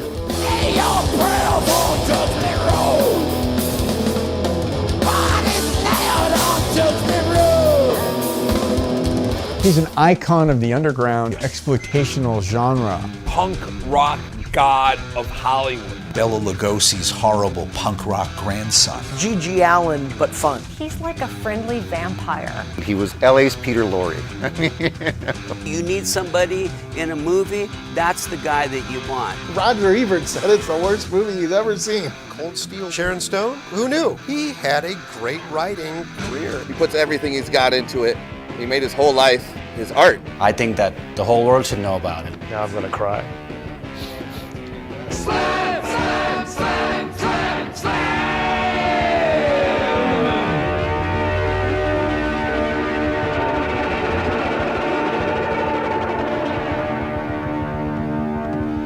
Wait a minute, you're gonna get this. Oh, thank you. Oh yeah, let me do some quick announcements before we bring Hunter back. I'm not gonna have a show next week because I'm gonna be joining the circus for a couple days, not the whole tour, but I will be back with Green Jello in Buffalo, Akron, Ohio, and Pittsburgh, Pennsylvania. That's the closest they get to me. So I'm gonna play some shows and put some stupid shit on my head. Here's the flyers for that. Go check it out if you're in the area. All the information's out there somewhere. And then, hey, we had a great interview last week with Maximum Bob from the Deli Creeps. Oh, Hunter, are you still there? Uh-oh. Yeah, I'm here. Sorry. Okay. You need a minute, or I can keep talking for a minute. Do you know anything about the Deli Creeps? Mm-mm. So I want to play a clip from last week's show. So Deli Creeps was a band. Do you know Buckethead? That sounds familiar. He was in Guns N' Roses for a while. He's the virtuoso guitar player with the white mask and the chicken bucket on his head. Yeah, I think I have seen that. Well, here, check this out. Heard, and I can't find any flyers though. But you guys played a couple shows with GWAR. Yeah. Tell me about that. The Crest Theater in Sacramento. It was huge, man. And what would you remember? What year this was? Probably like 91 or something. Probably no. I think it's when we came back after the 96 stuff. No, it was before that. So it's okay. Probably I'd say 92, 90 in there. Okay. Oh yeah, they were playing pretty big shows at that point. Yeah, that was a good show. Or two of them. They were really cool guys. Did you know about them, or were you like blown away, and vice versa? Did they? Did they have a reaction to you guys? Yeah, they were cool, but it's funny, and I totally get this that they have to do so much Oh And yeah. there's so much backstage prep and like They don't really have time to fuck around. yeah, they don't, you know, they're so focused on what they have to do, and I totally appreciate that. Oh You yeah. know, They and still to this day, like they put out in too much work for their own good, honestly. oh man. But honestly, after the show was over, backstage, they were super cool guys, like really cool, and they did, you know, they did say things. You know, it was rad. Because at the time, like, I would put you guys in the same realm. Like, just I'm obsessed with these weirdo bands from that era, and some of Yeah. them, you know, at that time, they were all kind of around the same level. Yeah. And then now it's just like, well, some of them never stopped, you know, and GWAR's still playing sold out shows everywhere. I have one of my favorite moments of ever on stage at that show in Sacramento, Yeah. which was, you know, you got all these hardcore fans that aren't there to see the opener, and they don't Sure. like you, and you know, get off the stage. We want to see GWAR. Yeah. So there was this kind of group of people that were sort of close to the front. Well, they were at the front row, and a couple of them kept like giving us the bird. Fuck you, and I don't know how, but I looked over and I noticed it looked like a gaffer or stage guys. They had silver metallic paint. They probably used it to mark floor marks and stuff. Yeah. So anyways, I mean, it's hard to see in those costumes, I'm sure. yeah. And so I don't, you know, I just looking around and I'm doing, you know, I'm in my thing. I'm going crazy and I see this can and I pick it up and I just got right in front of those guys and I was just staring at them and like going nuts. And I started spraying my crotch with it and I'm looking at them. And then I held it up and I sprayed it in my mouth and I just started spitting the paint out at them. Oh, God. And dude, two of them went from like, fuck you to like, yeah. And then the rest of the show was like, they were so into it, right? It went from like here to here. And I'm like, right on, man. You know, paint didn't taste that great. They like I was following it. And I was just like, but I was in my, you know, I was gone. And I remember getting off later and I'm like, God, what the fuck? And then I'm like, oh, and I'm like, fuck, it's paint. Oh man, what did I do? You know? Oh no. It's not like I'm all there, man, when I'm up there. It's Oh yeah, I know. You definitely get lost in your character a bit. yeah, and so, but I remember that they're like, yeah, like right on, man, sold.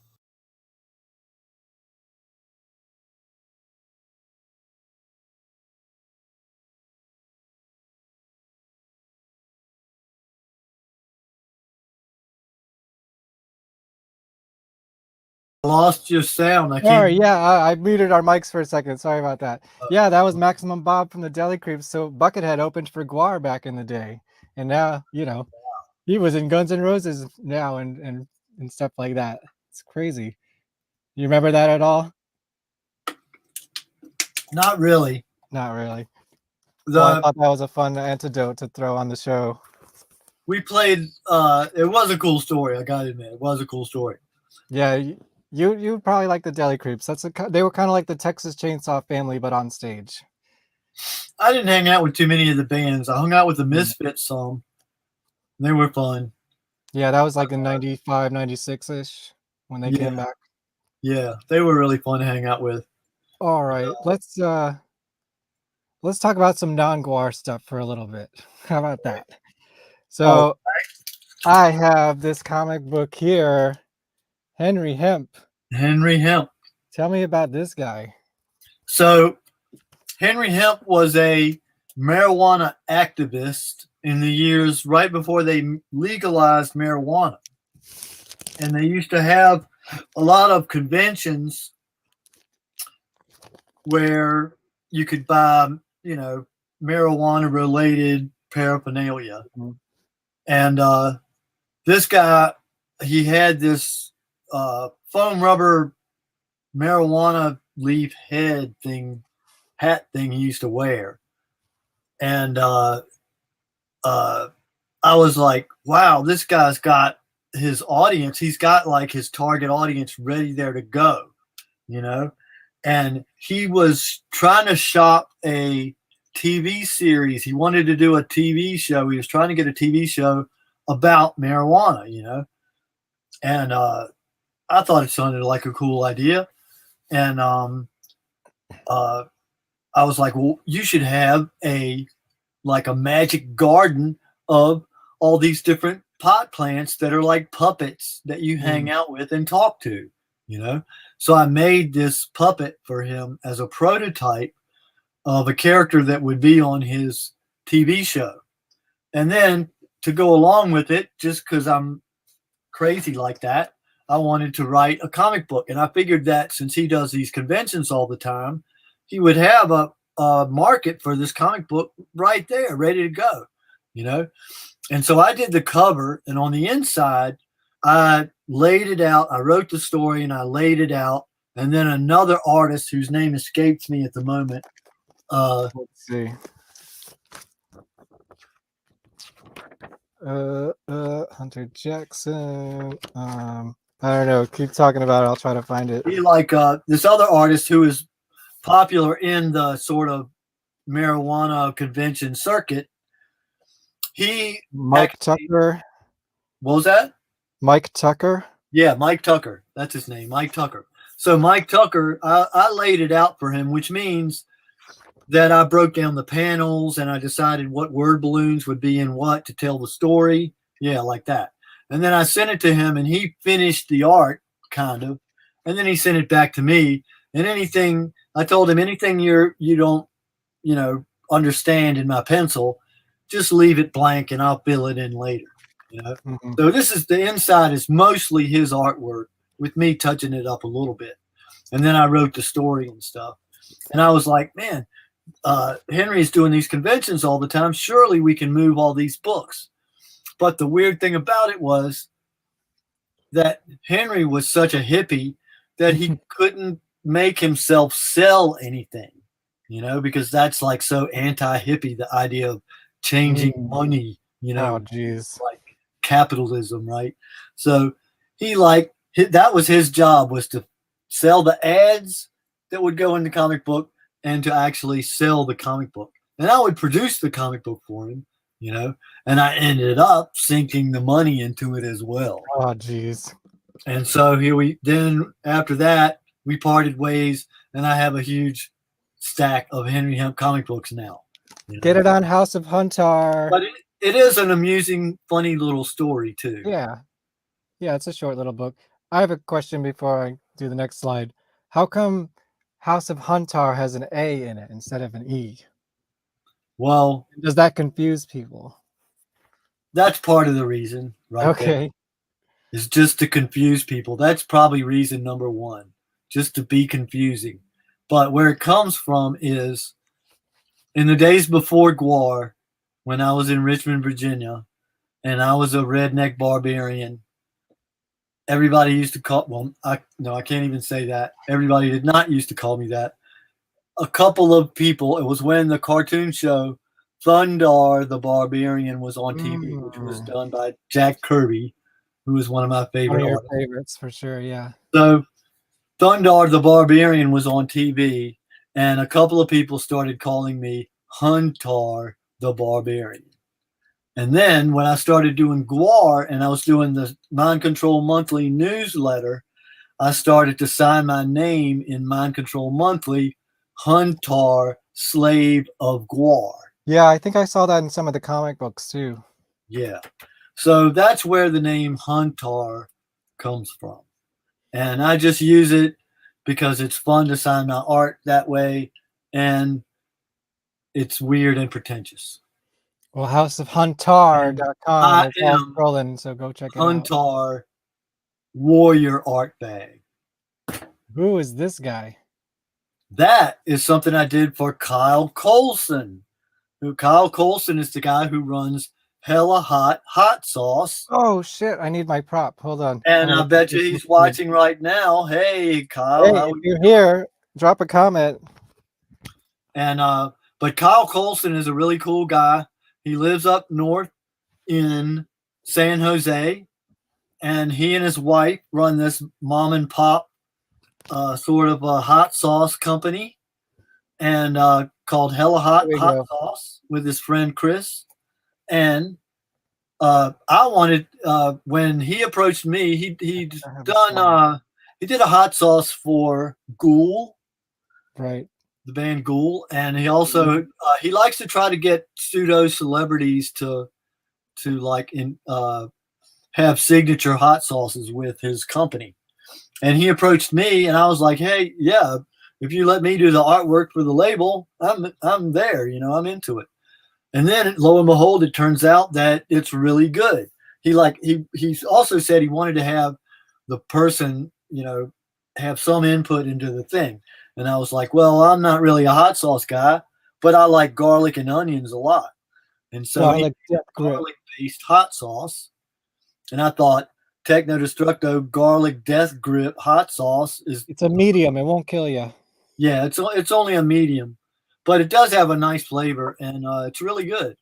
And it actually won an award, like that weird little star sticker said on it. It actually won an award at the Fiery Foods Food Challenge. Expo. Yeah. And that actually, hanging out with Kyle and promoting the hot sauce, actually led to me doing some really cool wrestling promotions. That's coming up. Yeah. Because Kyle would have these be promoting the hot sauce, and I would show up and do Techno Destructo. And if there was wrestling, there's always somebody that doesn't show up, so a hole will open up in the wrestling card. And I knew if I would approach the guy and say, hey, I'm here, let me do some wrestling, they would let me in. And sometimes, next thing you know, I'll be the headliner of the show. So that's been pretty fun. Let's get right to the wrestling then. Well, I'll tell you, wrestling is the most fun thespian art form there is. It's the greatest thespian art form there is. No question about it. That's a cool flyer. Did you draw? I was lucky enough that Sin Bodhi, Sin Bodhi is a professional wrestler from the WWE or WWF, and he got sort of screwed out of his life's ambition, sort of in the same way I did. So we had that in common, and he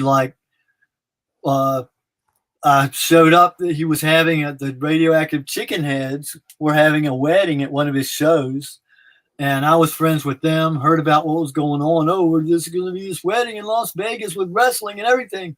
And I was like, I want to be part of that, and that's how I met Sin Bodhi. And after the show, I was like, man, I hope I get to wrestle for you again sometime. And he turns to me and he goes, man, I hope we do 300 shows together, And so he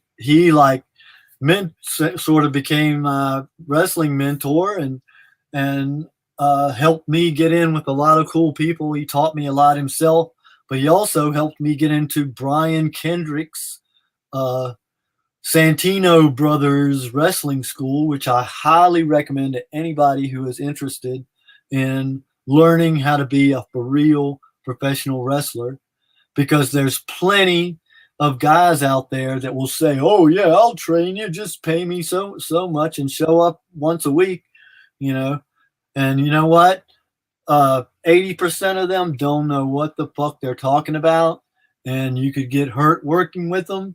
And so don't.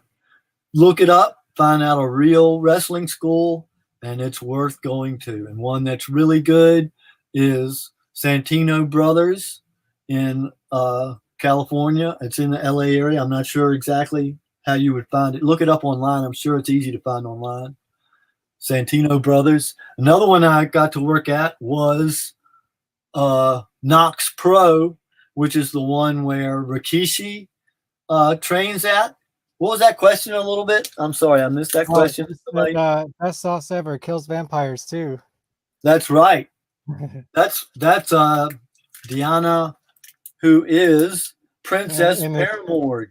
In this photo here, right? Yeah, that's her in the picture. She's often my sidekick. That's Barrister Orlock, who messaged us. Was in the chat before. I don't know if he's still here, Look, but there I am confronting the personification of everything wrong with humanity at a Freak Show wrestling event. And yeah, speaking of Diana and all, I gotta say, you have some of the hottest space dominatrixes, man. I don't know how you find these girls, but Aren't good they on you. awesome? Well, you know how I find them? every single girl I ever meet pretty much in my whole life, that's the first thing I ask them is, do you want to be my wrestling ballet? You know, I ask everybody. Here's one of them's training That you was here, right? Mistress Marie, who was incredible competitive bodybuilder. It was really fun working with her. Oh Who's man, this what's one? that girl's This name? is She's from Canada. Yeah, she's a burlesquer, right? Yeah. Oh my God, I can't remember her name, but I she's forget so it too, freaking but awesome. credit to you. Sorry, we forgot your name. But yeah, man, she I've was been going really through some wrestling photos here. There's another one. Bryce. That's Bryce Wild. She's a professional wrestler. There's the next one is Shelly Martinez. That's Shelly Martinez, who was super incredible. That's a really funny video that's on my YouTube Go to page. the House of Huntar YouTube page. You see like Yeah. how many? There's like 10 girls that just kick your ass. Yeah, it's 10 girls beat me up at the same time. And you know what? When I showed up that day, I didn't know that was going to happen. Oh, really? Because it seems like so in your wheelhouse. Oh yeah, I bet it was easy for me to adapt and like go with the flow, but that was a surprise. Even though Shelly and I worked together and actually sort of sparred a little bit before this so that we would be able to work together, but I didn't know that thing with all those girls like kicking my ass all at the same time. I really didn't. That looks a lot of fun. But it was really fun, and that was an event put on by Jennifer Thomas, who was like a really incredible female athlete who does these shows where it's all women athletes competing. And like, I'm lucky enough that I met her through Freak Show Wrestling. So a lot of times I'll be one of only 2 or 3 male performers that are even in the show, you know? And so I'll come out there and just like I do on the video, I like say, oh man, where I come from, you know, we would never allow women to treat us like that, you know, or something like that, or rag on them and say, you know, you earth humans, females are so strange with all your fatty protuberances and stuff like that. Yeah, that one. That's it. Look at all these girls. Oh yeah. A whole bunch of them were from Ukraine. Oh yeah? Yeah, they were like, and they were doing this real Greco-Roman style wrestling. It wasn't like, you know, the fake, in quotation marks, wrestling. It was like the real thing. And they were like, they were about to kill each other. I kid you not. Oh, and no. they were doing real Greco-Roman wrestling until one of them would tap out.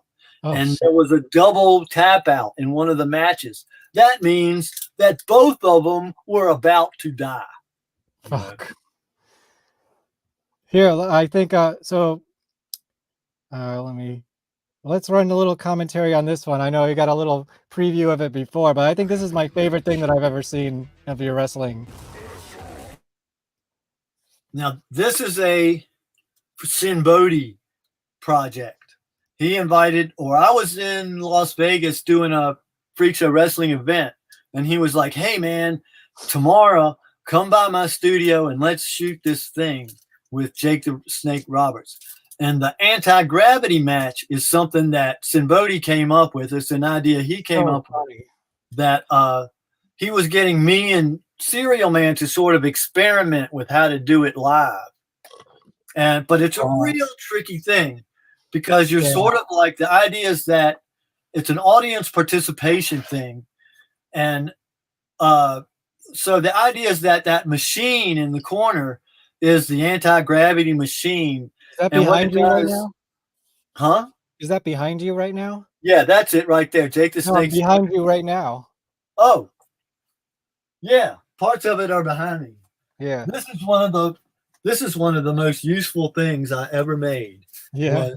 Because I've used it for like 100 million different things. And I've got like a bunch of these and I can stack them up in different ways to make them into whatever I need them to be at the time. And I'm working on an animation film that uses them a lot where these actually turn. Oh, wow. And stuff like that. But that's all in the future. Here's a guy who's mad at me. He says, I'm so bad, shut up and let Hunter talk. No one cares about your collection that you keep interrupting to display. Well, I'm glad you're a fan. Wow. Yeah. Damn, dude, that's harsh. Am I doing that bad of a job here? I don't thought have I to was do- doing pretty good. What's his name? Mars. Pimp. Hey, I Mars have a hater. That means I made it. Thank you, Mars Pimp. You don't need to be that harsh, dude. Jeez. Let's see what else. Okay. Here's what I want to talk about. And on that note, I would like to say thank you, Von Destructo, for having me on your show. Yes. Oh, wow. We have a GWAR member here, so let's interrupt my flow. Colette is in here. Trouble. Hi, Hunter. The reason I was trying to mace swing the Temptress Heather was because we had decided pre-show we were enemies. She was to be an ally of Techno's, and I was going to be on the GWAR side. There you go.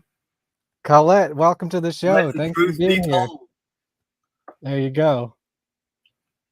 I want to talk about the radioactive chicken heads.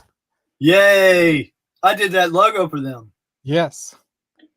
And proudly displayed on my poster behind me. And of course, as I explained in character, is the arch nemesis of the chicken heads. What's his name? Professor von Kleckenstein. Oh. As portrayed by Dookie Flyswatter. I think he messed with my brain and switched it with a chicken head. So one day I woke up on tour as Bird Brain, along with on tour with Green Jelly and Rosemary's Billy Goat. So I was a chicken head at one point. Rosemary Billy Goat is headed by Mike Odd. Mike Odd, yep. Who went on? You might know him better as the guy who does Max. He doesn't want you to. He doesn't want you to know that. Oh, he doesn't want you to know that. Oh, whoops, sorry. Sorry, Mike Odd. I didn't mean to say Mike that. Odd. Mike Odd is the manager of Max Sabbath, I believe. Oh, is the okay. official story there. Yeah, there's the poster I have behind me. I love this artwork you did for them. Do you want to briefly explain your role in the Chicken Heads and your association with the Chicken Heads? I just thought they were really cool, and any band that has 12 entirely different characters in it is that all have different weird personalities and stuff is really awesome. And I wanted to help them out, so I wanted to do this poster for them that had it's got each character with their name in a little circle that maybe they could use for stickers or buttons or something, you know.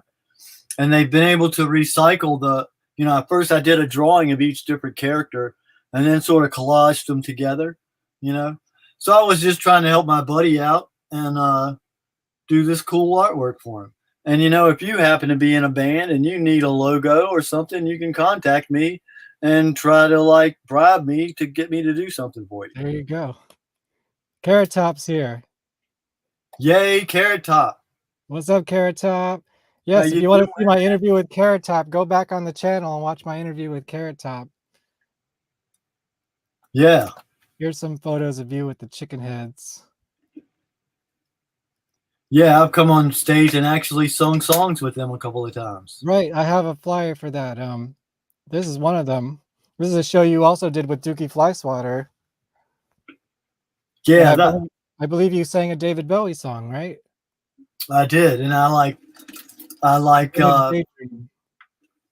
Yeah, it was pretty funny because they. And Mike Odd's in this too. David Bowie, this guy comes out in this really terrible, it was so bad David Bowie costume that, unless somebody told you, hey, that's David Bowie, I think you would think, is that supposed to be somebody's mom or something, And then it looks like he's getting ready to sing the song, and then Techno Destructo comes out and clamps his head and takes the microphone and sings it instead.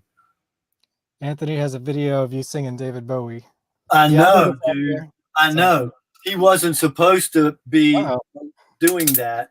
And I've repeatedly asked him to let me have a copy of the thing, and he won't. And I think it really sucks. Well, I think Carrot Top has the whole bootleg of that show. Yeah, no, there's an official recording of it too. I don't know if it's officially, I mean, all out there, but there's pieces of them is out there. Maybe Carrot can speak to that. Okay, so I played the trailer for The Life and Slimes of Dookie Flyswatter and Haunted Garage. Of course, I don't want to get too much into this because we gotta save something for the movie.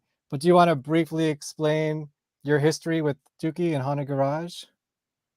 And the eternal question I have, which all evidence is against it that I've not found, but did GWAR and Haunted Garage ever actually play a show together? Of course we did. I've heard not. I'm pretty sure we did because I'm not sure I would have met them otherwise, you know. But it's possible that they came to our when they were in LA. Yeah, I think Candelejos, he said, was the first show he saw GWAR. Us, you know, I really think that they did. I think that they met probably on one of the very, very, very early tours, but I'm pretty sure they did. We met them through our manager Liz, who booked the Candelejos, I think. And I'm pretty sure we played with them. But I mean, I met him a few times. I met him a few times, but we didn't. Me personally, I didn't really hang out with him that much. But when I got here back to LA, one of the first things that I got to go to, one of the first shows I got to go to, was a Haunted Garage show, and you dressed up as Scrota on roller skates. Yeah, I came as Scrota Moon. Somebody had convinced me that I should come as Scrota Moon. And so I was like in the slam pit jumping around as Scrota Moon that show. It was really If anyone fun. has photos or videos of that show, I'm looking for it for the documentary. I haven't seen any photos from that show. And I also met Andy Chavez there, who is their younger, newer member. And co-producer of the documentary, yes. He and I game geek out and play games like Cthulhu Wars all the time. Cthulhu Wars is a great game. It's like it's an HP Lovecraft version of Risk. And I like to play the Black Goat faction, which is really fun. When Andy first connected us, he said, and because I stayed at Andy's place while I was filming the documentary while I was in LA, he's like, "You're gonna have to play games with me and Hunter," and I'm like, "That's fine with me. I know we didn't get to it because I was too busy, but I know you brought a game for us to play and we never got to it." Dude, I am like the most frustrated game geek in the universe because I have a huge game collection of the coolest fucking games ever made, and I can never find anybody to play them with me. And when I do, it's always like I go over to their house and stuff, and I'll take the super awesome, cool game I want to play, and when I get there, they'll go, "Oh, send them to me. Send them to I really want to play something else." Anthony, I have some pics from that show. Anthony has pictures, and he also said he can give you the file. It's too large to send. Dude, set up a Google Drive. Anthony, get at me. I will set up a Google Drive that you can use my space, and I can get it out there. Hey, while we're on the topic of sending people videos and stuff, I would love to be able to edit together a Techno Destructo battle video from the 30th anniversary tour. And I've gotten a few videos of it. I can send you mine, but it's not great quality. A lot of people said they would, and then I can't get anybody to really do it, you know? So guys, get your videos to Hunter. I would love to be able to edit something together because, man, it was so much fun to be able to fight with Chuck again and get on stage with all that. Well, I can send you my video. That was the one I have. Do you play D&D? No, I do not. That was one thing that is a very big piece of misinformation about the movie. What game are you playing in the documentary? Me personally, I absolutely hate. That's right. I said hate D&D. And shit. Multiple people try to get me to play. I do not like it. I do not like it. I like to play toy soldiers. I want games that have toy soldiers rolling dice, killing each other. That's what I want. I call that sort of like, it's like D&D without all the pussy shit. You know, There I you just go. want the fight. I want to get to the fight scene, and I want to have a knockdown, drag out battle with somebody.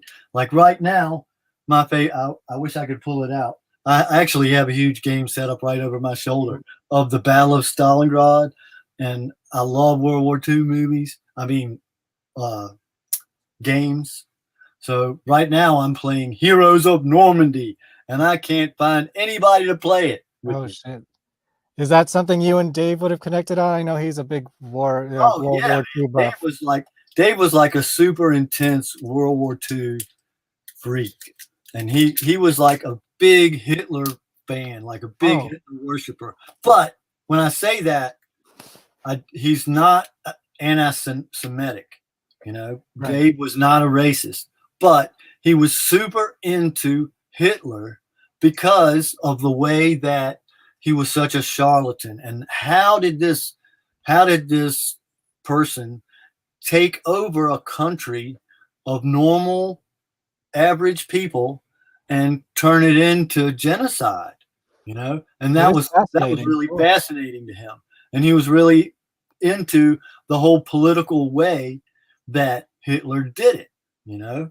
And so he used a lot of those same tactics to manipulate the politics within GWAR, you know? And I was constantly telling people that, you know? And then one day, Don Draculich walks up to me and goes, "Hey, Hunter, you know, I watched this documentary about how Hitler took over Germany the other day, and it's a lot of the same psychological shit that Dave did to manipulate people in GWAR." And I was just like, I've only been telling you that for the last 10 years, you know. He wants to know how to play. I think that would be a whole nother show. Let's not get into that. Oh no, I can't even begin. But and Diana said she'll play with you. Bring it to the house. Yeah. There you go. Yes, we're connecting people. I mean, you're all connected already, but speaking of games, let me piss off Mars Pimp a little bit and pull something out of my collection to talk about. But GWAR had a game, Rumble in Antarctica. I don't have any of the little pieces, unfortunately, but I have the instruction book, which I believe you wrote, right? I wrote there's a part where it tells the GWAR story, you know, it tells the mythos. You know, I wrote that, but the guy, what was his name? Shit, I can't believe I can't remember that guy's name. Well, it was a long time ago. Aaron Overton. Aaron Overton. When Aaron was the editor of the book, And so he he did the cover art, too. went through the paragraph, or it was a couple of pages I wrote about the history of GWAR, you know, to educate people about what GWAR is about. And he changed a few crucial key parts of it that I was like, oh my God, dude, that changed the whole story. But man, the GWAR game is one of the proudest projects that I worked on in my history with GWAR. I wish I had those little miniatures, man. I was like so young and broke at the time. I couldn't collect all those pieces. Well, the painting is the hard part, really. But because I'm a big game geek, you know, and me and the GWAR dudes used to play a lot of miniature games. We would get a lot of the Warhammer stuff, but I had made up a simpler rule system that we used. That, I mean, I didn't really make it up. I sort of like bastardized it from another game, but we had our own simpler rule system that we would play, and I made a lot of like vehicles for the guys, modeling and stuff. But when we did the GWAR game, I like really worked on it hard to make sure that all the characters had powers and abilities that were true to their GWAR characters and stuff, and it came out really good. And then that year when we did it, me and Casey or Beefcake would actually go to Game Geek stores in costume and play against each other, which was really fun because we would. I was playing. My team was like Scrotamoon, Techno, and Slamenstra, and a bunch of slaves. And his team was Beefcake, Odorous, Ballsack, and Flatus. And it worked out pretty good. The point system worked out good because we won half I won half of them and he won half of them. So it was really fun. And we would go there and we would play in front of the crowd, and then we would stop and sign autographs and stuff. It was cool. And then when when I got back home again and I played with the boss, he goes, I beat him, and he got all pissed and goes, "Oh, you're playing the game wrong," and I was like, I just went coast to coast and taught everybody how to play the game like that. But anyway, I swear, please do me a favor and put this out to GWAR. It would really be a shame if GWAR puts out a miniature game and I'm not involved. It really would. Because what do you think about the GWAR vs. Time game? That was more of a card game, but it's similar. Came out a few years ago. I don't know if you ever played it, but and I haven't taken the shrink wrap off of it yet. Gotcha. You know what? I'm looking for someone to play that game with. I've had it for all these years and I can't find anyone to play with. So if it doesn't have little toy soldiers, no, it doesn't. It just has cards. Not especially interested. Yeah. Sorry. I'm wondering where the political aspect of GWAR came from. Well, GWAR just fucks with whatever society is fucking with at the time, right? Because we live on planet Earth, and whether you want to pretend that politics doesn't affect you, it does in a big way, and it's gotten worse and is getting worse every day. So you better be aware of politics, dude, or you're going to lose everything that you care about. Because one of the other things I always say is you have to stand up for the sick fun that you crave, because there's always somebody out there to take it away from you. And when GWAR first came out, politicians were, making that support money by going out there and going, we've got to stop the evils of rock and roll music. It's corrupting your children, and we have to pass laws, and you've got to vote for me and send me your donation. It was in full effect at that time. Your children from people like GWAR, and people are making money off that shit, and it's just another lie. So I just thought I'd share this photo of us with Josie Cat when we were filming the documentary. And it was funny reuniting you two, because she was one of your space dominatrixes at one point. She was. That was a very unexpected surprise. Yeah, and she was an original GWAR girl from Haunted Garage from back in the 80s. Yep. I was going to do a show, and I was like, I don't have a valet. What am I going to do? And I was asking my friend Ryan Haley, do you know anybody? And he's like, oh, let's get online. We'll just go to Craigslist. And I'm like, are you sure? You never know what might show up, And so next thing you know, she shows up. She's already got this totally sick. Oh, yeah. She's probably got her chains and stuff, right? Yeah, she knows what she's doing. Yeah. Josie, where are you? You're awesome. Yeah, it was out there. And the show, the punchline of the story is that this particular show was at a civic center, and it was mostly kids. Oh, it was a mostly kids show. Did you wear pants for that one? Huh? Did you wear pants? I doubt it. No. I doubt it, yeah. I don't think so. I think I was still going commando at that point. There were with the cup. I'll show it to you. This is what we're talking about. There's This is the actual. This is actual. Oh, it works. It works as a gas mask too. Oh God! This. That's just. But anyway, when I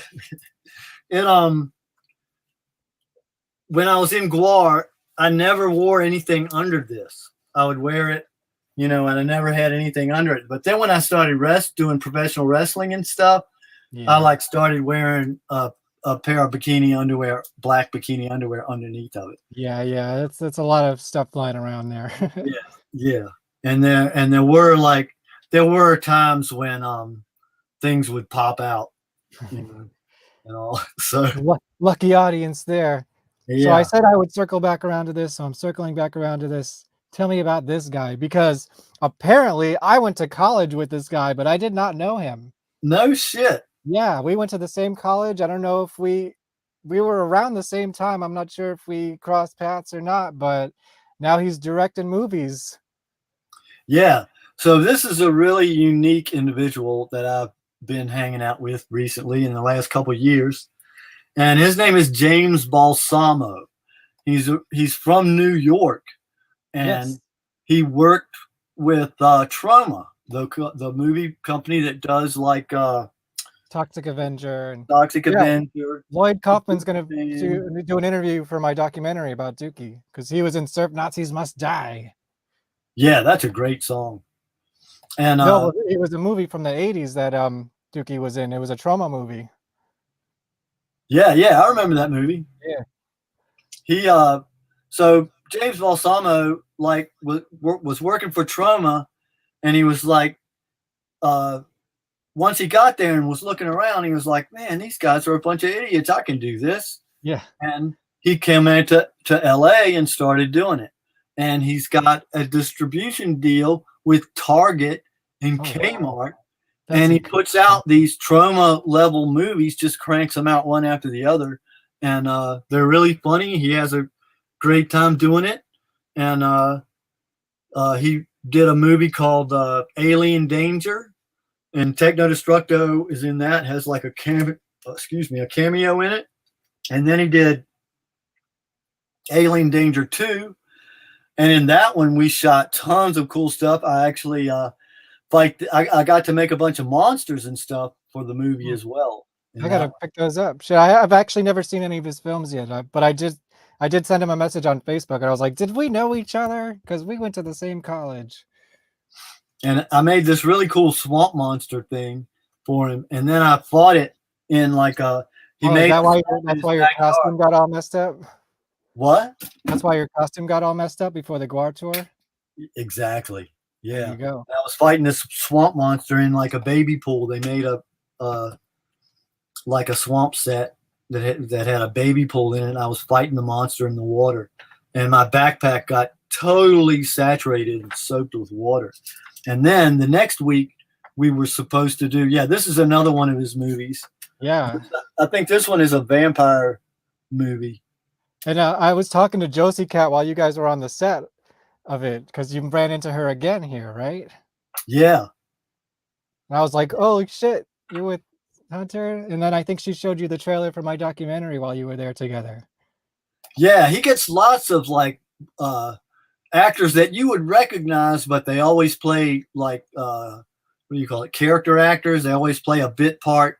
Like he was working on this one day when I was over there building stuff for him. He was working on a movie that was so fucking funny. He had like a whole crew of these comedians, that people that you'd seen on Seinfeld, and I recognized almost all of them from different obscure projects and stuff. And I think the most well-known one was Isaac from The Love Boat. But the movie is really a funny concept. It's called Toomey, and it's about a tumor, right? It's about a monster tumor, right? But what makes it funny is the main character of the movie is this hypochondriac, right? And he has these friends. The scene that they were shooting was a birthday party with him and all his friends. And the funny part of the movie is that this guy's a hypochondriac, and all of his friends are sick of hearing it. They're tired of hearing him complain about what's wrong with him. And he has this tumor that actually devours his friends, and he's trying to tell them, and they don't believe him, so, and it's done with all these really talented, experienced comedian actors. And they're just ad-libbing. There's no real script. There's like basic outline or something, and he just lets people run with the ball. Oh shit, we lost Hunter. Hunter, come back. Uh-oh, I wonder if his computer shut off or something. Well, I think it's time to run an ad while we see what's going on. Let me do a little teaser for my documentary. What influence did B-movies have on the band? How many tapes do you have? How many loads have you got? It started out as a band that was covering bad songs from bad movies. I mean, they should be looked at as a legacy of Los Angeles. They lived the movie lifestyle. I had seen many of Dookie's movies long before I knew who he was. I first saw Dookie Flyswatter in a Green Jello video. Because as soon as I saw him up on the stage, I go, oh, fuck, that's that guy from Surf Nazis. Roger Ebert said it's the worst movie he's ever seen. They were such a part of our scene. You know, a cult movie that's got its own fans. We've attracted our own fans and our own family. Within a city of misfits like Hollywood, we were misfits. He's an icon of the underground exploitational genre. Punk rock god of Hollywood. It was neat to see the same faces always orbiting this universe that Dookie Flyswatter seemed to be in the center of. There was celebrities, weird people, cool people, interesting people. Axl and Sass came to see us, and I slimed them really good. Paul Stanley and Gene Simmons. Tom Waits was there. I remember Fishbone showing up at a couple of gigs. Courtney Love was afraid of us. When you're sitting between Dookie and Elvira, it doesn't get any cooler than that. Spike Lee wasn't impressed. I'm just about to go on stage and Flea grabs my shoulder. White Zombie and Haunted Garage and Tool were all in the same bill. I think Soundgarden was opening for you. I would not be surprised. I did a nude painting. Clive Barker owns that painting. Los Angeles seems to be a haven for insularly popular artist situation. You can destroy here, and nobody knows where you are anywhere else. No. It's crazy. We'd like to be an A movie someday. A B-A movie. An A-B movie. A B-A movie? A B-A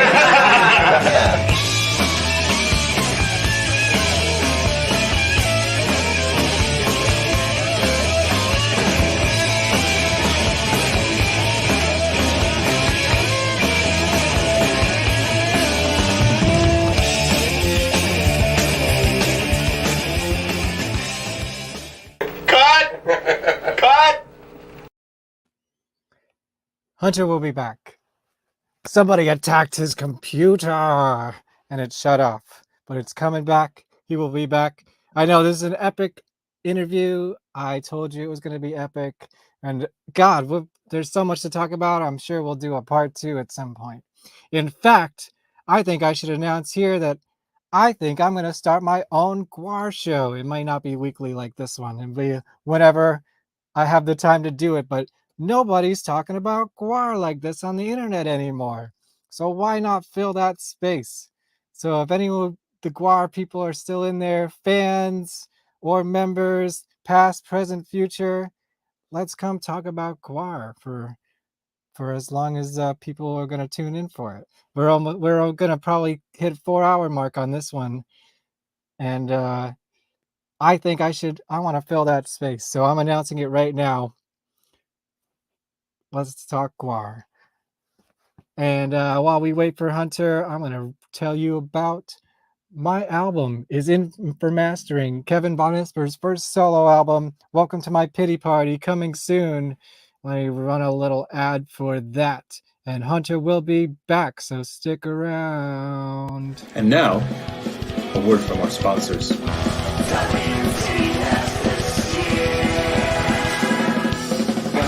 to my pity party.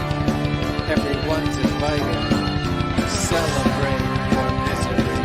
Apart but united.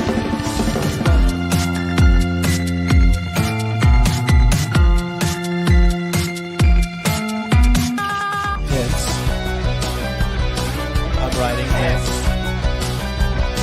Recording hits.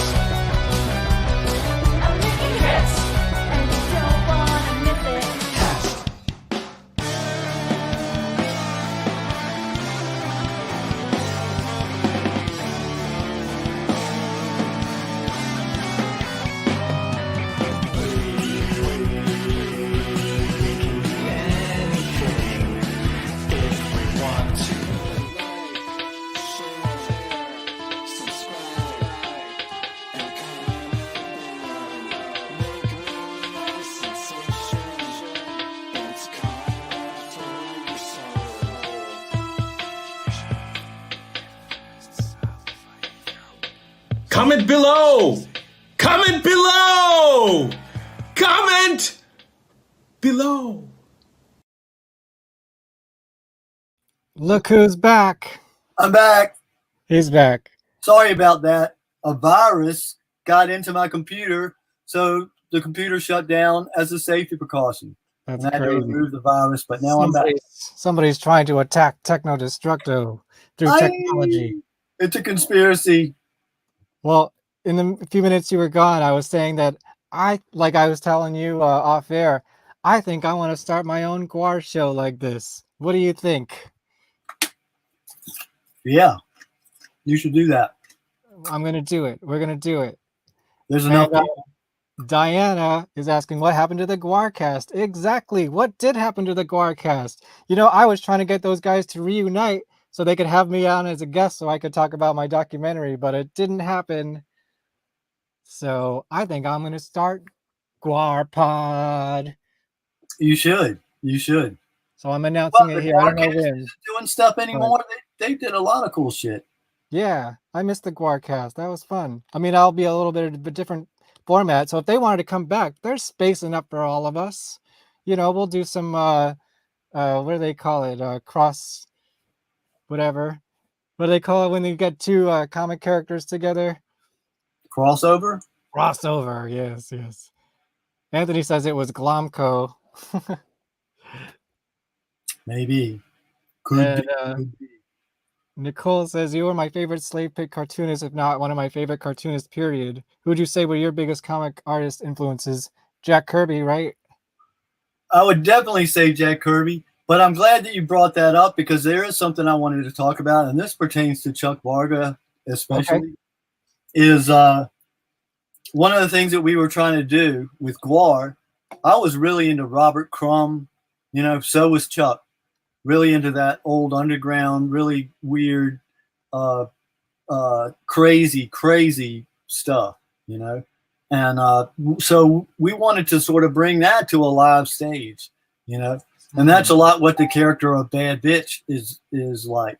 You know, she's like a lot like a Robert Crumb comic strip come to life. Right. And, you know, I think my favorite GWAR comic that I ever did in GWAR was the one where it's a comic book adaptation of the actual wrestling match that we used to do, where it was Odorous and the Sexecutioner against the Trailer Park Tornadoes.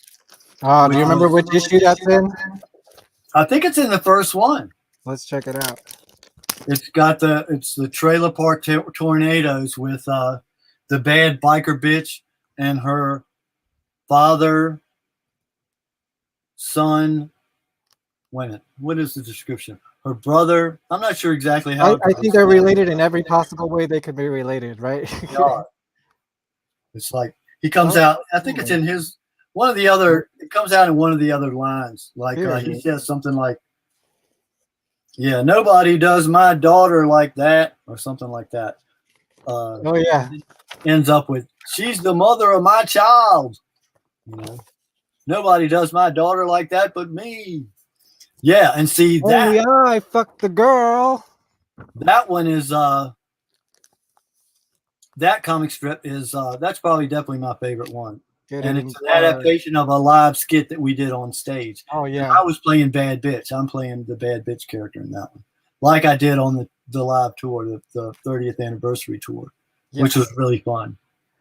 Diana says, do it. I'm not sure. I think she's referring to your idea or my idea or both ideas. But thank you, Diana. You're awesome. I definitely think we should do it.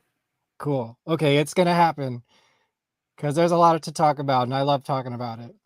Yeah, and I'm sure that all the GWAR dudes would be happy to be on your show talking about all different kinds of crazy shit. So I wanted to just close out this conversation we were having about James Balsamo. That's right. We're talking about him. Oh, yeah. So where that was going was also in the Alien Danger movie, there's a wrestling scene, and I got to do some wrestling as Techno Destructo. Excellent. And at first, he's like, oh, you're going to be wrestling against the, what were they called? Demolition. The guys that had the backgammon on their faces and stuff. And I was like, Demolition, man, those guys got to be like 80 years old. Are you serious? You really want to do them? I can get some young, like really kick-ass wrestler dudes. But he was like into the name recognition, you know? Sure. So then it turns out that as the date gets closer, of course, since they're like 80 plus years old, they have medical problems and aren't able to make it. And then who do they get instead but Powers of Pain? Oh yeah, that is Axe and Smash, isn't it? Yeah, Axe and Smash are their names. Nice. And the Powers of Pain are the Barbarian and the Warlord. And those two guys were wrestling for the redneck wrestling that I used to like to go to in Richmond, Virginia. And I was like, oh my God, you mean I'm going to get into the ring with two guys that I actually used to go to see when I was the most into wrestling of my whole life? I can't wait. But then the day of the thing when we're supposed to do it, my backpack and all my gear is still waterlogged from the battle that I had with the swamp monster. And I mean, part of what makes Techno Destructo so fun is I'm trying to do all this crazy shit, and my armor is so heavy that I can hardly move in the first place, you know? But it's 50 pounds heavier today, you know? So I couldn't do anything. I couldn't do all the shit that I normally do, you know, and I was trying to jump off the top rope and do all this stuff. And I'll tell you, the Barbarian and the Warlord were not impressed. Oh. It was sad. It was really sad. And on top of that, when I started working with them in the ring and all, I was using my old armor that had that heavy fiberglass shoulder pad I was talking about. And we were doing a scene that maybe you've seen me do it before in some of my movies where Techno Destructo will be not have his stuff on, and he'll go like this and it'll jump, and it's filmed in reverse. Right. So it's like his armor jumps on him like Sailor Moon or something, you know? And but the way we film it is I'll have it on me and then I like throw it off at the camera, you know, and then we show it in reverse. And it looks like I go, whoa, and it comes on me. When in reality, I'm throwing it off and then I go like that. So they were supposed to be like guarding my armor, and then I was going to magically make it jump out of their hands like this towards me, you know? So the way we film that is I take my heavy ass backpack and I throw it at them. It lands on the ground, and then they sort of like hover over it, you know, so that it'll be shown in reverse. But what happens is when I throw the thing, of course, that heavy fiberglass shoulder pad hits the Warlord like right in the head, you know, right in the head. And he's like, you know. And then when we're working and I'm like, Techno Destructo's attacking him, you know, and he's blocks it, catches my claw like that. Somehow, you know, when you're a professional wrestler, you have a million recurring wounds all over your body. Like for me, like I've broken my ribs, I've broken my wrist and stuff like that. And a lot of wrestlers will have trick injuries that pop, like a trick knee, or you know, in the Warlord's case, something had gone wrong with his wrist recently, you know. So when he tries to catch my claw, he goes, oh, you know, and he hurt his arm. So there I hurt him twice. You know, when you're a professional wrestler, the worst thing that you can do, the most unprofessional thing that you can do as a professional wrestler is actually hurt your opponent. You know? Right. And like I did it twice. Oh my God. You know, so there I am, my one chance to perform with some of my, you know, wrestlers that I used to, you know, fantasize about. Maybe, wow, wouldn't it be fun to be in the ring with them, you know? And here I am, and the Barbarian goes wrong. Not impressed. I liked the Legion of Doom. They were my favorites. Yeah, the Legion of Doom was the shit. They had to change their name. Originally, they were the Road Warriors. Yeah. And you know what else about them? When they were the Road Warriors, they were with the redneck wrestling that we used to watch. You know, So I remember we used to go see the Koloffs, and we'd all wear red shirts. My girlfriend made us these shirts with the hammer and sickle on the chest, and we would take a plastic chain because that's what their favorite accessory to cheat with was a chain. So we would take a big plastic chain that we happen to have because we're the slave pit, and we would actually take it to the show, and 6 of us would be there sitting all with our red shirts in like the 3rd row, and the Russians would come out and we would all stand up and hold up the chain and scream. It was so much fun, man. It was so much fun. But when they played against the Road Warriors, it was hard to decide who to root for. Oh yeah, this was I had to show this for the GWAR fans, right? This is happening here. This is James Balsamo again, the movie producer. And this is us working on a movie that's about a golf course. It's called Slice.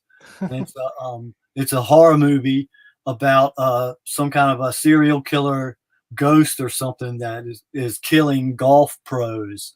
And this picture is Casey Orr, me, and Danielle all playing cops. Yeah, I'm excited to see this. It's like, how many movies outside of GWAR lore are all these GWAR people in, It's great.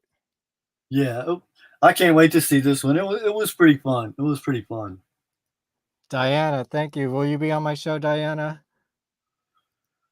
Okay. Oh yeah, I had a question, and then I think we'll land this plane soon because it's almost 4 hours we've done. Can you believe it? I know. See how fast it goes by? It's easy to believe that I sat there and talked about GWAR for 4 hours. Oh yeah, I mean, yeah, and if I was actually doing a documentary on GWAR, you'd probably be doing an 8-hour interview. I may have done that much for him. I don't know. Since GWAR is based on your movie idea, do you own the rights to the characters? Ooh, that's a good one. Yeah, if well, you care to share. It's like I guess nobody ever registered any of those characters. I think that GWAR has done something where they probably put out some kind of legal, all-encompassing, everything that ever had anything to do with GWAR belongs to us thing. And I think there are even paragraphs in it that say stuff like, anything that I ever draw that has anything to do with GWAR, automatically they own it even before I think of it, and stuff like that too. Well, but, at the same time, and then the next question is going to be, well, how come they let you do Techno Destructo? Yeah, because you went rogue, man. And the answer to that is, A, because whenever people see Techno Destructo, they're going to start talking about GWAR, Yeah. 2, or B, 2, I'm not going to come out and publicly brag about GWAR, and even though I've been honest and stuff today, I haven't talked shit about anybody, I don't think. And if I said anything that pisses anybody off, I'm super, I want to apologize. That's B.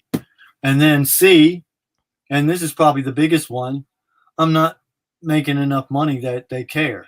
Right, exactly. If I landed some kind of a big movie deal, where like Universal wanted, is dying to make the Techno Destructo movie, and there's $10 million involved.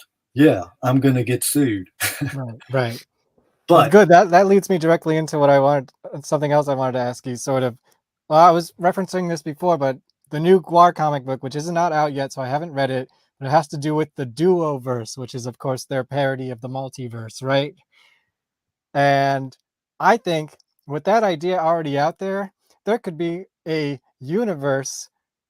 parallel universe in the GWAR lore where maybe your original story can come to fruition in an alternate timeline. How do you feel about that? Everyone loves these requels, reboots, Halloween movie. They're like, fuck all the sequels. We're only going to go with the first movie and make a direct sequel kind of thing.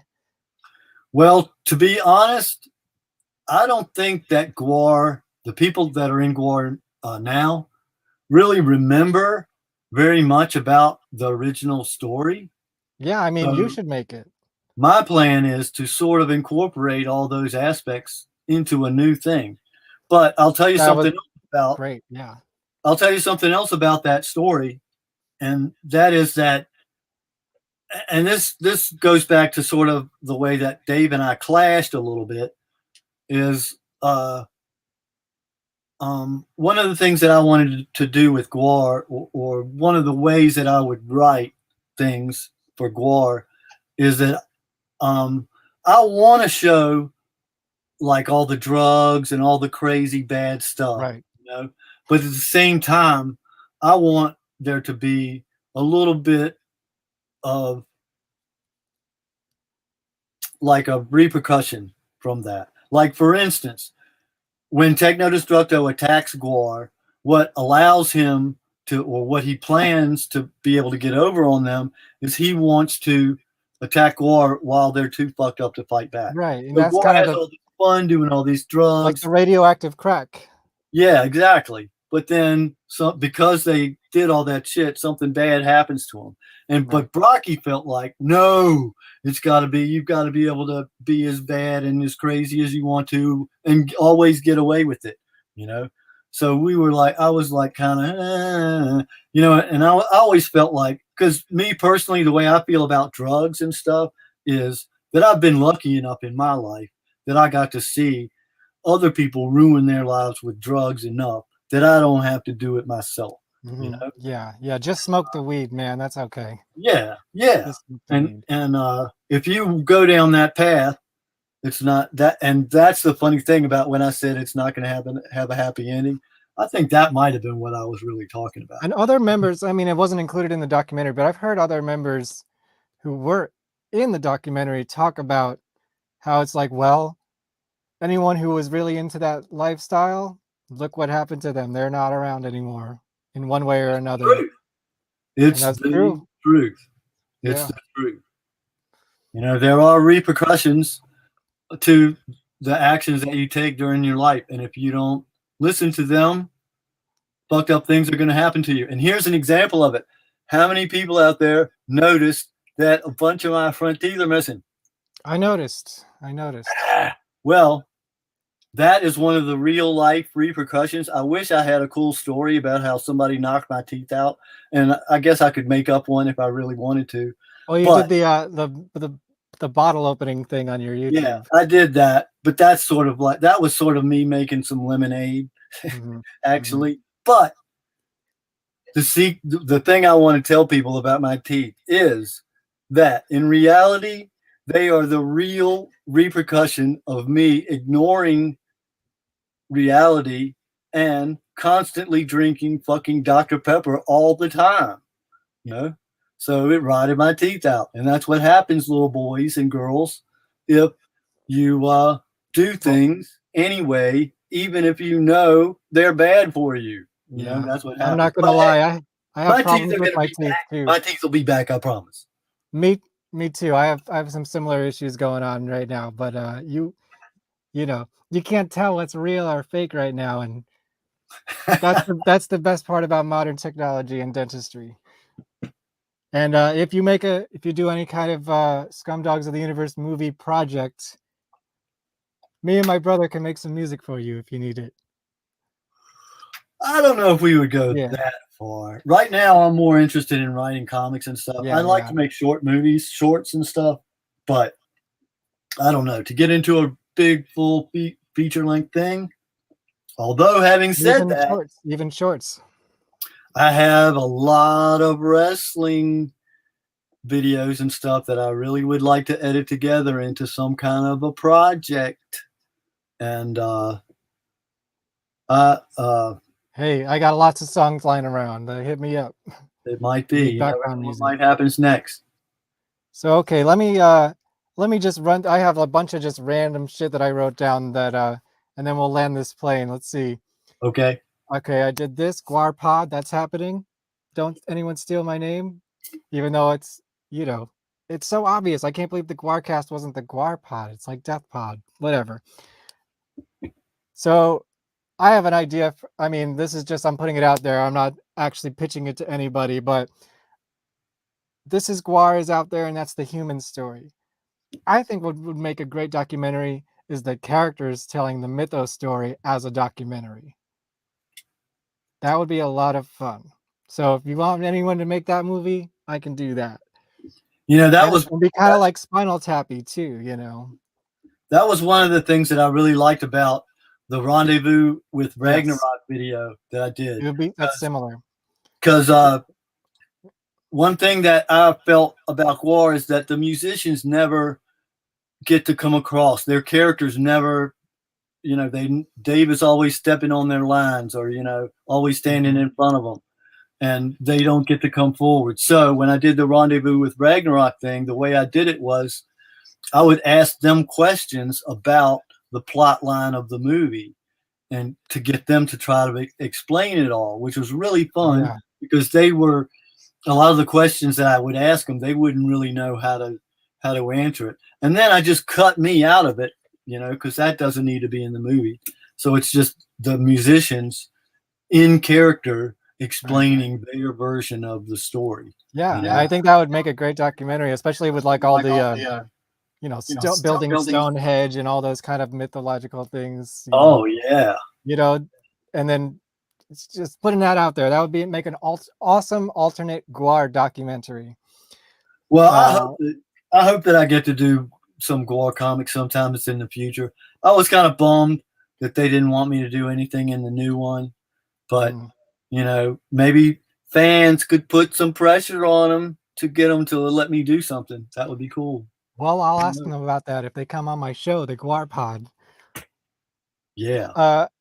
Okay, here's an in-character question. With global warming happening and melting the polar ice caps, should we expect more scumdogs to be thawed out?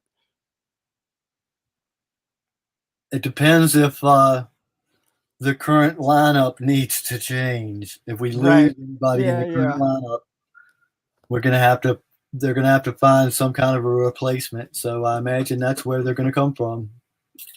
How strong is Space Weed?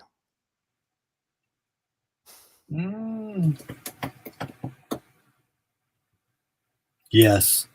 Yes. What was it like? Do you have any good stories about playing Grambo? Grambo was a weird, funny character because she started off as just a throwaway character that was in one of the comics for a couple of panels. And after we had gone cross country with the Techno Destructo, you know, level 1 sort of tour, we were like, what are we going to do next? And Dave pops up immediately and wants to make this Grambo character into a live stage thing, you know? And so I made that costume where she's in a wheelchair, and then she, the one that's in Phallus. That one was really cool. You playing the character and doing the song too, right? Yeah, in that instance I was. Don did it some too, and he made his own version of the character. And the one with the big bulgy eyes that pop, that was Don's mask that he built. Mine was like, but I mean, on the album you were singing the song, right? Yeah, I sing the song on the album. I do.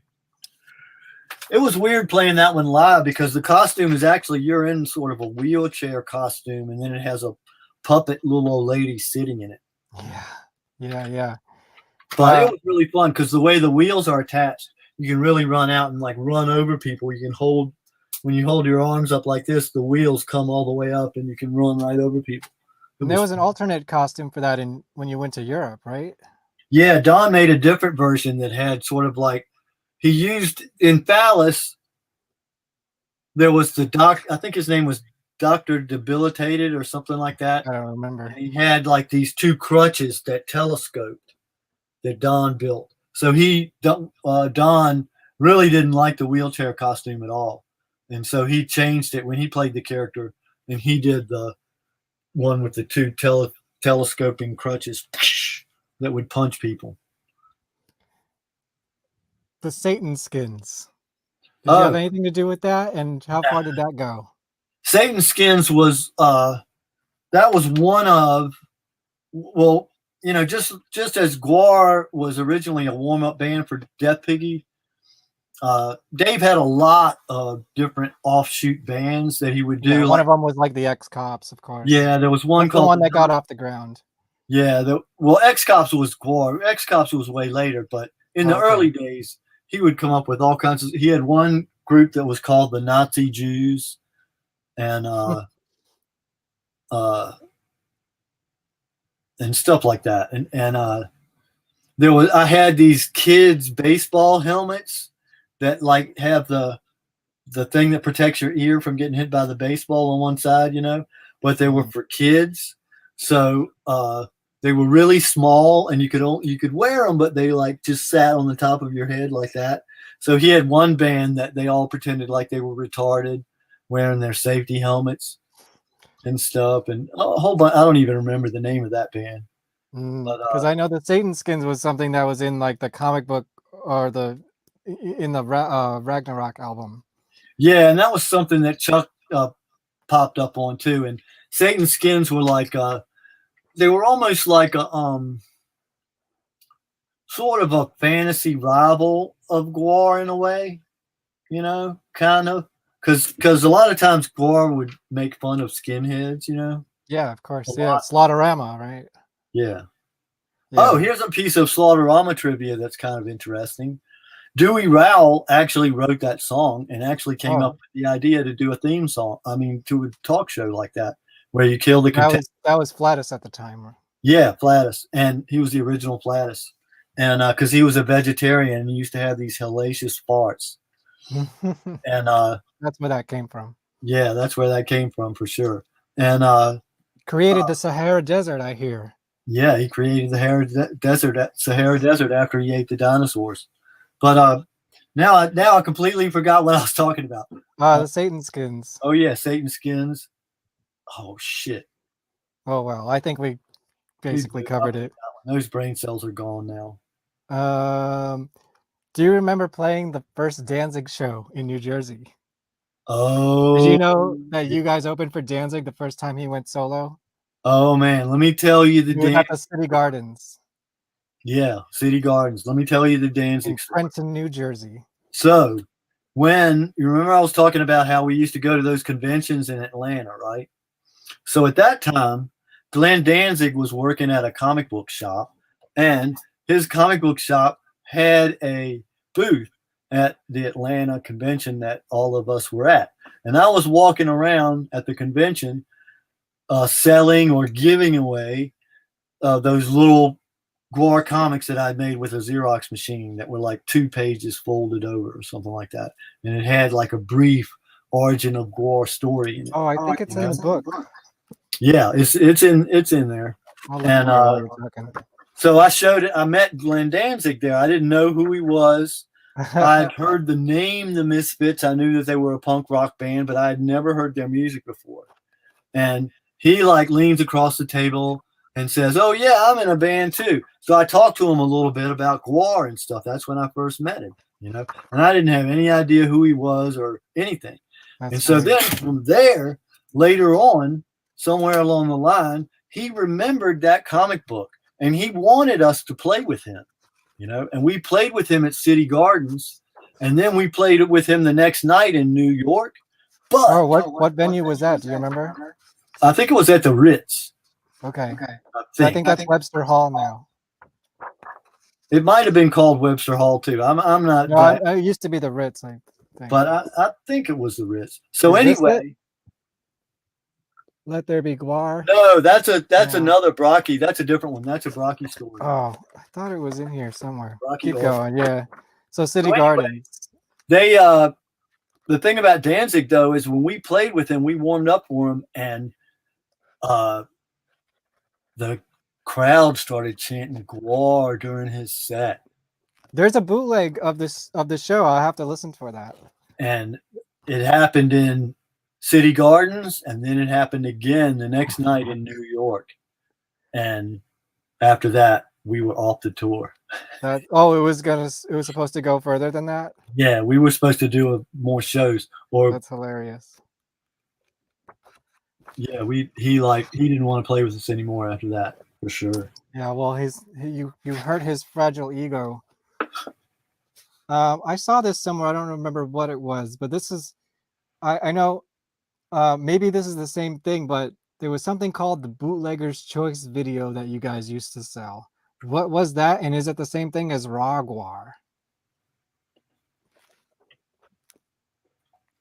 Bootlegger's Choice. I don't know. That could be after I left.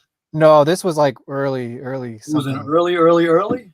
Yeah, I think I don't so. remember that name. I don't think it's one I put out. I think it was from the 80s. I don't remember where I saw it. I've been reviewing so many GWAR things, I forget where things were. Might have been in the book here somewhere. All right, well, I guess there's no answer to that question. It might have been a real bootleg. Yeah, interesting. If any of you fans have any Bootlegger's Choice videos, let's see what they are. Anton Reemkob. So Anton Reemkob is a character who he's a Chuck character. Okay. But he's also a Dave character. I think they sort of created him in conjunction. Yeah, he was sort of, I think Dave maybe had him as Frenchie. So it's sort of a similar vibe. It's kind of like commenting. I think that was that too high brow art for GWAR fans? Did anyone understand that he was basically commenting on the show as it was happening? Because that was like kind of a high concept. Anton Reemkob. I think they might not have known why, but I mean, he's just a disembodied head that's sitting on a pedestal with a bunch of fruit around him. Yeah. Around the head. I know at the early shows when you used him to introduce the band, there was like this weird flute music. Do you have any idea what that was? Because I think it's so funny, and I'd love to hear what that was. Well, so we did the scene. We would start the show when we were using Anton Reemkob. The show was supposed to start in an art gallery, right? And we had a rip away wall that was just a piece of paper. And every night, Chuck would make 3 paintings that would be bizarre caricatures of well-known works of art. Mm-hmm. And oh man, they were beautiful. A lot of they were just tempera paintings that he would knock out, quickly because they were going to be destroyed. But man, some of them were so cool. It's like a real shame we don't have more of them. He also used to draw a lot of graffiti around, in dressing rooms and stuff. Paint these crescent moons. That's partially where the character of Scrotomoon came from as well. Is this it? Yes, that's it. There it is. That's the first GWAR comic. And it was just these 2 pages? No, that's the cover, and then on the inside, it was a 4-page story. So it was just one piece of paper folded in half. Is that going to be in your book? Yeah, if I did it, it's going to be in my book. Excellent. Does anyone else have any other questions while you're still here? Nothing's been trickling in the last few minutes. Well, they probably aren't watching anymore. Yeah. Well, we got at least 10 people still watching. So if you're out there, say hi. Is there anything else you want to talk about? Oh, were you involved at all in one of my favorite movies here, Mystery Date? I was the decap. Okay. And we got blood on the girl's outfit, and they had to shut the whole set down. Terry Polo. We had to shut the whole set down while they found a dry cleaner, a middle of the night dry cleaner to take it to, and had it and went to have it dry cleaned. Yeah, man, that was insane. I think we were in LA. They flew us to Vancouver, New York, or Vancouver, British Columbia, up in Canada, and we were there overnight. It was a huge movie set with hundreds of people, and it was hurry up and wait for hours, waiting for something to happen. For your 30 seconds of fame, probably less. Did Ethan Hawke have anything to say about GWAR? No, not that I remember. They were all busy doing their actor thing. Mm-hmm. We weren't really hanging out with them too much. Get your last minute questions in. So here's a unrelated to GWAR, but I remember my warm-up question for all my interviews for the documentary was, what was your favorite version of Phantom of the Opera? And you said it was a model kit. Wow. And I think I have that here. Tell me if this is the correct one. It has to be. It has the guy in the little cage at his feet. Yeah, because you talked about this. This is I inherited from my grandfather. It's an Aurora from well, this might be a reprint from the 80s, 1983. I'm not sure when they first came out, but it's pretty old. It predates me. Wow. So I actually have one of these.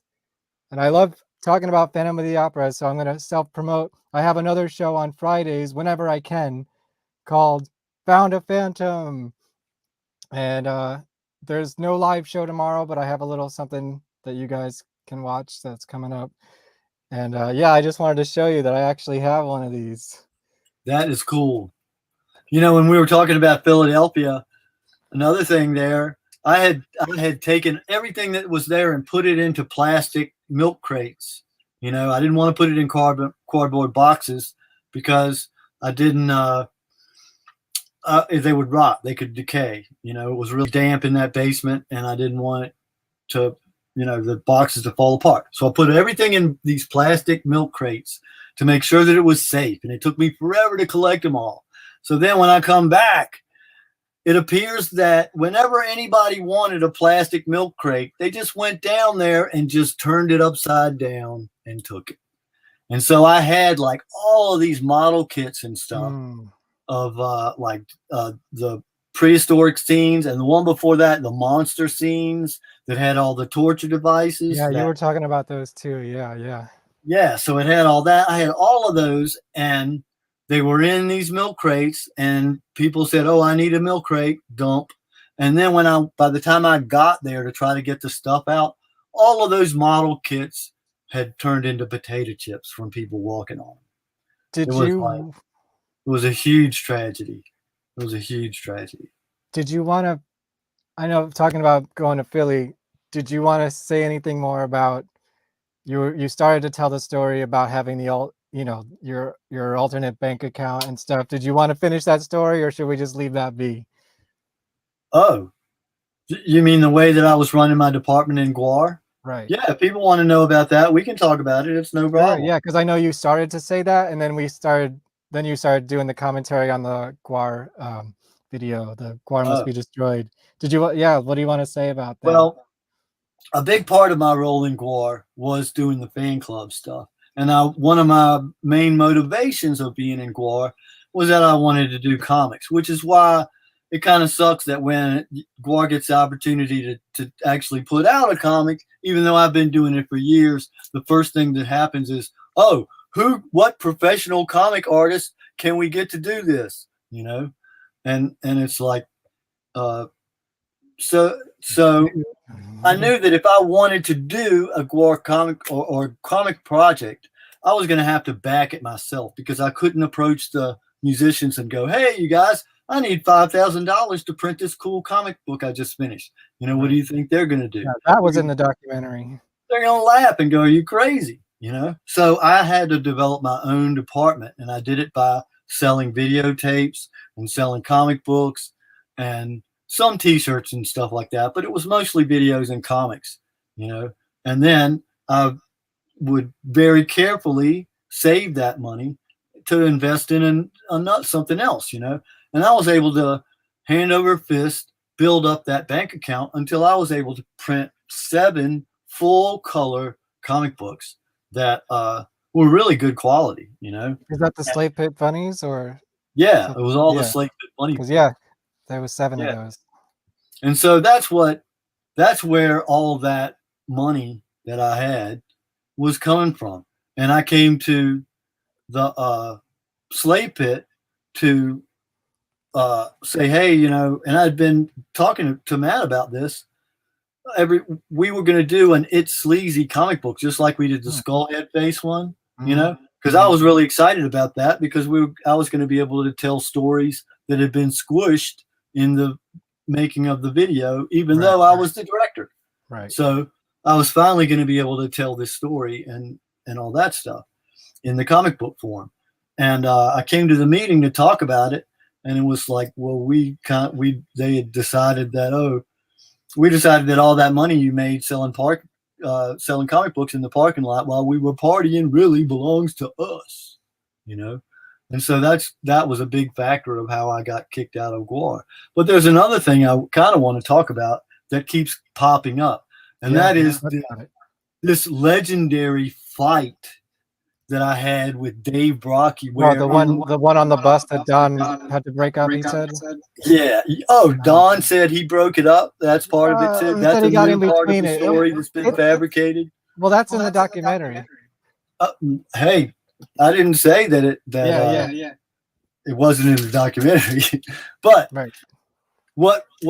here's what I want to say. If Dave Brocky, quote unquote, as it says in the what's the real title of the book? Oh, Let There Be GWAR. Let There Be GWAR. I like to call it the Big Book of Skull.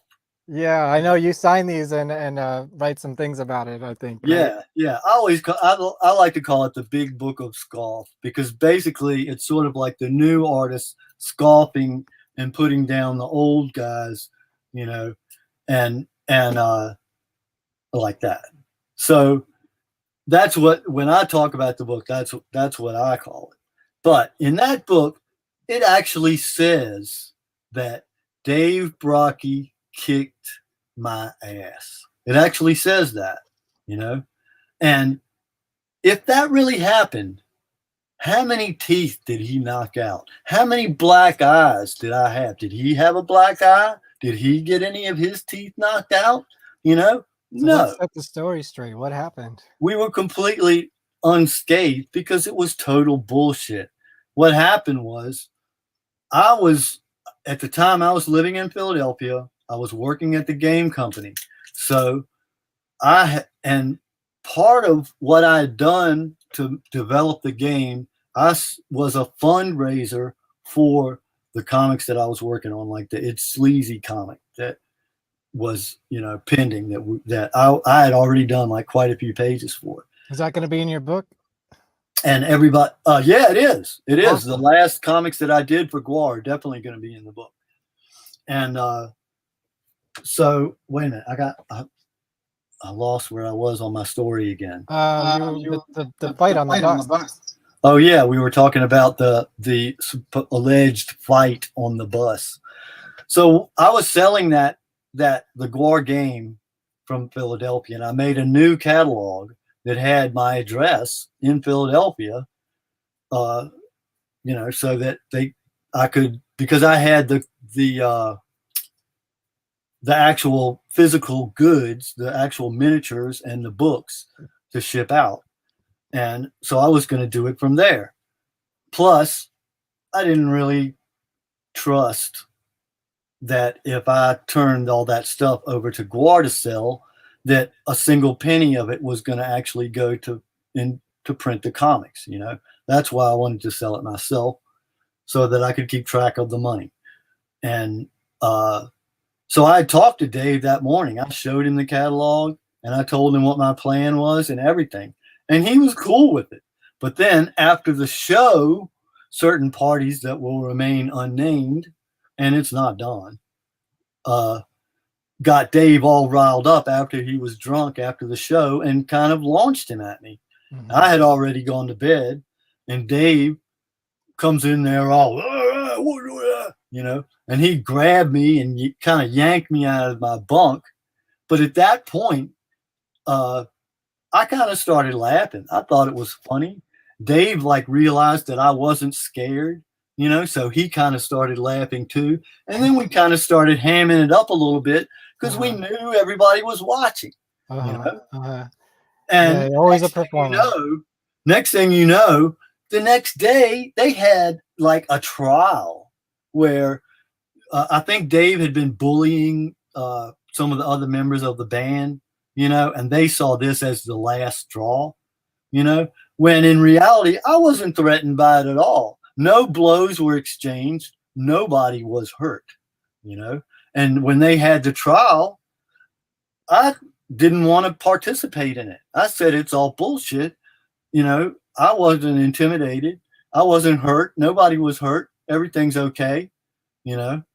And So I thought it was bullshit from even then, a non-existent kind of event. And then I went and I made stickers, and I put this that had the slave pit address, and I put stickers on all those catalogs, and continue to hand them out and stuff.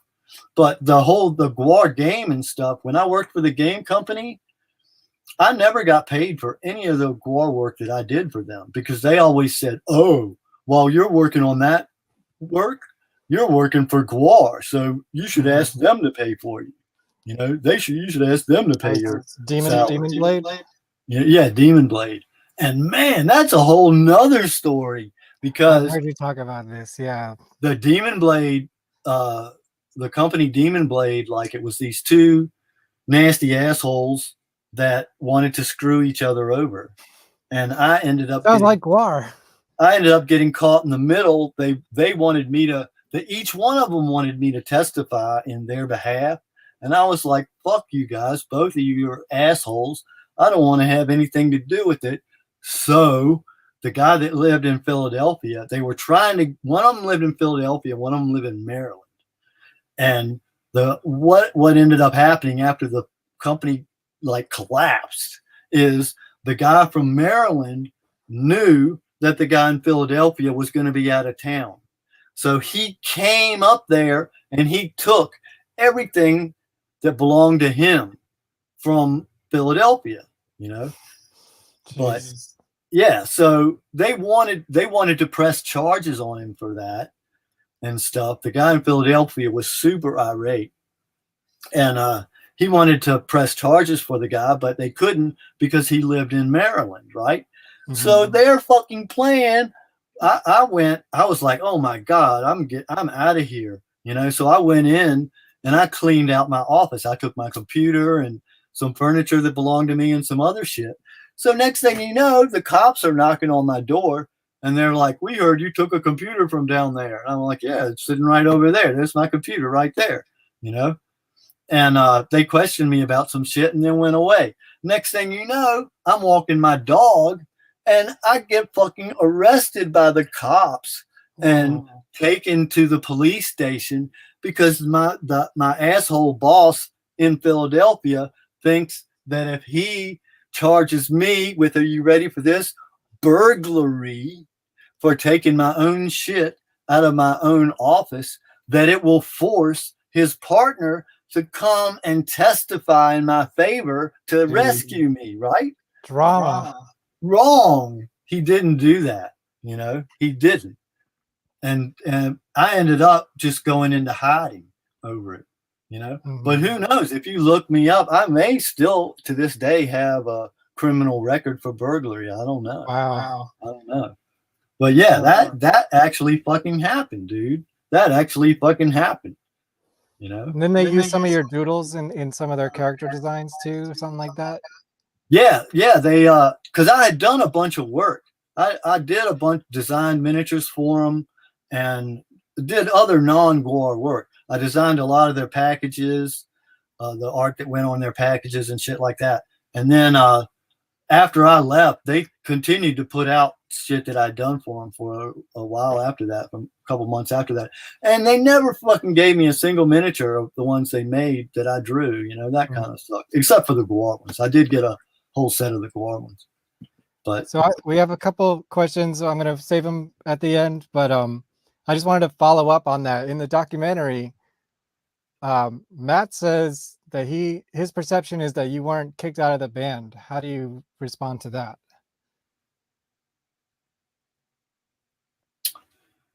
If you would like to respond to that.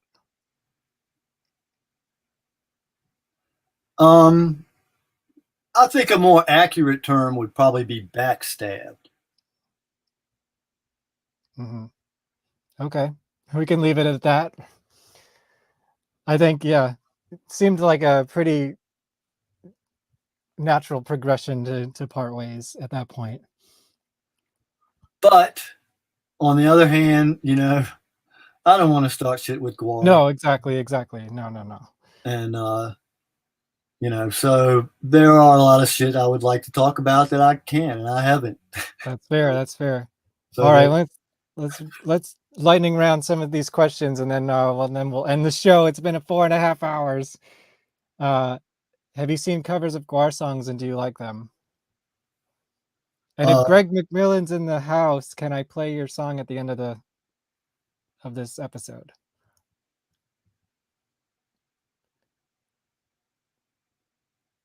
Do you like GWAR covers? No, I've never heard any other band cover a GWAR song that I can think of. Yeah, I mean, they're out on YouTube. I don't think any famous bands have ever done it. But it's not really something that like for instance, when I came back for the 30th anniversary tour, I hadn't listened to any GWAR music, or like I didn't follow what they were doing at all. Right. Are you gonna ever have another prop making class? I don't know if the opportunity arises. See, that's one of the things about me is I don't really look for things.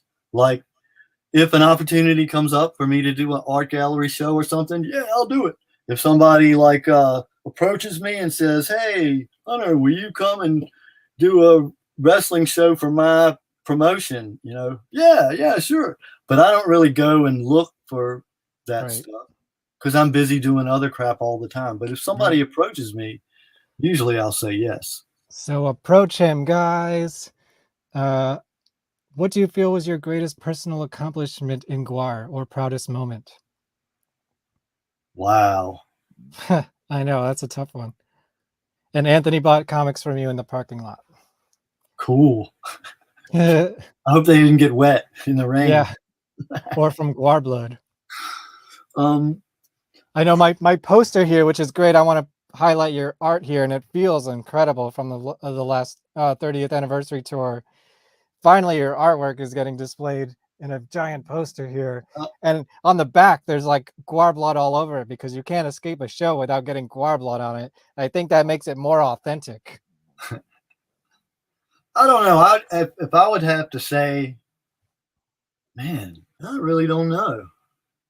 That's a pretty good closer for this show. It'd have to be a video. It'd have to be like Rendezvous with Ragnarok, maybe, or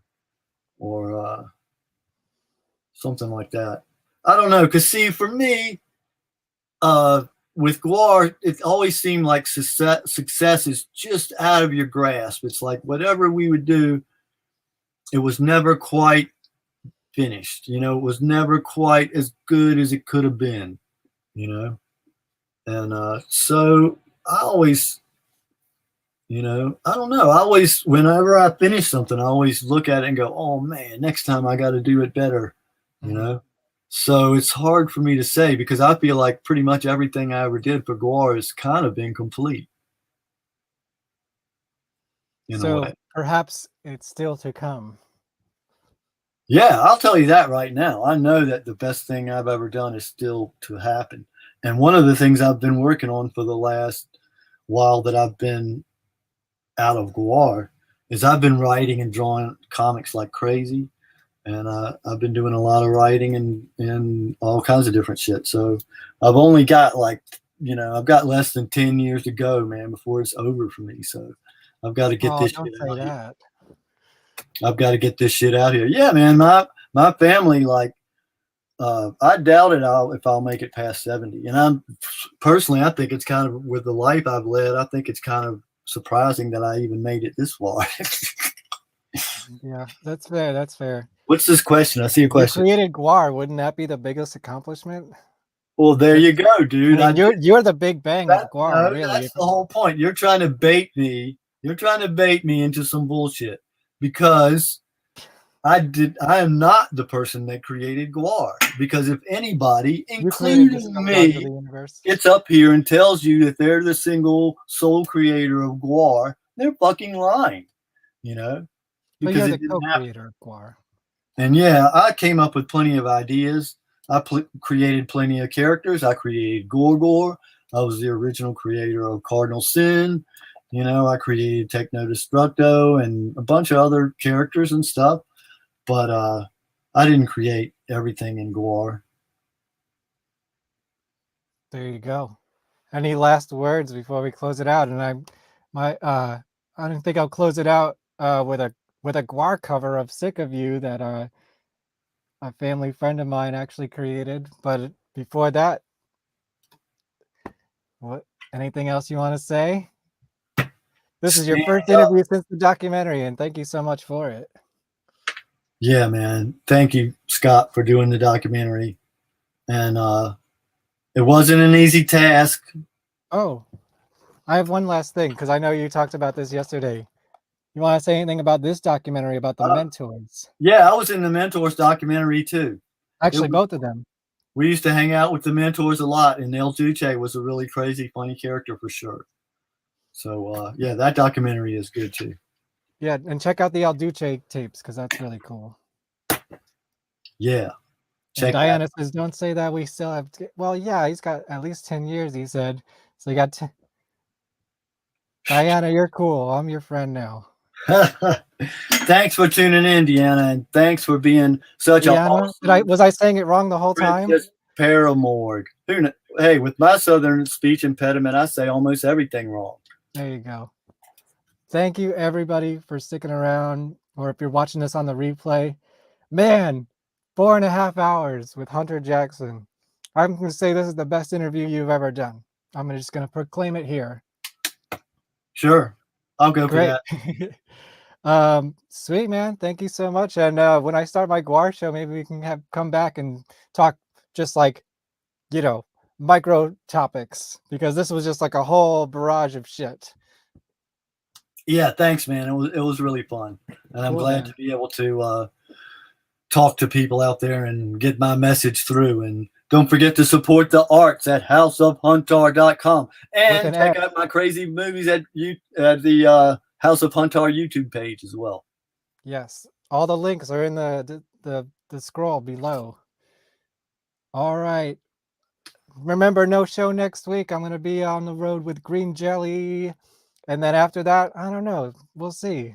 Hopefully my album will be out by then, and or at least done, so I can start talking about that.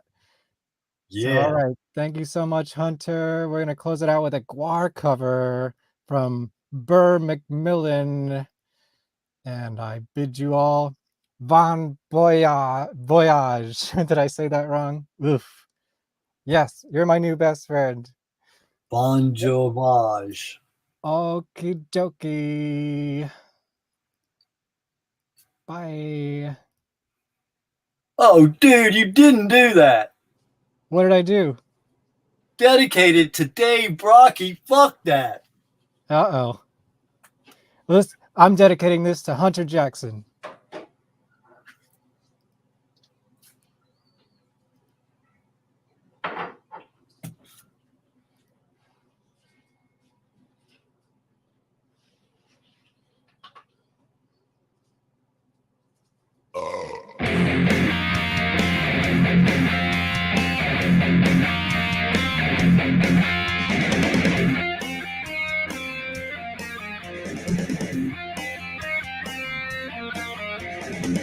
Smell your feet, they stink, you never take a bath. Your nose, it wants you, bust your butt, you always finish last. Sick, oh, yo. I'm so sick of you. Sick, oh, yo. I'm so sick of you.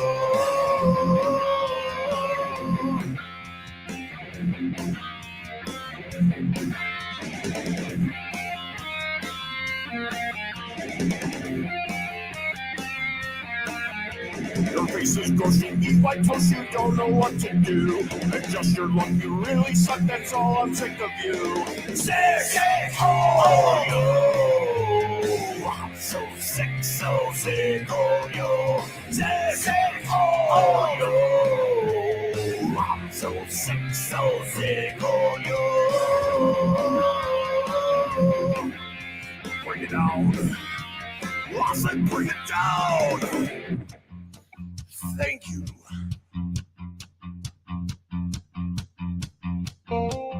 Don't you know? So sick of you. Things to say, things to do. So don't you know? So sick of you. Things to say, things to do. So don't you know?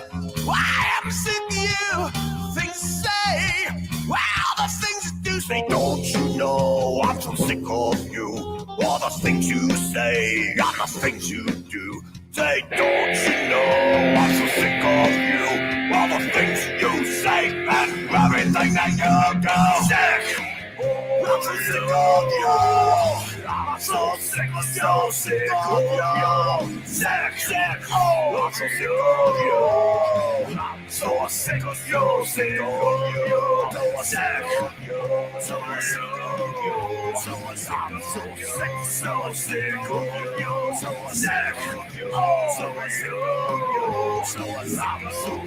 So sick of you. Rocky sick. Rocky day. Rocky day. Rocky day. Rocky day. So sick. So sick of you. Rocky sick. Oh, no. I'm so sick. So sick of you. This one's for you, Dave. Human filth.